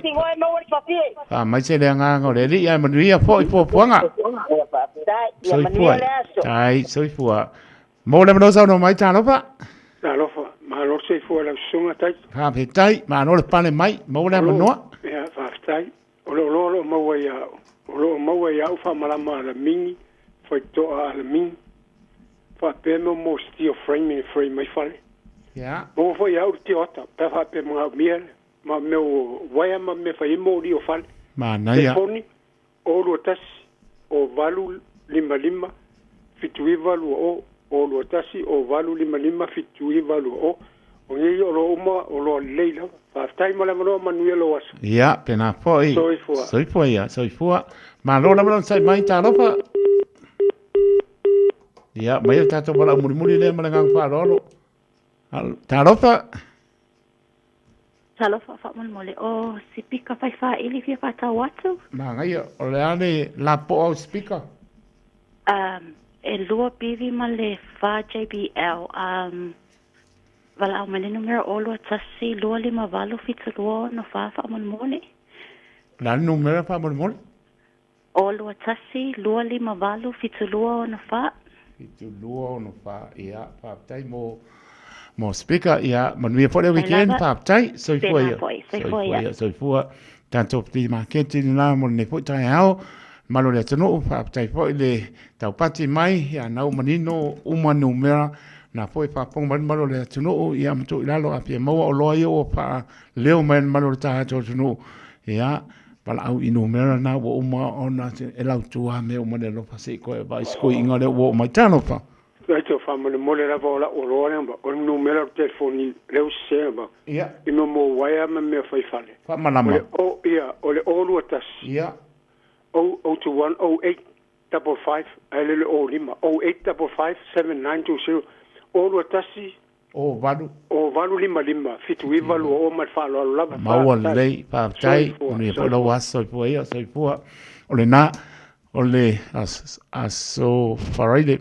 Las praia mua sa pongor tato programe na pli mageti a tai tele ya la ton mo mai no tai tolu na manino pela na ngangi atu le au ona ya me sola penga le radio Samoa e le to tu sina i matou ya no mera por taimi e anga i mai ya o la na usau ni mai lau peni malau pepa ya fa mau lalo e uma ya pentai lau tu me o le lo fa yo le lo panga ne ya para au mai a kongwa yo le ka memorize ko mo me la lu se po ya sawa an wa kwa mlanga pa lo na minute ya on ta to wanga ya toilea e le tato i tato tala i vai fanua e le ngana pertania pe atu sai pe mai le tato musika le mlanga pa lo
mali e musika ileva fate ailo vai vai mai au maluenga vai ai au tika nei soita esa wia wo pia va ai atu wa siva eva mai la ia le alfa i mai otara when you see your malai chick helena wa okay eva mai la ia pia lava o i lau fika avea lava o le musika e mapu ai o tina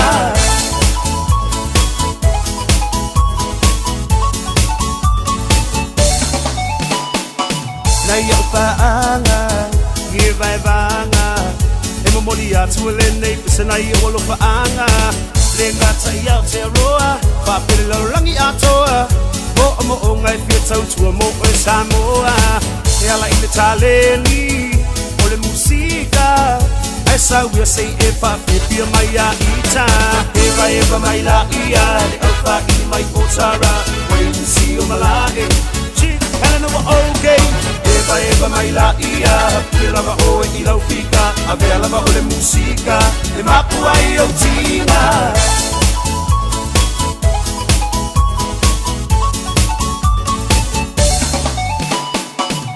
mai i le mapu i tinga papipia i nai o i ana musika mali e musika i leva fate ailo vai vai mai au aluenga vai ai au fika nei soita esa wia wo pia va ai atu wa siva eva mai la ia le alfa i mai otara when you see your malai chick helena wa okay eva mai la ia pia lava o i lau fika avea lava o le musika e mapu ai o tina se fai mai o le nei party e pa o le nei party ai asu foi o le musika e pisa le na party paski mai lo i le mapu oka e ua afu so mai lo ma le mix low so o singa o lo wafu se fai mai o le nei party e pa o le nei party ai asu foi o le musika e pisa le na party paski mai lo i le mapu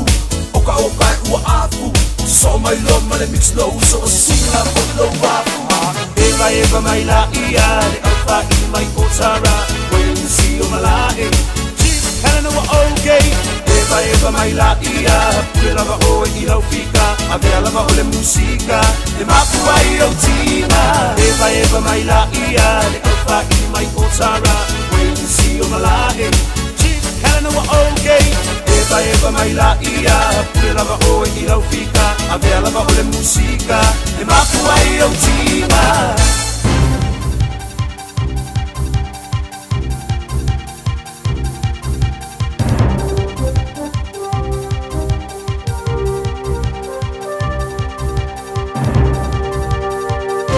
In this update, secondary teachers have voted overwhelmingly to reject the government's latest pay offer and take partial strike action from Monday. PPTA members will not teach, instruct or supervise students in Year 12 and 13 on Monday, Year 11 on Tuesday, Year 10 on Wednesday and Year 9 on Thursday. President Chris Abercrombie says as they face once-in-generation changes to the curriculum, they need as many experienced teachers in the classroom as possible. Meanwhile, the Education Minister says rural schools have been calling for a new teacher bonding scheme to attract and retain teachers. 185 qualified teachers can be recruited to eligible schools under the scheme starting next month. The scheme uses existing funding from the Voluntary Bonding Scheme and the Better Jobs Program. Erica Stanford says teachers can receive up to $40,000 if they remain teaching at the school for 5 years. Small and rural schools who need access to an expert teacher can now use this scheme, and we're making it more flexible for them too. It doesn't have to be a full-time teacher, it could be a 0.3 of a teacher too. Independent reviews have not upheld allegations of misuse of whānau ora funds, but they have accepted a number of recommendations. One investigation looked into whether taxpayer dollars went to a whānau ora-backed ad urging people to sign on to the Māori role. Another review looked into a contract with Pacifica Futures Limited to ensure that no public funds went to the Moana Pacifica rugby team. Secretary for Māori Development, Dave Samuels, says he's going to seek more answers on issues raised, including referring the ad to the Electoral Commission. The Auckland Harbour Bridge will be fully closed to southbound traffic for several hours tomorrow due to a pro-Palestine march that's expected to attract tens of thousands of people. The highway will be closed southbound between Esmond Road and Fanshawe Street and down to 3 lanes northbound from 9 a.m.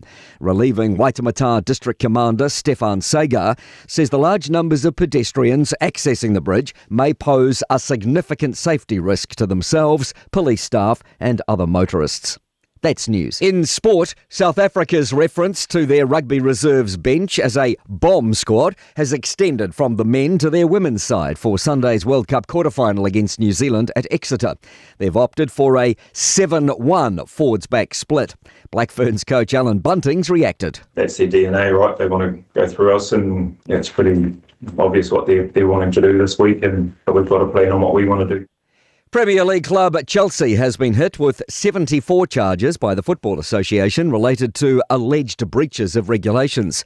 The questions around financial conduct span from 2009 to 2022, when they were owned by billionaire Roman Abramovich. The club has until September 19 to respond. That's sport. I'm Malcolm Jordan.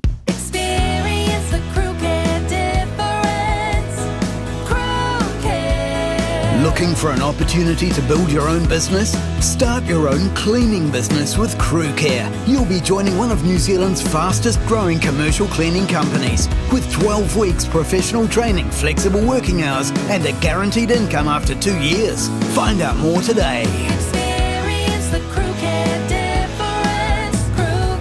Crewcare.co.nz. Whaftai te lava mo le whaatasi mai. Whaftai whaptoa mo le tātou sponsor Enterprise Motor Group Manukau. Awana e misia le mātou whaptoa o whaingoina o le price smash sale e o atu i le tolu a whetala cashback po le discount mo lo sa fo. So mai i le tātou tuatosi i le 5 Grey South Road Manukau po le vili mai i le o Barcelau o na tasiono whaatasi waru. Enterprise Motor Group Manukau tau tua mo oe mo le 5 tau sama. Being up to date with our COVID vaccinations is a way to take care of ourselves, our elders and loved ones. COVID is spread between people, which can affect us all in different ways, some more than others. To protect yourself from serious illness, a COVID jab is recommended for all people aged 50 years and over. It's free and can be given 6 months after receiving your last COVID vaccine or testing positive. To book or find out more, contact your doctor or chemist or visit bookmyvaccine.nz. Tasilima Ivatolu Amo Radio Samoa. Tēnei tōna mahi leo ua 5 minutu o te ale tu lais u tasi.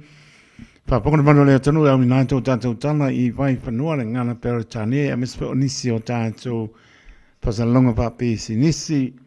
Nei minutu e mama aipo e nei whaasi si langa I lunga o tātou masini hanga e tu leo le programe lei mo oe ea. Ai me spoi le whaatartanoina tong sia Pio Wilson le tautua le Omega Cars ua Fiafia tali tu lai spululua suia lero ni poa e ana su mai poe lero lenga ia pongamua por lenga ia se mani Francis Ioani tau te maputa se e pai poe staimi o le piapi ai tali tono lo manian manu le tahato tono ea o lo pe ngai mga anwenga nisi o manu le tono nisi o tu tau le pe au mga anwenga nisi wanga e pe au mga anwenga Whamano losi, e se le mana iau le whamano losi.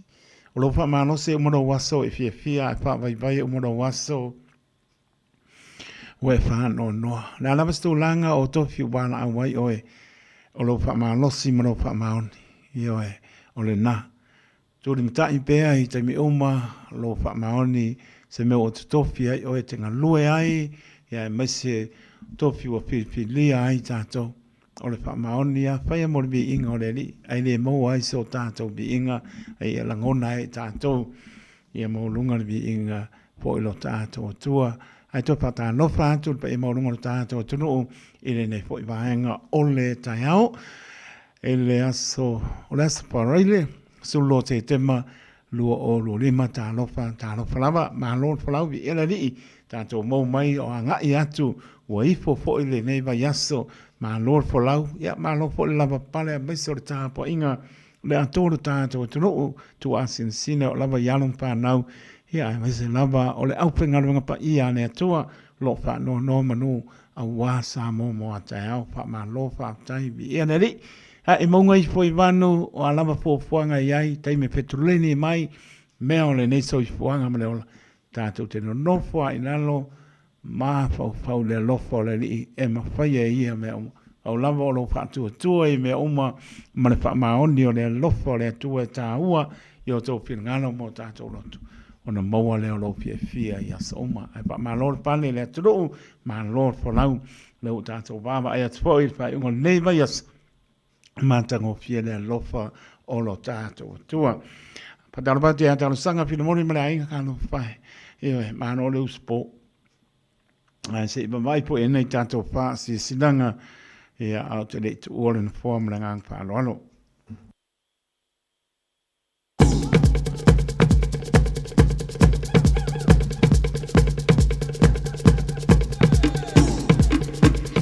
Whaatisilanga mua o le cheesecake shop. Lau whanakeke whaamaria loto. Moa so se flavour. Mo so se pā a moe. Tanga ia ne loa le upenga tupai langi cheesecakeshop.co.nz. Ia, mo se la lai la tane. Ia, whaapea se keke whiriwhiria. Ia, lau whaipoi ponga. Ia, mseisi me se pia iai. O le cheesecake shop. Happiness Pike. Here, a wolo. O le manga ia.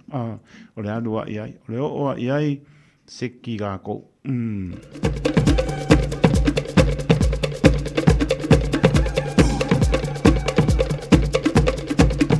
Nei stato whaasisilanga o le whaapitoa le cancer beds and appliances.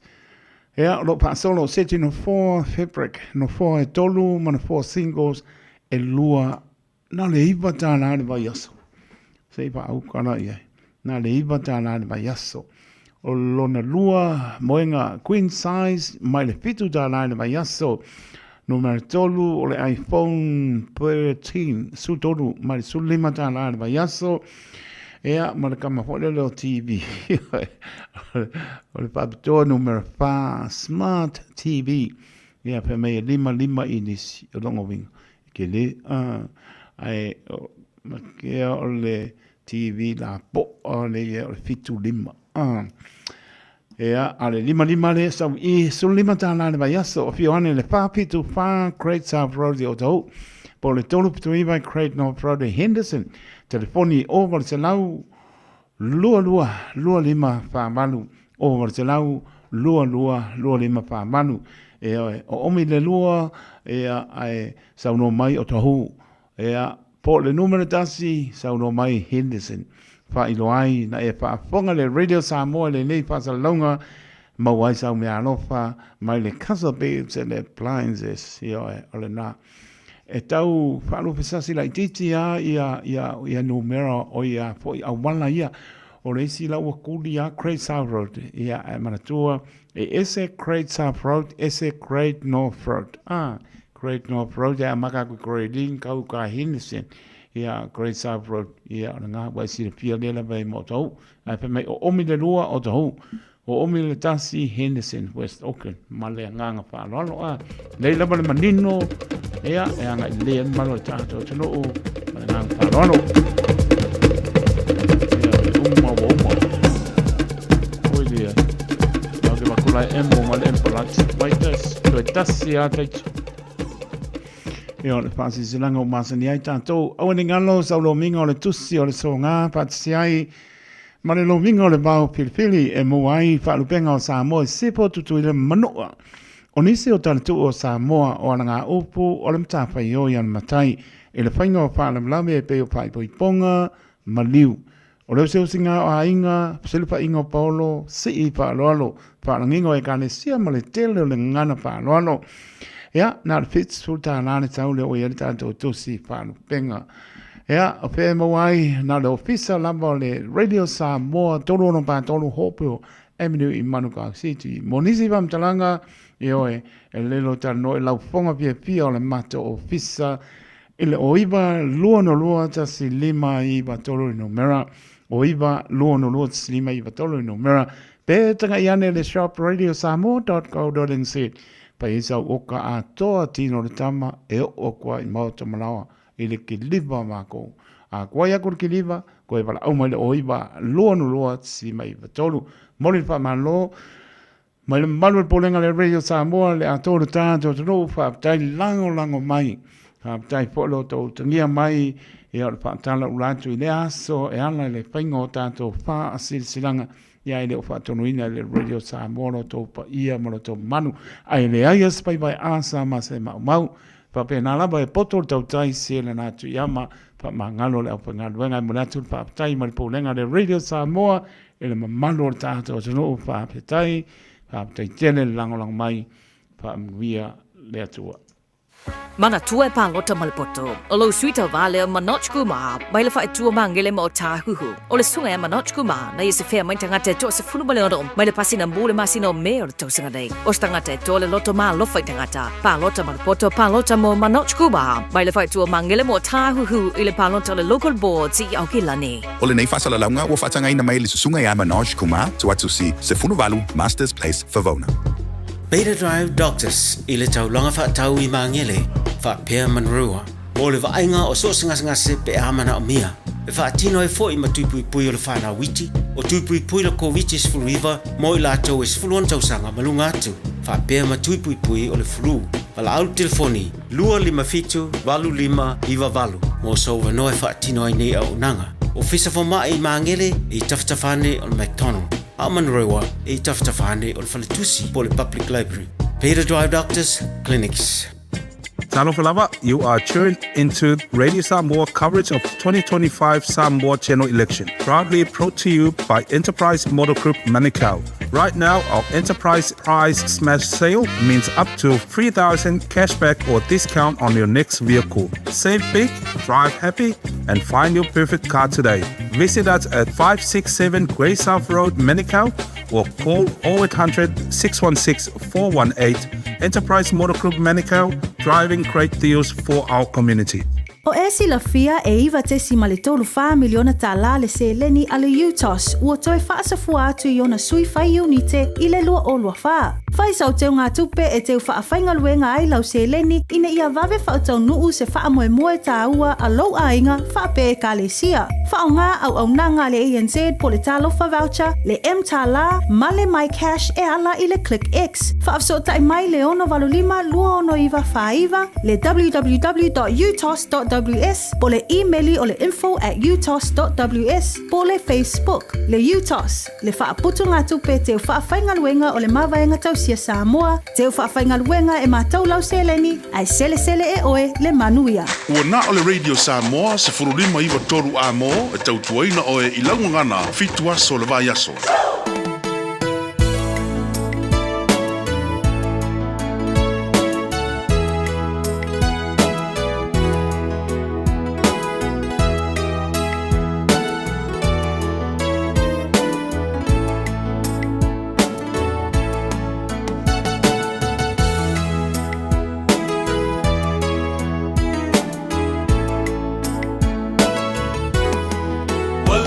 Matala o funga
Se pong maria se o ya lu mana e malo fa ta va yo ana le pese le ngalo po ne so e po le ai o Silvia o mala mala le tunu ia nanga i mai nei mato ma puta i nai tau sanga ia a o ma faiale pa lo lone o he po life sulua ma le apa tau sanga o ma tau tua i le tunu i le nei o nanga le he po life o se mai e mo wale malo se o tino e umi ia wananga manolo ia podele ia ko lo makua au sa likio tu lo fo le ngana au sa likio ia ko ngal lo matua ele fale lo au ke le manga ola po le se tu la ngau sil fia ele pengo fia tu to tasi i tono fale lo ia sa likio ia la pa moi ia spana fo ia ngai manga benga ia mana bo mai ia fai lo mai fai unga o fa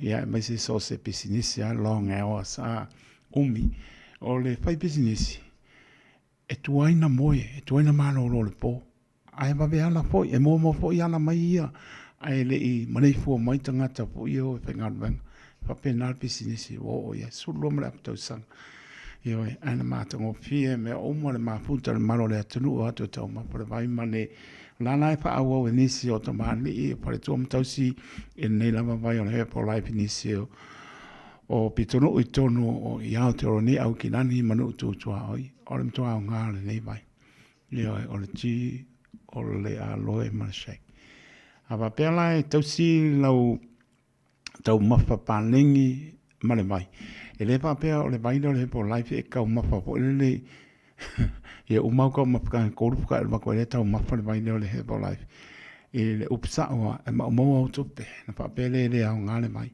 ai ma nei a lo wala po atu pe papea e te piesu o le me o lo fai le por life o lo ia o lo pato no ina nisi o nanga lo ia tamani o le tunu o nei vai em to au ngale tino tangata ai le mpa langa ka mafa ko alu tau mapala wale he po life mai low support e ko sa wale e le papele ke po mai ia nga ano le mo ko fasil ke FC le ai ka mafa pa ne ia usa ba singa so po ani le ia la to maptanga pa ka si mane he po life por nga po le po life au ni si po mai lo pa po ngal mano le ta to no ale tau mafa fa pita o le ne me o le tau si o tau mafa pa nengi ia male manai ia o ngaseki ale mana tua i pea si o so ia lumana i o pol vai lo fatu ia o lo so pa ponga mai Samoa mal per tua mal no falo o le mo musika ngi tawaso mane po iona pa ia mo man ia pero ai se so uso ia ta no mo ia te roa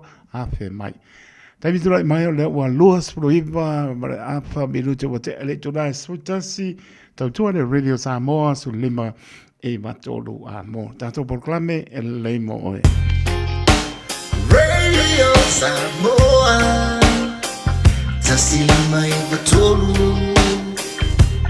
a mo Radio Samoa tasilima e matolu a mo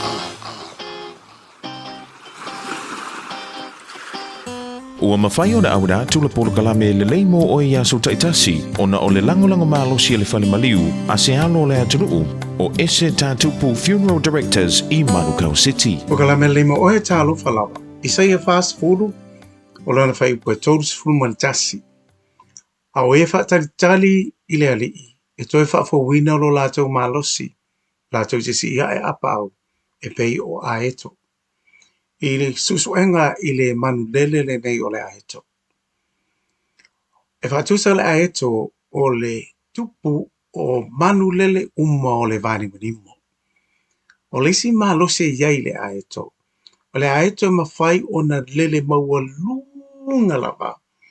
I se maua lunga e le mawhai e isi manulele o na o iai. Vapela iai le manulele lea e whai mapale tui tui o le aeto, o le manu lele lea o le oreva, o le ami o le oreva. E lele le oreva nofo i le tua ua o le aeto, ma tui ma tongi tongi, pe ia futi le ulu o le aeto. Ai whapela e le popole i ai le aeto, e tu ua ia le oreva e whaila na amio. Pau le awala le ae toi fai e alu ese ai ia le o reva mai lona tua ua po lona tua. O le lele lea I lunga le maulunga. Luma lele I lunga. E o lo I le vane munimo lea ua le maa na vai le o reva. O na oso o se loa le o reva mai le tua o le aeto. O le winga tonu lea o le olo tuisia mai e le profeto Isaia. O le tangata ono sai ma whaatari tali a o whea ngai ma ti ngā ma whainga tāo leo langa. E le vale ase tauwi. E iai le saurotonga ma le manuia I lona muli pea ma whaatari tali I le tua. Ia e tā ua lo tātou mataala ma ono sai I tamai o rewa ia o loo wha lave mai ia te oe. Wha ti ngā mai, wha vai loto mai, po a malava ni winga o loo te mai ia tātou mai ia te oe. Ia ole me sili o tātou ana whai. Tātou pipi a Yesu whaatari le wha pipi apa au Yesu.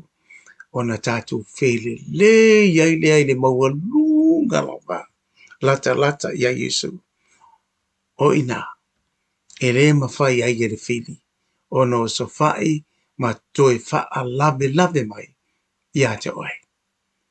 Wha pipi ila I o apa au keruso tātou te while muai.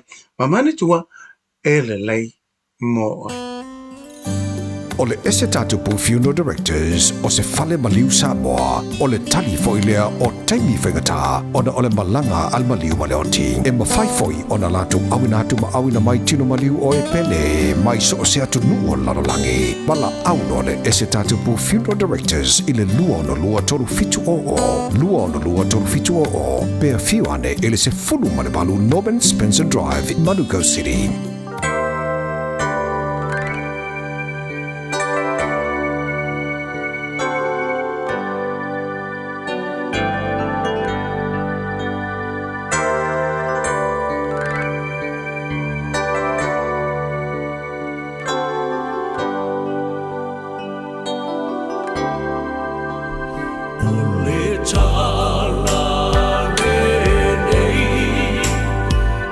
Fiafia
Se pong maria pila krai tena I sea I le talia I nei o ia i o tātou talia le lii whai mo tātou whaola. A mai atu ai le tātou proclame le mo oe te pene ne pasta solia no longa I o sua. Mori wha maloma wha aptai pasta solia mori te pene no nei proclame wha amlia le ria o ngā lue pot ngā benga le tuas wha ponga nei proclame I le songa fua pe a tātou dia I le alofa malanga leo lo tātou atua. Taipi tu lai mai lua, spulua, minute ona taa leo spulua, taa spulua, to e unatu lona lua, tātou tana I pēr whaponga I le so, sui ai leo tātou na fua, so mai pole ptelenga ponga mua, pole ptelenga se manu Francisio ane, tau te maputa se e pai a poistai mo le fiafi, Ia, whangasol mai leo tātou openga benga, ia taitonu o lo mria lama le malu o tātou tunu, nei vaenga fo I o le Taeao le spraia sulua, se te malu o lua lima, ia, manuia la singa o le nei aso lau tāpa inga le ato le tunu, tu asin sina le openga benga stofio nai wharawiti o lo whiangai ma onga, tau tua nā mātua, ia e awa te pāta mana. O le taimea te pāta mana ai, o na e te tala leo le whai to ale te apolo tu lou, o le upamoni ia, ia a pape te taloa mai mātala e langona lo Fiafia a ua te manatu mā e le pātono ina nā wha manatua tātou uma mātou tātou uma iari tau mwhainga mai a la itina i anum whanau ia e o lou sautia le pōla ina le ao e te maua lo Fiafia le I unga o tau mwhainga maua lo mnai Fiafia na I o wano ia e te sila atu a sāmbali whamapūlo o umi po ia malingi ulo I mata o le Fiafia ua ngalo ia te oe le sautia le pō, ngalo ia te oe le laina le ao. Ia mana tau wha ma mulu le staimi, kau over pa ye. Ia manatua, o lo wha ma losi, umane aso e Fiafia. Wha mai mai, tala le whai tōre te apolo, mai wha no noa. Manuia, ne ia som pōpanga po le malo le tātou tunu ua ngai te po le tātou weekend. Nei me nute e anu so tai po le tau tua le omeka kās. Sunga ia tong sia pe rosen so ia le po pe atani tu la por man lua to ono le so ia mai le ile awal all backs man tua po fela mai e te ta anoi e over se lau pasene taunga e ka anoi ka ko umai me o ta longa apa pe le o lava lo ma no se longa vinga e maua pengo fia na maua o tono malai tu longa pena ai manatu ai lo lu mana e manuia e ta tala mai no fai to e joy o lo taimina, lua se lau pasene ta anoi. Wa ao o le kaimi abese ai oe e abese. Le papeo oe, o kwa moe anga o au le stare o le sile ai. Le papeo nan pilipilia me o kamaka ano po iu tato o umai ai. A sawa o le kupia o ke pia. Wa la o loa la mese. Le lama lo malos. Ngo alo o ka milo fa moe lo poto ta alo sa o ko ni ai. Pa manu lua. Ioe. I alon whanau le tiro. Ia, te talo mo alon whanau le tiro lo tāro so stalonga le o batu sui mai. Nei loa e ne kouti lau kama o koe kua lalo koe a Scott Robinson. Ia ingai veanga kau koe kau pare le just mo le anu luma mo ka longa le au koe le skonga ngai. Ia, ngai ia ngai me pare ko. O laki ko mano ai. Ia, ar ka longa le la. Ia, stanonga ta ua po. Taua ia sa Afrika, taua le o Trexie Manuia, manu Samoa, ia te talo po I mo alam whanau, e meso le awa teini o le awa li, talo uma, pe labo ta alo ai, ia o alam whanau, alo tātou tunu, Manuia po e lato wanga e meso le manosi, pui mai leli, ia lato tālonga. O le pasolonga o le peango whaekto e po I le masina teni, ia tu lori swapa, ia tause paka, ia e lupe salai. Mana tōna o I lunga, ea te tōlanga iai, pēo nā sau I tōru māsina tanuai, lua māsina tanuai, pā moe ka ara marakama o Daniel. Ai whai le excuses a le li ngā, whai mai leo ato tōna mānas. A mai leo le stangata po le ea tātou wele ngana whapingo fia, ia awa. Tangata umana maliu ke riso. Se kama po le pe le taua loa, e tātou se ngana whapingo fia, le taua loa, e mai ai mana tua a mai po I rogo sa ngaka ole mo ko ka kia nga mai mar pa mo to I lalo ina ia tu se pa ai mai le a kor ka me sanga ia ai po lalo I le flo no out mai tu se pa ka nga o lono vinga e le ko e mai ala se ska ka po le lalo ilalo top 10 nga o lunga top 5 anga top 10 e kaunga pa kawinga ma opaka was straight ai lunga top la lang al mele va ko por kiki e por kiki le ka mpaya abote e ese paka onge yo o tulanga ele po ka mpainga music le idea le champing la lange fiku e fusinga ye waka kawa ele ise me ka ubao ia ele straight ai opaka o ka ka opaka le tuena le linga ongali kaya ila music ale wa ko nga po ka mil milo nga ya le ku meli singa ka puso mo mompa pa ya inga ila pa kai e ko po ya ilano ko fo ya lalo ko amaka mai olongo vinga ya upaso sono matua pe tu langa nai mata tu po eta tu e fa no ta tu ya le faingo oska ko le ko ngore mai tere lo ka ano i kama kola o le tupe en fai le kupe pe ngo fa ko le tsias en fai le tupe on talepe tu la fono le ana mano se tu la fono ai miliongea e ka lepe e la kupe nga ia tu la fono e ke sau mer ku la fongo me kulang pa penga ya uile talo fo i mole atari po le uso ya chose paka lupe so ai ina ia pa tau no ina ia o ilunga au nga le la ba ko fa upunga le le o yuse pe ia la li kaya ai le fusu paka o se pa mo nga e le fia mai tanto le na faia se me o nge yo ia fai la e kaya le ringa le la mano lo longa o ko mekia a mai uma fusi ya chose paka just like that ko mai sa o e ka le pongai ele fia po chose paka ko ngora mai so ai yo so ai ele mga o ka kele mai fu ya ka se fusi a foi o ke le fia yo o bora ya kai kuranga pa penga po le tato te baba ia talo mo stato tari ia po le uso ia Joseph Park ina ia tonu umalnia lona fa moe se sai le atu ia tong sia pe o sen pa tai o le pa Malaysia ma no la pa tai ma mai pe linda kuinese wa lotu ia pe na po ia talo sanga pe mo mai la to umala ba lo ma puta mai lunga le apia po linga ia malunga le YouTube teno marka ko pese lea se sa le anko le tautua le o mega gas ole na kalopa. These are a primitive race.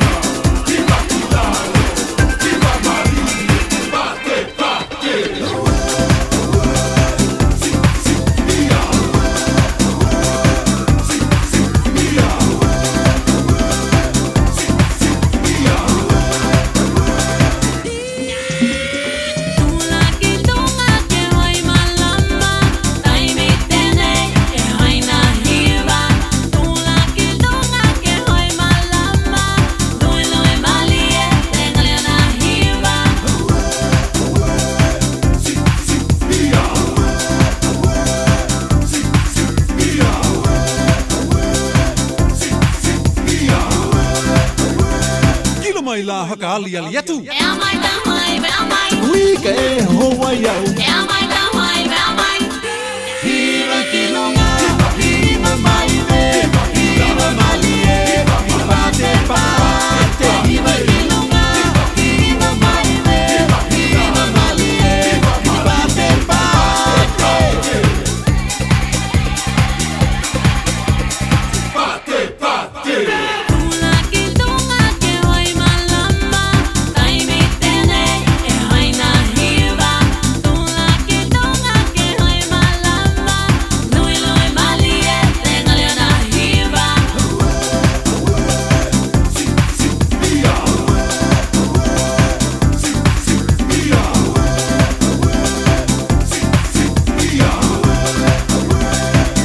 La hakali al yetu. Ea mai ta mai, ea mai. We ke ho wai au. Ea mai ta mai, ea mai.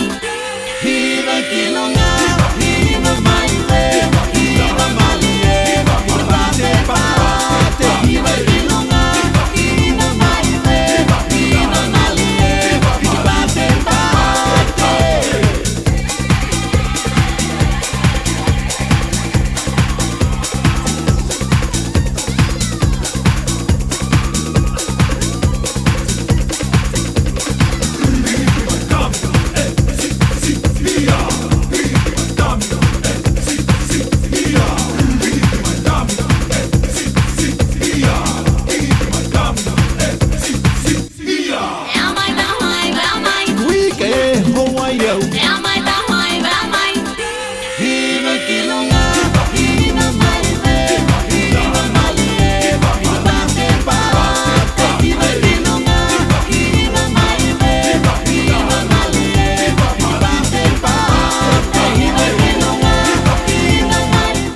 pia mau ana tai me si vai siba. O leo pia siba ina siba ia. Leo atonu marisa le penga le pole tong sia pia Wilson pe ona se fil malo ta to tunu lanta to mtabela e ala le o nanga le o meka kas e ina le no se lau Cavendish tribe I Manukau City le nganga pa lo pa talvati o lo so vane o pa ia mo manu tong sia ma lo tau tu tunu. Ya, so ko mania, malanga la ba ti malanga fa tai le tu la le aso bi le tu le no foto no ni la la. E fa chalo fa trai la suma le o taito ya ina le punto el tan punto la me ti mai. E wa fa pu ana sa mo ba fa ni ko pe tono altero tono to ta to la no sa mo. Pa malo so fu mania, pa malo so ta wa ta ia taito. Ma lo fa tai ang sia la ngona le tasi ia ia oe o le nārama e whai mai malanga I Samoa ia e taimi tala noa mai nei o le taimi o kalango mai Samoa ai e manuia fuanga le toi taliu mori whainga malanga ia tali tono nai moa so ta inga ia mala o whainga venga le omega gas ai lapo atu i o au ma whanawhana tongsia Ia ai le se e lo le pa alo omega gas o ni tū le uri i Samoa o tū Taeao I apo I Aotearoa ia ile mua so tato wa tunu a e tulanga fo so I fanga nei Samoa io e se le bawo tele me maka ia e ngo tele faka u io ko u fula ka u kalo ila io tele la me maka ma na ia ala io e va na ai na ti patau que mo se le ni ia o le mau so tato ani ti to silian ta u ta tu ba o la fa anga Samoa e sile mu la ma Samoa la to ia ai la ma nola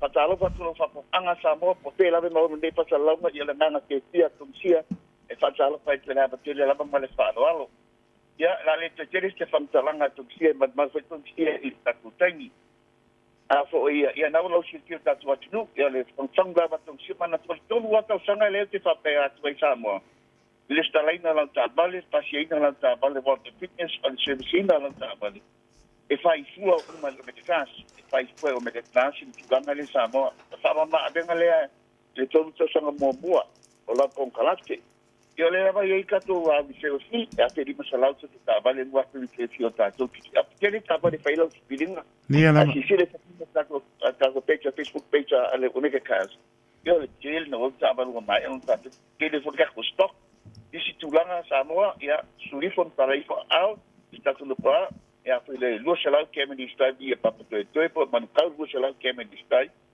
ya tena le poi pena para au mai bo la va ni ta e para au met na to le line o iva lo bituli ma balu ta sua o iva lo bituli ma balu ta sua ai ai já se meti pa si en mo so san ya tong sia ya na para au le te pon te ai o lo tasi pa tu ono lima pa tasi o lo tasi pa tu ono lima pa tasi o ni tele le tua taito I la sunga ia wa fai ba filima to trainer ta to familia fo to man no fo ai amo te ia pa to fa se fo ia man mer wi ena taito fa te tele lava tonoa ia amis fo ia sa unoanga le o manino ma tole mai I le longo fa tulan malo tato tunu e lava tau tua mai lo tato tunu ia fa mo au lofo le ri o manuien tato bana malai ia o manuia po tato e pe lo ia lo fa tio tato tunu ia mtulanga umo lo fa pena ona yan file mo le ri a tato pe lo stai me luma manuia le weekend ia lo so mal fa tua mano fa alo ton sia pa tai morta report ia pa pe tele la belo sunga lo hawa ia sta so I fu mai manuia taito tai so fu ia Sunga tong sia Pio Wilson e lele tala no le olu tasi papitu ono ia lima fatasi olu tasi papitu ono lima fatasi pole oiva lua fitu lima valu tasi lua ole oiva lua fitu lima valu tasi lua le tautua le o meka gas lua salau Cavendish Drive Manukau City mo le leia le lato po tautua le aso mo le aso ai bal au iai e manino e tulanga uma ai ma no fa ten malo tato tano o le wato e malu minuti ana tale o spulua a vinato lo na lua o tato tana su ya no fo su mai tringa ya ponga moa tringa ya se man Francis ane to te maputa lo vanto o le pa Malaysia pe po ya kasiano ya no o mai anga benga me zo malo tato tano ile ne po va hengo le Taeao le la tato o atu le oli ia ona mana ia le ole tato anga ia tu taringa soa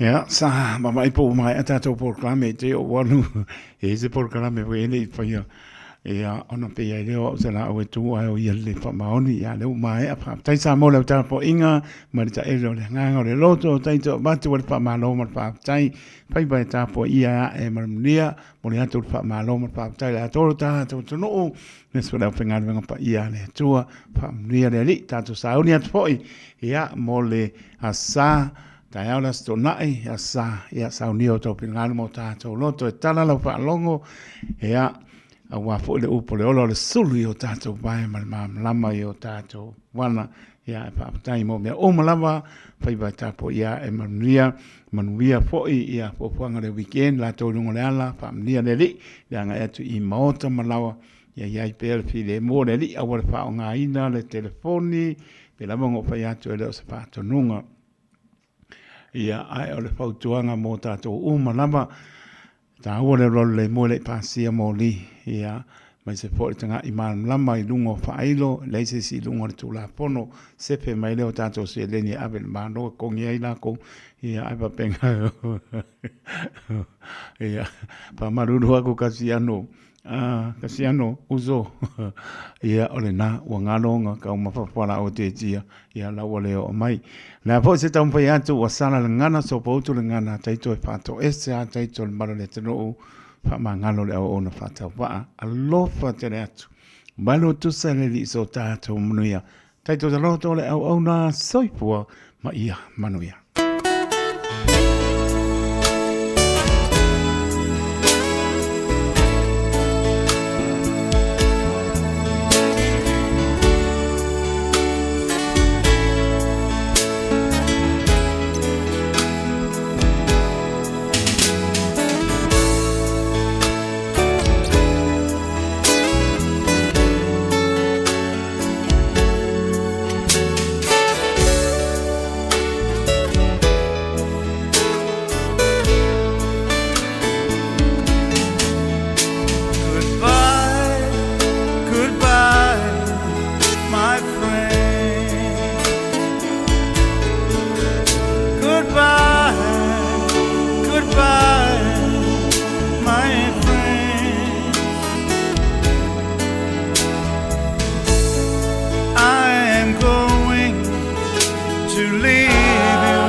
Dear brothers and sisters,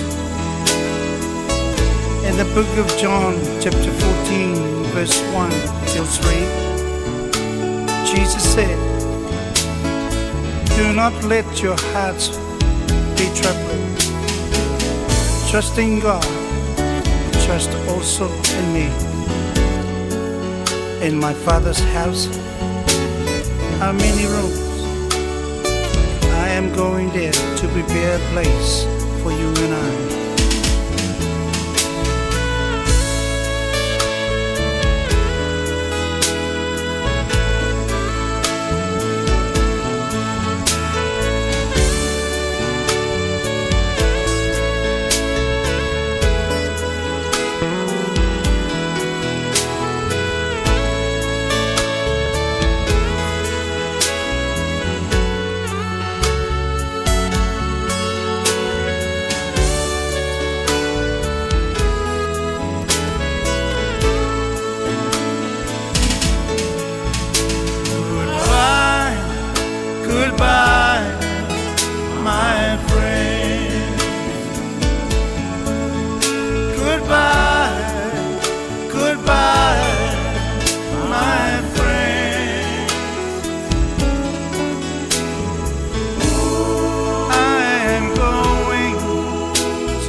place where I belong. I praise your holy name, dear Lord. Here I pray.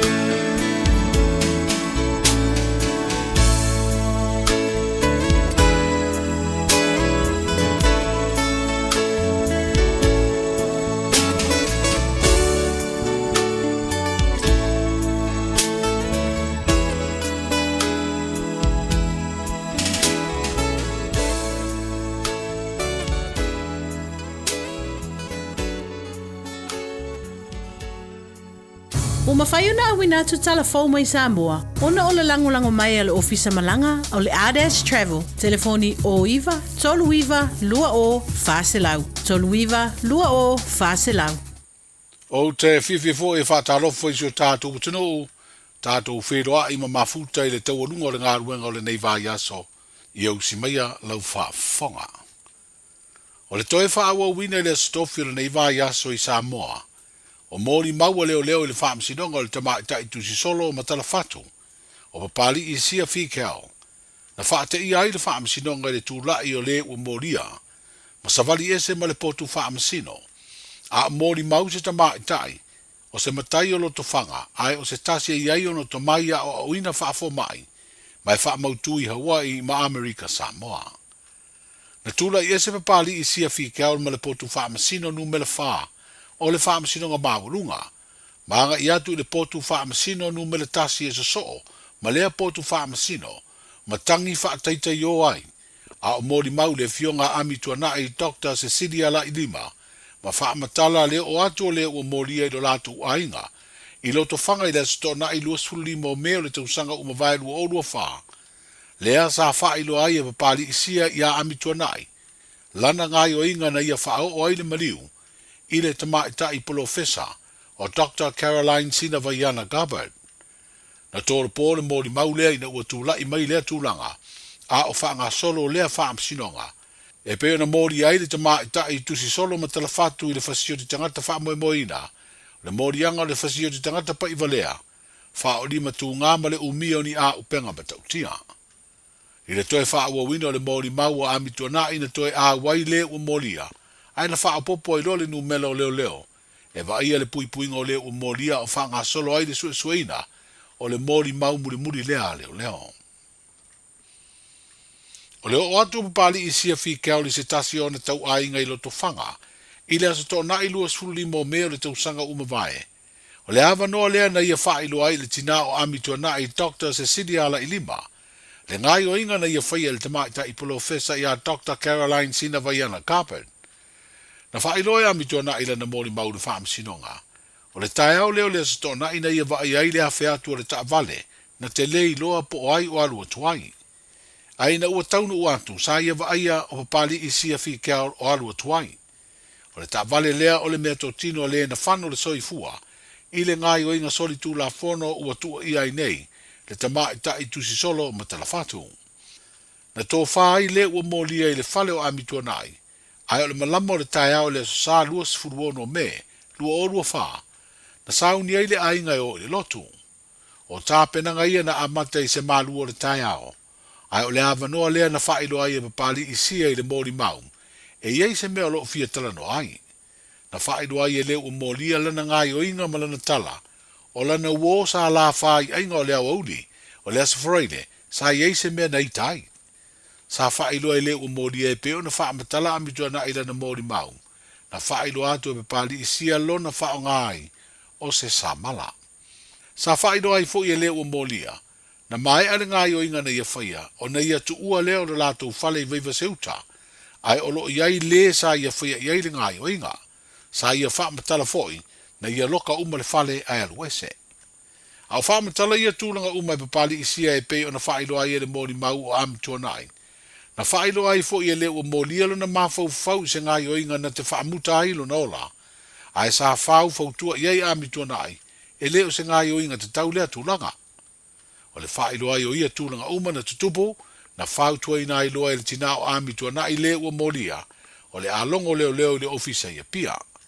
O le longo ina leo na malanga mai ai le mōli mau malo na to lua whaatasi male ua mōlia, i le ofisio leo ia pia, ma whai ai lana whaama talanga. O le asfraile le nei u wha ua waile nei whaam sinonga i le mōli mau o se fō mai o le mawhau whau, mō le itua papali i siafi keo. O lo te leo ua mōlia i tua inga umama mōlianga a leo. A o talia i neide ngā luenga wa toe whaita wai e le whaam sinonga, wha i unga o palo tā nisio i tū malo e mafua ni tālo sanga na wha uru atu i le whaam sinonga. O le aso na nafi e tūso o li poti, a le au nanga wha asala lau o le Samoa Global, wa wha i loa i e lima i tū malo o wha mautu pēr wha i unga sā iai le whaitau ngalo ia. Wa wha mausali iai le whiriwhiri o ia sui, mo i tū malo e au fiai a le ipata i tū pā ilunga, o ainga i le tai, wha sale le angatasi, nganga i fo maungalua, mā la taua i sifo. O no fōa ia tū malo sa manu malo ma iai, le vanga wha upu whai o le wha tua i le atua sa moa watasi. O lo talia nei whaitaunga o palota, mo isi tū malo e lima e au fiai wha sale le anga lima, o sa tupa i tea, ha ana alofi lua, o ana alofi toru, masanga nga toru. Au wha ngā solo lea ngā luenga sa mana o mia e nisi fo i o wha masino, i la tau o ngafa malea ngā luenga ni mafua anga tusia, e tu ina atu e loa ia sui tau wā u tālo sanga e wha i loa atu ai, mafua anga o le mana o mio seisi whaitaunga i luma o le wha masinonga. O le tāua o le polokalame o tālonga o le Pacific All Sports e le malo Australia, ua mawhai eo nā whelo tātu o tanu mo le teimi mua, e se au le kapita i tō fitu o tamā i tai o Australia.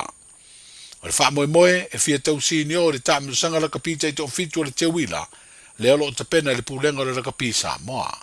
Wa wha ilo ai e Will Robinson, o le komisina mawalunga Australia lo tātu o tanu, tasi leo lango lo na malo, i le whainga paanga ma le malo Samoa e una ia, le ati nae o le tā longa la kapi. O le manuia le tau mwhai o le tātu o le kapi le manu Samoa e le tāmiru sanga o le ipo o le Pasifika, i le pulu na fina wai matonga mawhiti, pe sawa tuwai i le isi tāmiru sanga o le ipo le rangi. O le au toi te pena mo le isi la sanga o le alawa tāmiru sanga, o le awhetau i eima Amerika i le whaai unga o le neiva i aso i le asosai Amerika, a o le asonga fua i lo tātu o tino. Mo o whaai doa e le teitai malanga i se whaatalitalunanga i le pō na pō, e te tau na tātu manu malo ai ma wha mautua i loro tātu wāwanoa, i le isi hipo le rangi, peitai, a le manuia, e iei le isi la sanga i toi sa idi ai so tātu wāwanoa. Le te tau mate tālunga tau mai moa ma silsila iai. O le isi lava no leo so mai. Ia o le tālunga Amerika, mantu oe lua pulu alipo le Pasifika. Le lai tu tolu tātou i le tātou pulu tātou tonga mawhiti. Ia Amerika le tu tolu mai tātou pulu ma ia panim kanata.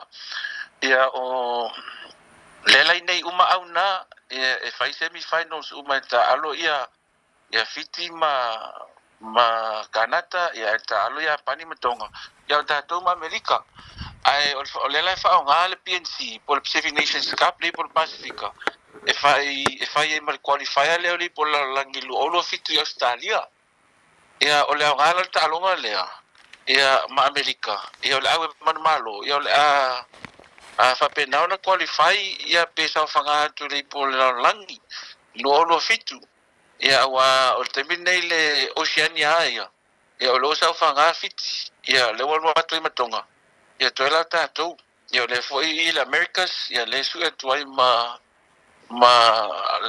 kanata ma Amerika ia le wingal na o ta o le ta longa le fa un verso nei ia mai e mo le toi foi le nga al faftai ia ta tu au pulenga ia fai masui le presidente te telefono ma le come ti fa foi officina man pulenga la pisa moa ia tainane ia unified tu malo ia ile lango tanto tu ia na ngai foi nata ina vai aso tu nai ia martelo tausanga ia el tanto famo mo e peona ia ta longa matonga ia matalonga foi mafit e mo ila vai tau la famo mo ia ai upuala tu no ele sita ta poi fafta ia talo ia ma tapo inga foi ia o lewa mau pelava no e sa ili el tato au mori por la langi ia ai e foi le sia no tu atu Ia pe afale tonu ta'aloga le ma Amerika. Ia ai e le ofia o ia tal no te vil nei paul me le anga ia ia le finangalo le malu ma tanto au. Ia le malu tu spisima captain ia ole malolo ia Amerika ia ma sa fangaro li polalang.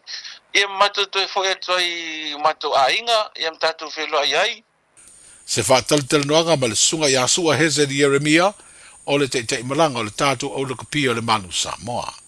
O lo fua po le afo le fitu le Taeao le asunga fua le vai aso o mumo nei, le teimi leo le tālonga le Manu Samoa ma Amerika. Ia, manuia lau tāpua inga. Manuia foi le whaai unga o le vai aso tātou